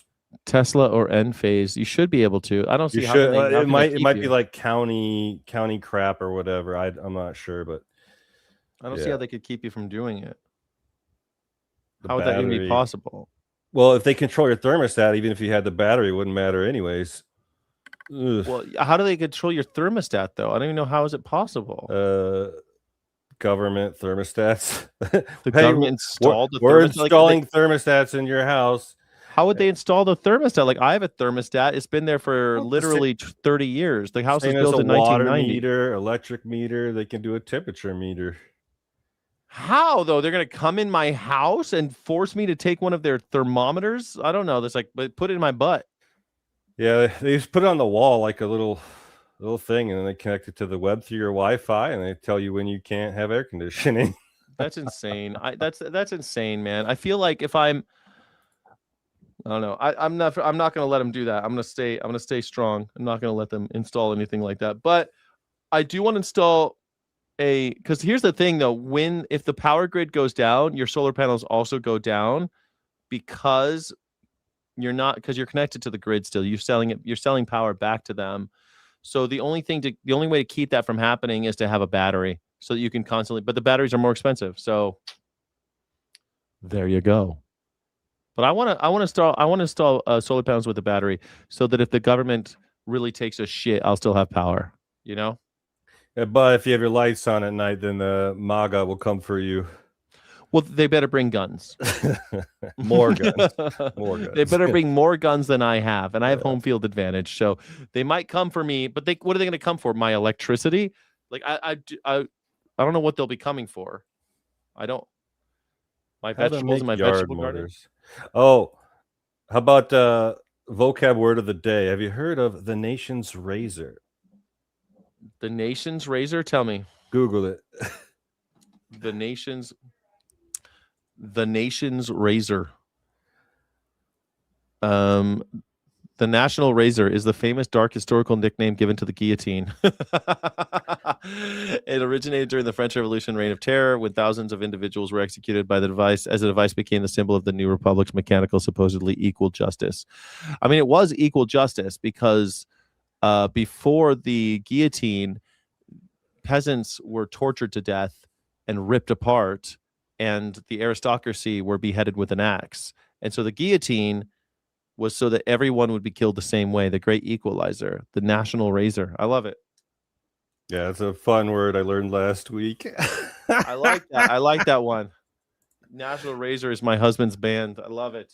This last clip is Trump's Hollywood star. Yeah, that's like the most vandalized star in the history. It cost them more money, but Hollywood won't get rid of it. They won't just release it. Oh my god! But Well, they can, or Trump would send more ICE after him. They could remove it and be like, dude, it's costing us too much money to keep this thing going. They have to keep repairing it. they have to keep on repairing it because people keep destroying it. In fact, I knew a guy. This is a funny story. I knew a guy that worked at PETA, right? And PETA was doing a demonstration in Hollywood. And after the demonstration, the guy, as a private citizen, left the demonstration, went to he had nothing to, like, PETA thing is over. Everyone went home. But one of the guys that was in Hollywood, works for PETA, went over to and then did something. I think he threw blood on it, or he did something to the star. And the star became, and then the news became, PETA activist vandalizes the Star of David. I mean, the star of Donald Trump, the star of Donald. And then they fired him. PETA fired the guy. Yeah, you kind of have to keep it, especially if you're in the organization, do a little more legal, or if you're doing it illegally, at least wear a mask. Privacy in public. Yeah, be private about it. Jesus. All right, so here we go. 118 at Donald Trump's Hollywood star, and today somebody's. That's so funny. That's so funny. AOC candle. Yeah, prayer candle. Lindsey Graham. Thoughts and prayers for all these, Look how trashed this star is. Set up a memorial for former South Carolina Senator Lindsey Graham and placed a AOC prayer candle next to him. I love that. Make sure to hit the follow button to see. Look how it's been jackhammered around. Look at what's here in the corner. They just destroyed it. God damn, it's so funny. Bill Cosby's was really messed up too. They've messed with day 119 tomorrow.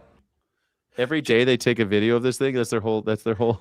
Jump into Johnny Palmadessa. Just scroll a short or two of his, and he's a debater. He's worked in DC. He does videos with Congress and whatnot. Go potty. Oh my god, people put poop on it. Jesus. See if you can just find a debate clip with just him podcasting somewhere. In a short, these are all his shorts. All his shorts are this. These are day on day. I guess someone cleans it at night. Yeah, they come in with like. It's probably the cleaning it at night that causes a lot of the chipping. They come with a machine every night. And they got a special spray hose. Yeah, it looks like a little rideable polisher. I've seen them. If you're out there late at night, you can see it. Look at it. What's the corner? Why is the lost to war and smells? What the hell, man? People just vandalizing this thing. Lost He to doesn't war. do debate shorts at all, I guess. No, it doesn't look like it. No debate shorts, huh? Pedophile. War criminal. Here's the guy trying to clean it. Here's one guy.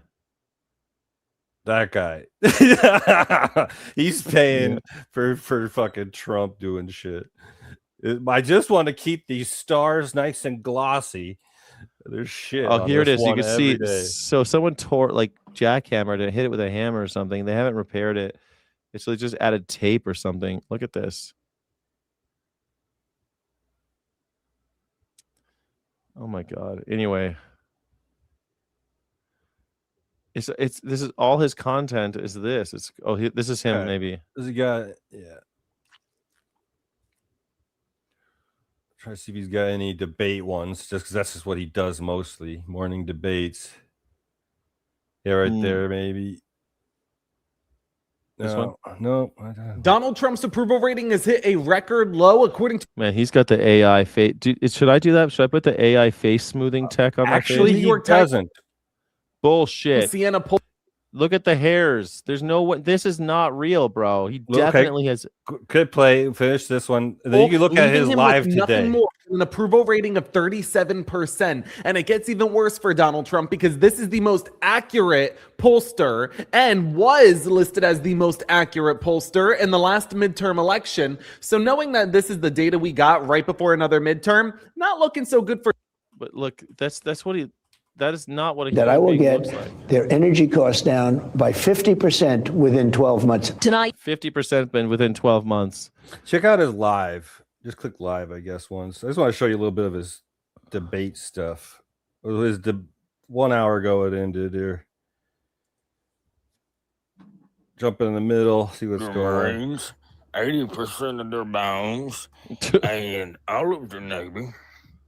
John, thank you so much for supporting me with that $5 dono. I appreciate the love.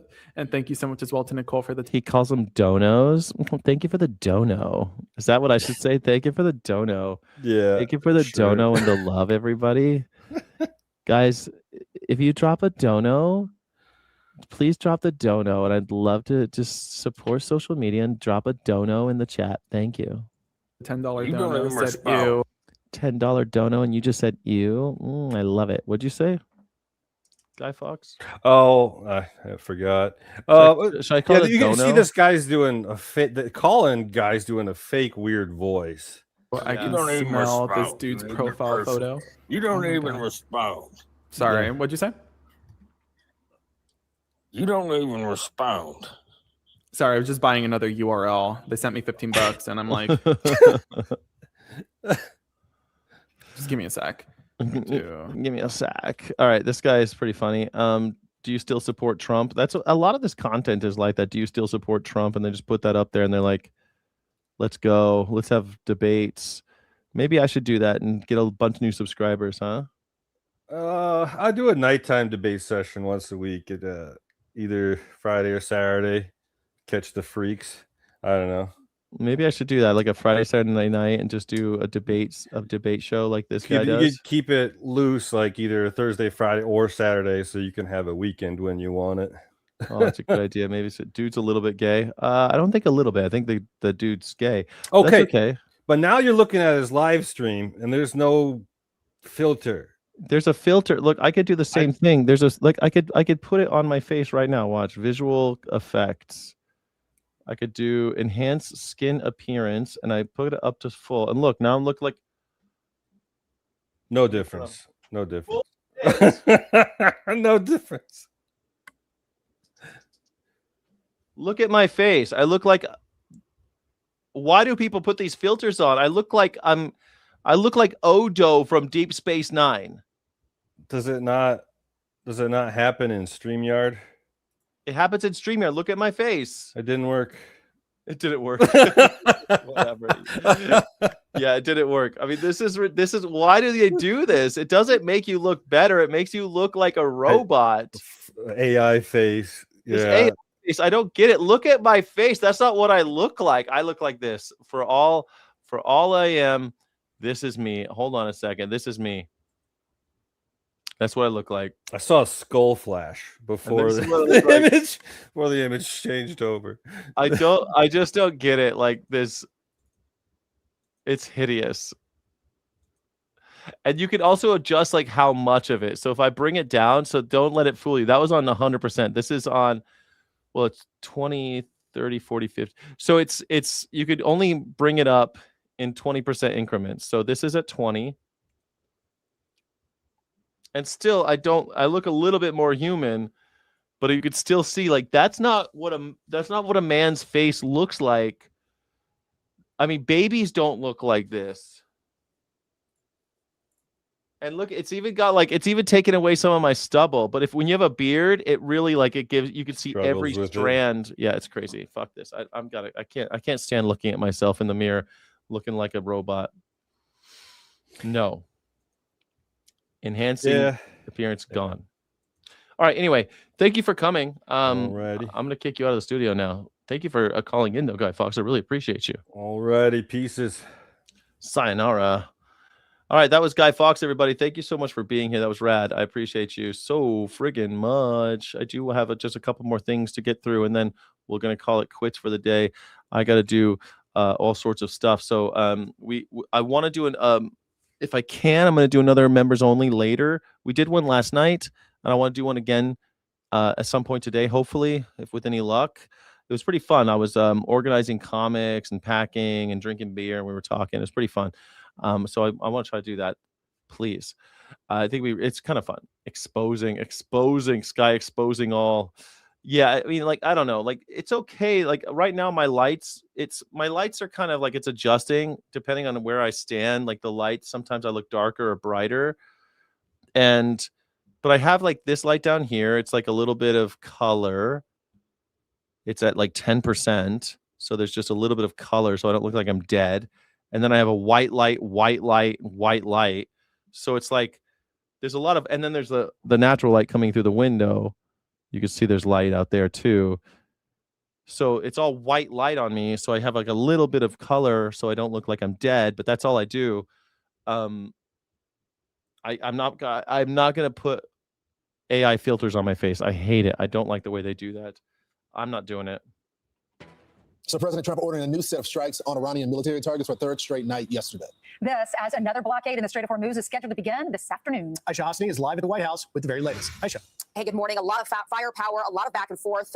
Let's get started with what happened overnight as the president brings down his Back and forth. Are they killing our guys? iron fist on Iran. The U.S. pounded Iran for 5 hours last night. CENTCOM says they hit military targets across 6 different locations, but did not say if they struck Pickaxe Mountain. That's something the president said was a potential target for a nice big fat shot. Also seeing reports that the IRGC carried out drone and I like the nice big fat shots. I love it when they got the nice big fat shots. missile strikes on U.S. military targets in Bahrain, Kuwait, and Jordan. And a Dutch shipping firm says one of its vessels was struck off the coast of Oman. All of this hours after the president said the U.S. was taking control of the strait.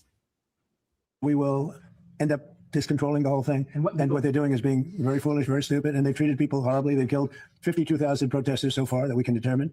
It might be more Got any video? No, we just gotta take my word for it. than that, but 52,000 protesters have been killed. Take my word for it. The 52,000 protesters is 47 years. Killed, and it's really a terrible situation. It's terrible the way they treat their protesters. What? Someone just got shot in the face in America again? The president also announced a new 20% fee in the strait, turning the tables on Iran. He said Iran and anyone doing business with them. You know what Iran says after their police kill a protester? They say they were Antifa. They were terrorists. Those protesters were terrorists, and our heroes killed those protesters. You know what America says when we kill protesters? They were heroes. Those ICE agents were heroes. Has to pony up. Putting the blockade back, and it's a blockade not for anybody but Iran. In other words, anybody doing business with Iran can't go through. Everyone else will be able to go through. So it's a blockade. It's a very strong blockade. The blockade was probably more effective even than hitting them, but I think the combination is the thing that really does it. Iran's foreign minister posting this in response on X, writing, POTUS is absolutely right. Whoever provides secure and safe passage of commercial vessels through the Strait of Hormuz should be compensated for this service. Iran has always been the guardian of the strait and will remain so forever. 20% is, of course, too much. We will be fair. Meanwhile, Iraq's prime minister is scheduled to meet with the president at The United States government is saying that they are going to put a toll on the Strait of Hormuz. White House today. Iraq ships a lot of oil through the Strait of Hormuz. That has slowed down considerably since these strikes began, since this Strait of Hormuz exchange began. The president announced as well that he's going to be addressing the nation this Thursday, prime time at 9 o'clock. Prime time, 9 o'clock. Prime time in California, I guess. Back to you guys. All right, thanks so much, Aisha. Thanks. So the Iranians are doing these back channels and trying to say that that these junior members of the IRGC are the ones that are doing the firing. And I don't think the president is taking them at the word. He's still hitting them very hard. I did find it very interesting yesterday when he told Hugh Hewitt about Pickaxe Mountain, that we're going to be taking it very soon. I think this was bound to happen. The president gave peace a shot. The Iranians didn't want to take him up on that offer, and they're trying to leverage the strait. And the president's making very clear that he's going to finish the job. Yeah, the president has said he's going to charge 20% a fee on all cargo moving through the strait. Here he is. We've had 10 deals with these people, and so we're just going to hit them very hard. And we're going to keep the strait, and we'll probably run it. We'll become the guardian of the strait. We guarded the strait for 50 years more, and we never got paid for it. They made all. I tried Sid Life. I tried. There's 5 gift memberships, but sorry, they didn't get to you. I'm sorry about that. 5 gift memberships. Looks like we got some W's in the chat, though. We need some W's in the chat for all the new Sky City Rebels who just got in. New Sky City Rebels, you get extra content, extra streams, and extra love in the chat. Please join us. Become a Sky City Rebel. Skyjack Morgan, I just gave away 5 memberships. Thank you. Why don't you talk about Governor Walz, not Waltz? Fuck, dude, you can't even fucking spell Governor Walz's name, and you're asking me about him. Whatever. Pardoning a pedo in hopes that the pedo wouldn't be deported by ICE.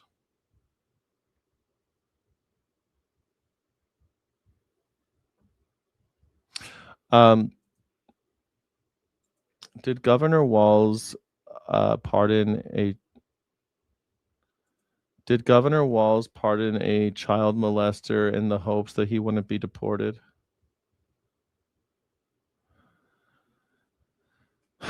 Governor Tim Walz unanimously,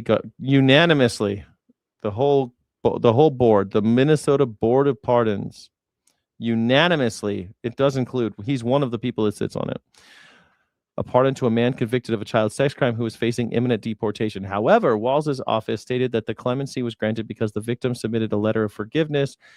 Oh, the victim said a letter of forgiveness and support for his family rather than a strategy to prevent his removal. Okay. The Department of Homeland Security and U.S. State Department condemned the decision and ultimately took federal action to remove the individual from the country. Tolu Vang, a native of Laos, was convicted in 2006 of first-degree criminal sexual assault for abusing a 10-year-old girl. He was issued a final removal order that same year. June 10th, 2026, 20 years later, the 3-person Minnesota Board of Pardons comprising Governor Walz, AG Keith Ellison, and State Supreme Court Chief Justice Natalie Hudson voted to pardon Vang.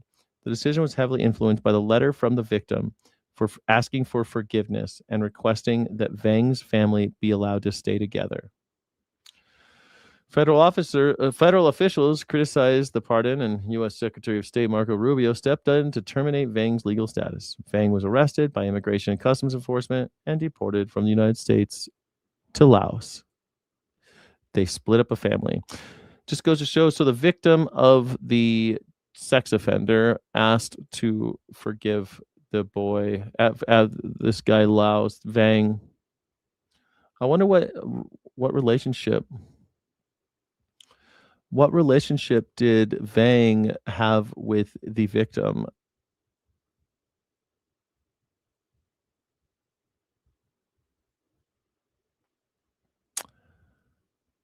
They don't say the relationship, but the victim was 10 years old. The abuse began in 2002. We don't know why. Cultural justification. When officially questioned by police following his arrest, Vang defended his actions to authorities by claiming it was a cultural thing to marry and have sex with girls as young as 12. So, I mean, you guys should have no problem with it then, right? You guys should have no problem with it. I don't know. Like, Donald Trump is a pedophile, so I don't know. Sweet Havoc, why don't you talk about Governor Walz pardoning a pedo? I mean, we have a pedo as president. And he pardoned a pedo. He was one of 3 people who pardoned a pedo whose victim, 20 years after the crime, begged for forgiveness to let him stay in the country. So, you know, seems like some weird shit that went down. I don't know. Deporting him, is that going to solve? I don't know. Whatever. Deport him, don't deport him. I don't give a shit. I don't care. Put him in jail. Did he do his time? He did his time, right? Did 20 years. 20 years for that crime. 20 years he did. But now we're going to punish him again. Seems odd. Seems odd to punish somebody twice for the same crime. But whatever. Donald Trump is still walking around free. Yeah. I've given you many gifted before. Okay, so now I've talked about it, Sweet Havoc. Are you happy? Thank you. You could become a channel member, Sweet Havoc. Stop being a little bitch. The money in the United States was just, they wouldn't, it's amazing. It's, we never made, we guarded it for nothing. And now we're going to guard it. We're going to get paid for guarding it. A lot of money. But we just want to be reimbursed. This is the thing, just deserving to be deported. I don't know what you, like, look, man, you could say deserve to be deported. Punishing someone twice for a crime is against the law, but you want to punish people twice for the same crime. That's fine. Whatever. For doing all of this, for putting our people in danger. But we're really not putting people, we're really saving people. I don't know. It's like I'm not gonna cry because a pedophile got deported. I don't know what you think you're gonna get out of me. Oh, they deported a pedophile? Great, they got one. We got one in the White House. Can we take care of that now? Great, you got rid of a guy. You caught a pedophile. You put him in jail for 20 years, and then you deported him. Great. Now it's Trump's turn. We know he's a pedophile. He admits it. We know we have his victims have come forward. We have corroborating evidence. Let's get him into jail for 20 years, and then we'll deport him. Oh, he'll be dead by then. That's okay. Get him into jail. Put him in jail. Donald Trump needs to go to jail. Needs to go to jail. I don't want to hear any of you MAGAs talking about pedos anymore. You understand? You've defended Jeffrey Epstein. You've defended Donald Trump. These men are pedos. They're chomos. We have a chomocracy, and you're defending them. Hey, Sid Life. Thank you so much, dude. I appreciate that. So it's going to be interesting. Look, over the weekend, Iran was giving a test to see if they were going to be serious about this memorandum of understanding. You don't want to mention? What do you mean I don't want to mention? I looked it up for you, you little victim bitch. You little crybaby little bitch. You asked me to look it up. I did. Hey, why aren't you talking about this? All right, let's talk about it. I talked about it. And now you're a little bitch about it. Now you're still crying? You're still crying. You get what you want. You're still crying. Okay. Yeah, no, don't overdraft. We're going to do some extra content just for you, Sid Life. Don't want to mention it's a Democrat. I just mentioned it. I don't give a shit if it's a Democrat. I don't care if they deported the pedophile. I want Donald Trump to be held accountable for his crimes. The guy went to jail for 20 years. Time served. Now you want to punish him more. Fine. I don't care. I don't care if you string him up by his balls. He fucked a 10-year-old. Okay, well, Donald Trump raped a 13-year-old, talked on Howard Stern about how he loves 13-year-olds, talked to Howard Stern about how he likes to break into teenagers' dressing rooms and look at their naked bodies, told The View that he loves his infant daughter's legs, but he can't wait to see if the tits come in like her mom's, has told people on multiple occasions that his daughter Ivanka has a voluptuous body that he thinks is so beautiful, and that if he weren't her father, that he would be dating her. He probably fucked her too. So yeah, Donald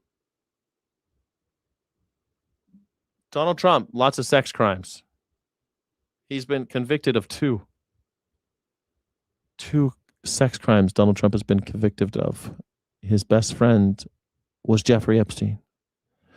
And you're like, what about this guy from Laos who went to jail for 20 years and then got deported? Okay, cool. Deport him. I don't give a fuck. My problem is not the fact that they deport pedophiles. I don't give a shit. I don't care what happens to pedophiles. I don't care if something bad happens to them, I should say. I don't care if something bad happens to a pedophile. I do care when people like Donald Trump are allowed to keep their jobs when he's a pedophile. That's it. I don't care. If something bad happens to Donald Trump, I'm not going to cry about it because he's a pedophile. If something bad happens to this dude from Laos, went to jail for 20 years and now got deported, don't care. Great. So, I think it's a little weird that the government's punishing him twice, because I don't think that the state should have that much power over its citizens. But this guy's not even a citizen. What do I care? Don't give a shit. Going to be progress. And what did they do? They failed it by doing the very thing that we were testing them on, which is to see if they were going to fire on ships in the Strait. And they did that. Iran, make no mistake, killed their own shot at a deal. Now the president is saying, we're going back to striking you hard, as you pointed out, LJ. And also... Yeah, it's Iran's fault. It's Iran's fault that we keep bombing them. With that, let's bring in our panel and start there. Fox News. It's Iran's fault because Iran was wearing that short skirt. She was wearing that short skirt. She was begging for it. Political analyst Ryan Spree. She's walking down the street looking all sexy with all that oil. Fox News senior political analyst Juan Williams, Fox News contributor Kimberly Strassel, and Fox News chief political analyst Britt Hume. Britt, let me start with you. Aren't I on top of the news? This is a news reaction show, Sweet Havoc. I don't follow everything happening in some weird Minnesota pardoning case. I don't know, because it's not a big deal. It's not national news. It wasn't on my radar. Now it is. Thank you so much for contributing to this community. Maybe you can do it without so much of a little bitchy attitude. That'd be great, Sweet Havoc. Maybe you could stop being a little bitch. That'd be rad. Maybe If you want to contribute, you can share on my community page stories that you'd like me to cover. I say that often, maybe not often enough. Here you go. If you want me to cover a story or watch a video, put it on my community page on this channel. I will watch it if there's anything there. I usually will watch it. Ask anybody, I'll watch it. Or you could call in and send me a link like Guy Fawkes just did. This is a call-in show, Sweet Havoc.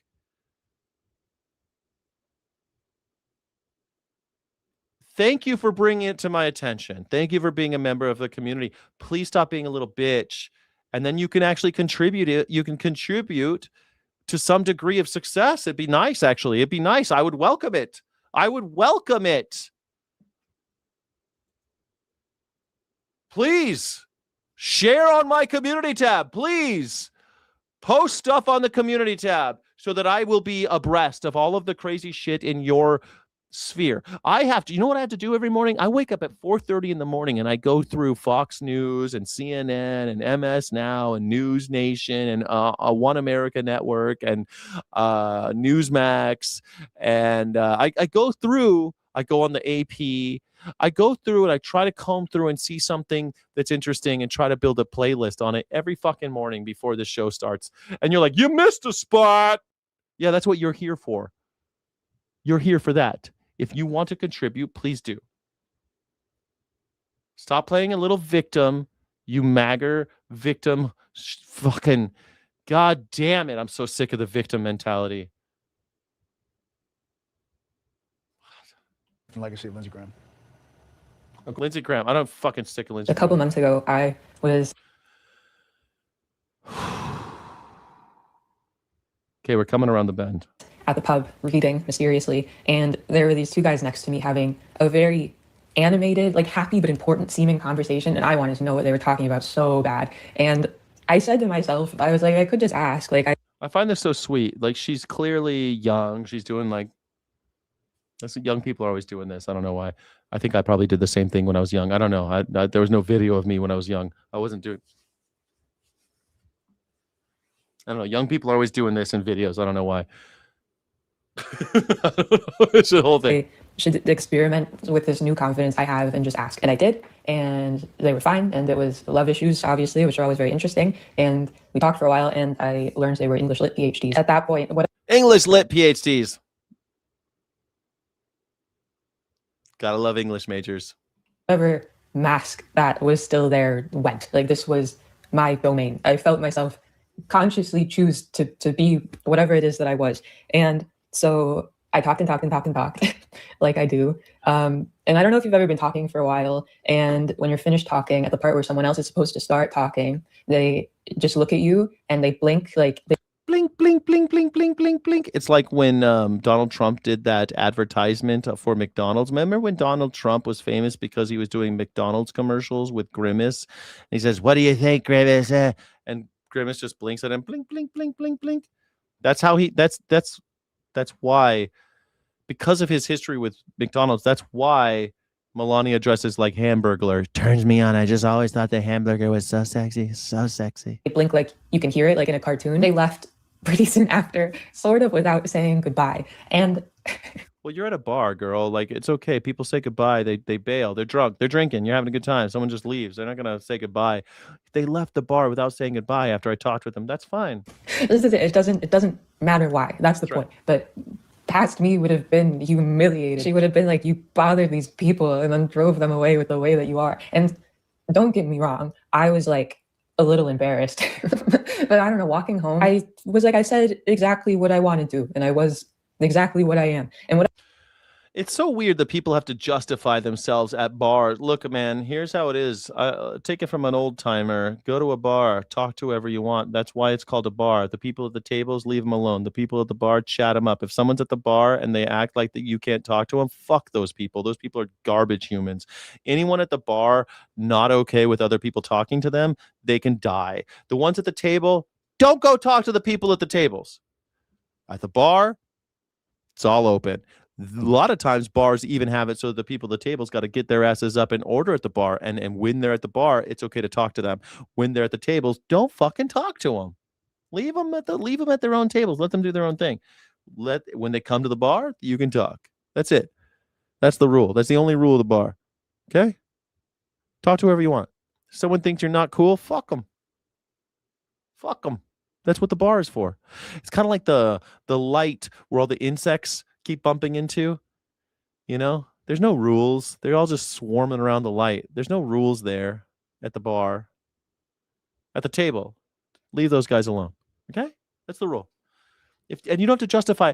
If someone doesn't like what you look like, or they think you're dumb, or they don't laugh at your jokes, fuck those people. They're probably drunk anyway. Fuck them. They're probably drunk. There you go. A girl doesn't like the way you smile. She's probably a drunk lesbian. Fuck them. That doesn't matter, man. You're at the bar. That's the whole point of the bar. Is that it's low stakes. Everybody can talk to anybody. Poor can talk to rich. Old can talk to young. Everyone's, well, not too young. They got to be 21, right? But like, you could just meet people. That's what the magic of being at a bar is, or a pub. You want a private conversation? Go to the table. It's so sad that there's young people like this that don't understand how bars work. Whatever reaction they had to me, regardless of why, that was like, this girl thinks she's autistic. Girl, you ain't autistic. You're just got anxiety. Just stop fucking overthinking this shit. It's gonna be fine. You're cute. You can talk. Say whatever you want. It's a bar. Their own thing. They could have reacted in any way to me. The point is, I didn't see the situation as tarnished by my influence, but as a confluence of energies, all doing various things. And in fact, I felt for the first like this girl seems like she's got to justify how she feels about some asshole she met at a bar. Hey, I want to know what you're talking about. Great. They were probably like, stoked, let's talk. And then you said you overshared or something, and they're like, all right, well, later. And they left. That's okay. They didn't shut you down. They left. They were probably drunk. Time, like I hadn't. Or married. There were two guys. Maybe they were married, and you're cute. And you're like, nah, we're going. Maybe they made a deal before they went to the bar. Maybe the two guys were like, hey, if any chicks chat us up, we're going to leave immediately because Marsha hates it when I talk to girls at bars. Okay. Betrayed myself. I felt like I hadn't betrayed myself. Piloted by a woman? That's so great. You did not betray yourself, little lady. You're fine. You're fine. You're beautiful. Everything's cool. Go to bars more.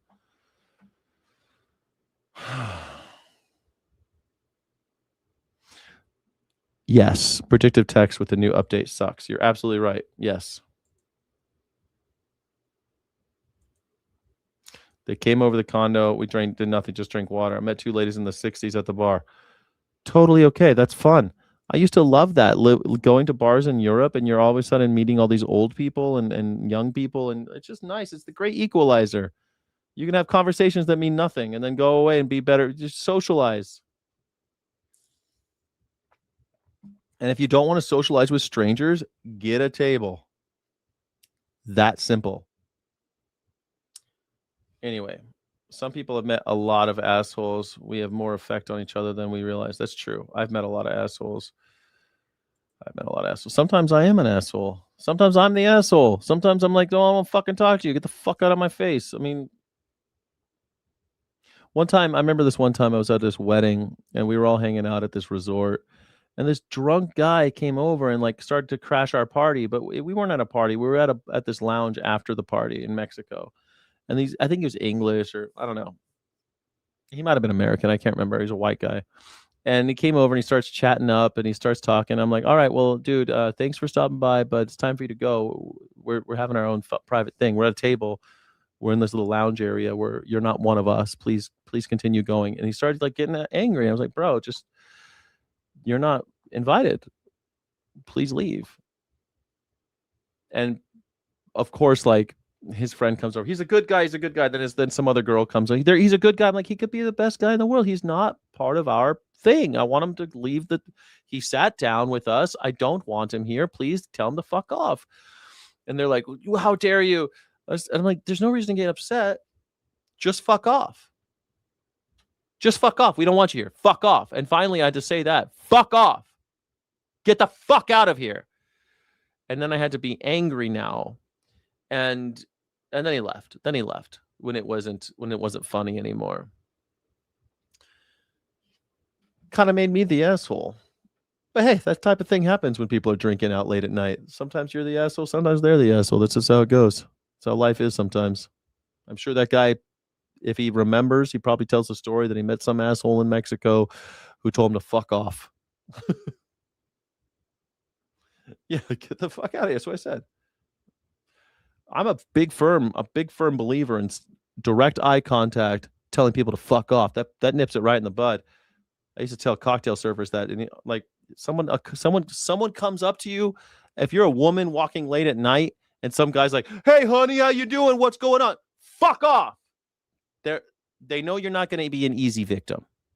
If you're like, "Oh," then don't try to be nice, girl, because that just makes them think that they can get in there. They just think that they're looking for an opening. They're looking for a vulnerability. If someone approaches you, if a stranger approaches you late at night and you do not want to talk to them, look them dead in the eyes with a very stern and tell them to fuck off. 2 words, fuck and off. It works almost every time. Almost 100% of the time it works. Yeah, get lost works. Get lost. Sure.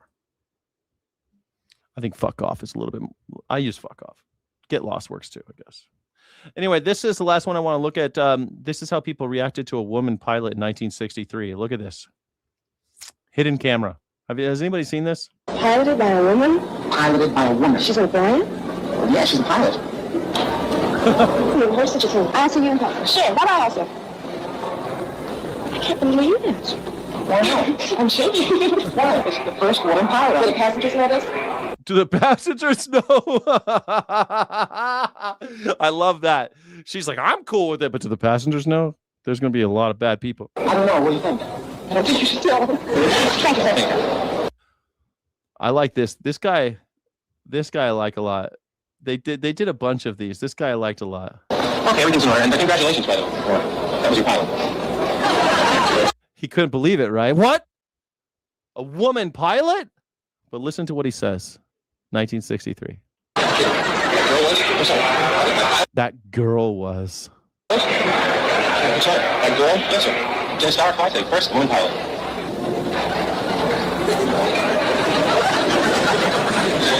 I think this is wonderful. Are you serious? Yes, sir. Piloted by a woman? Piloted by. I think this is wonderful. Are you serious? Some people, they hear new things. Women can be pilots. This is before Charlie Kirk told people that if you see a black pilot, it's probably because he's not a good pilot. He probably was just given the job because he's black. But there's always people out there that see, wow, a woman pilot. Wow, that's wonderful.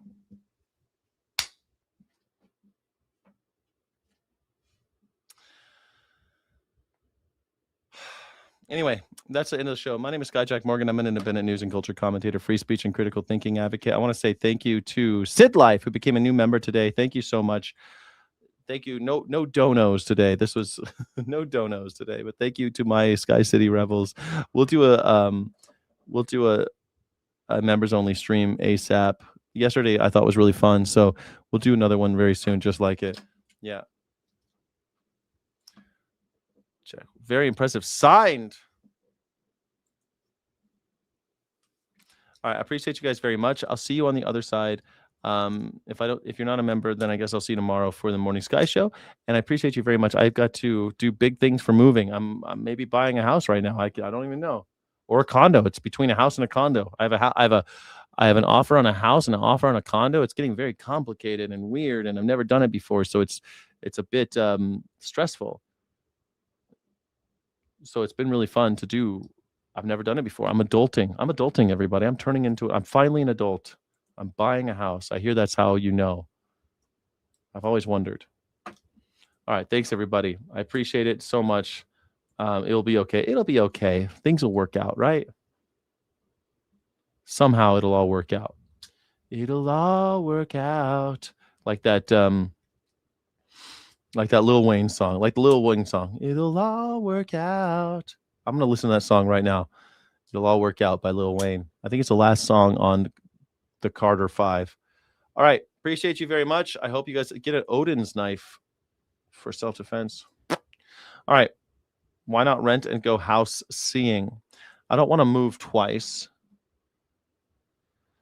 I'm sick of renting, man. I'm not renting now, but I just don't want to rent anymore. I don't want to pay anymore. I'm sick of paying and paying and paying and paying and paying and get nothing in return. I just want to live my creative life, do YouTube, have a vegetable garden. Hopefully my community will continue to support me and all will be a-okay. Thank you all for being here. I appreciate you very, very much. Illegitime non carborundum. Don't let the bastards grind you down because I need you. We need each other and the animals need us most of all. And I'll see you tomorrow. Godspeed. Thank you so much for watching. Don't forget to like and subscribe. Thank you so friggin' much.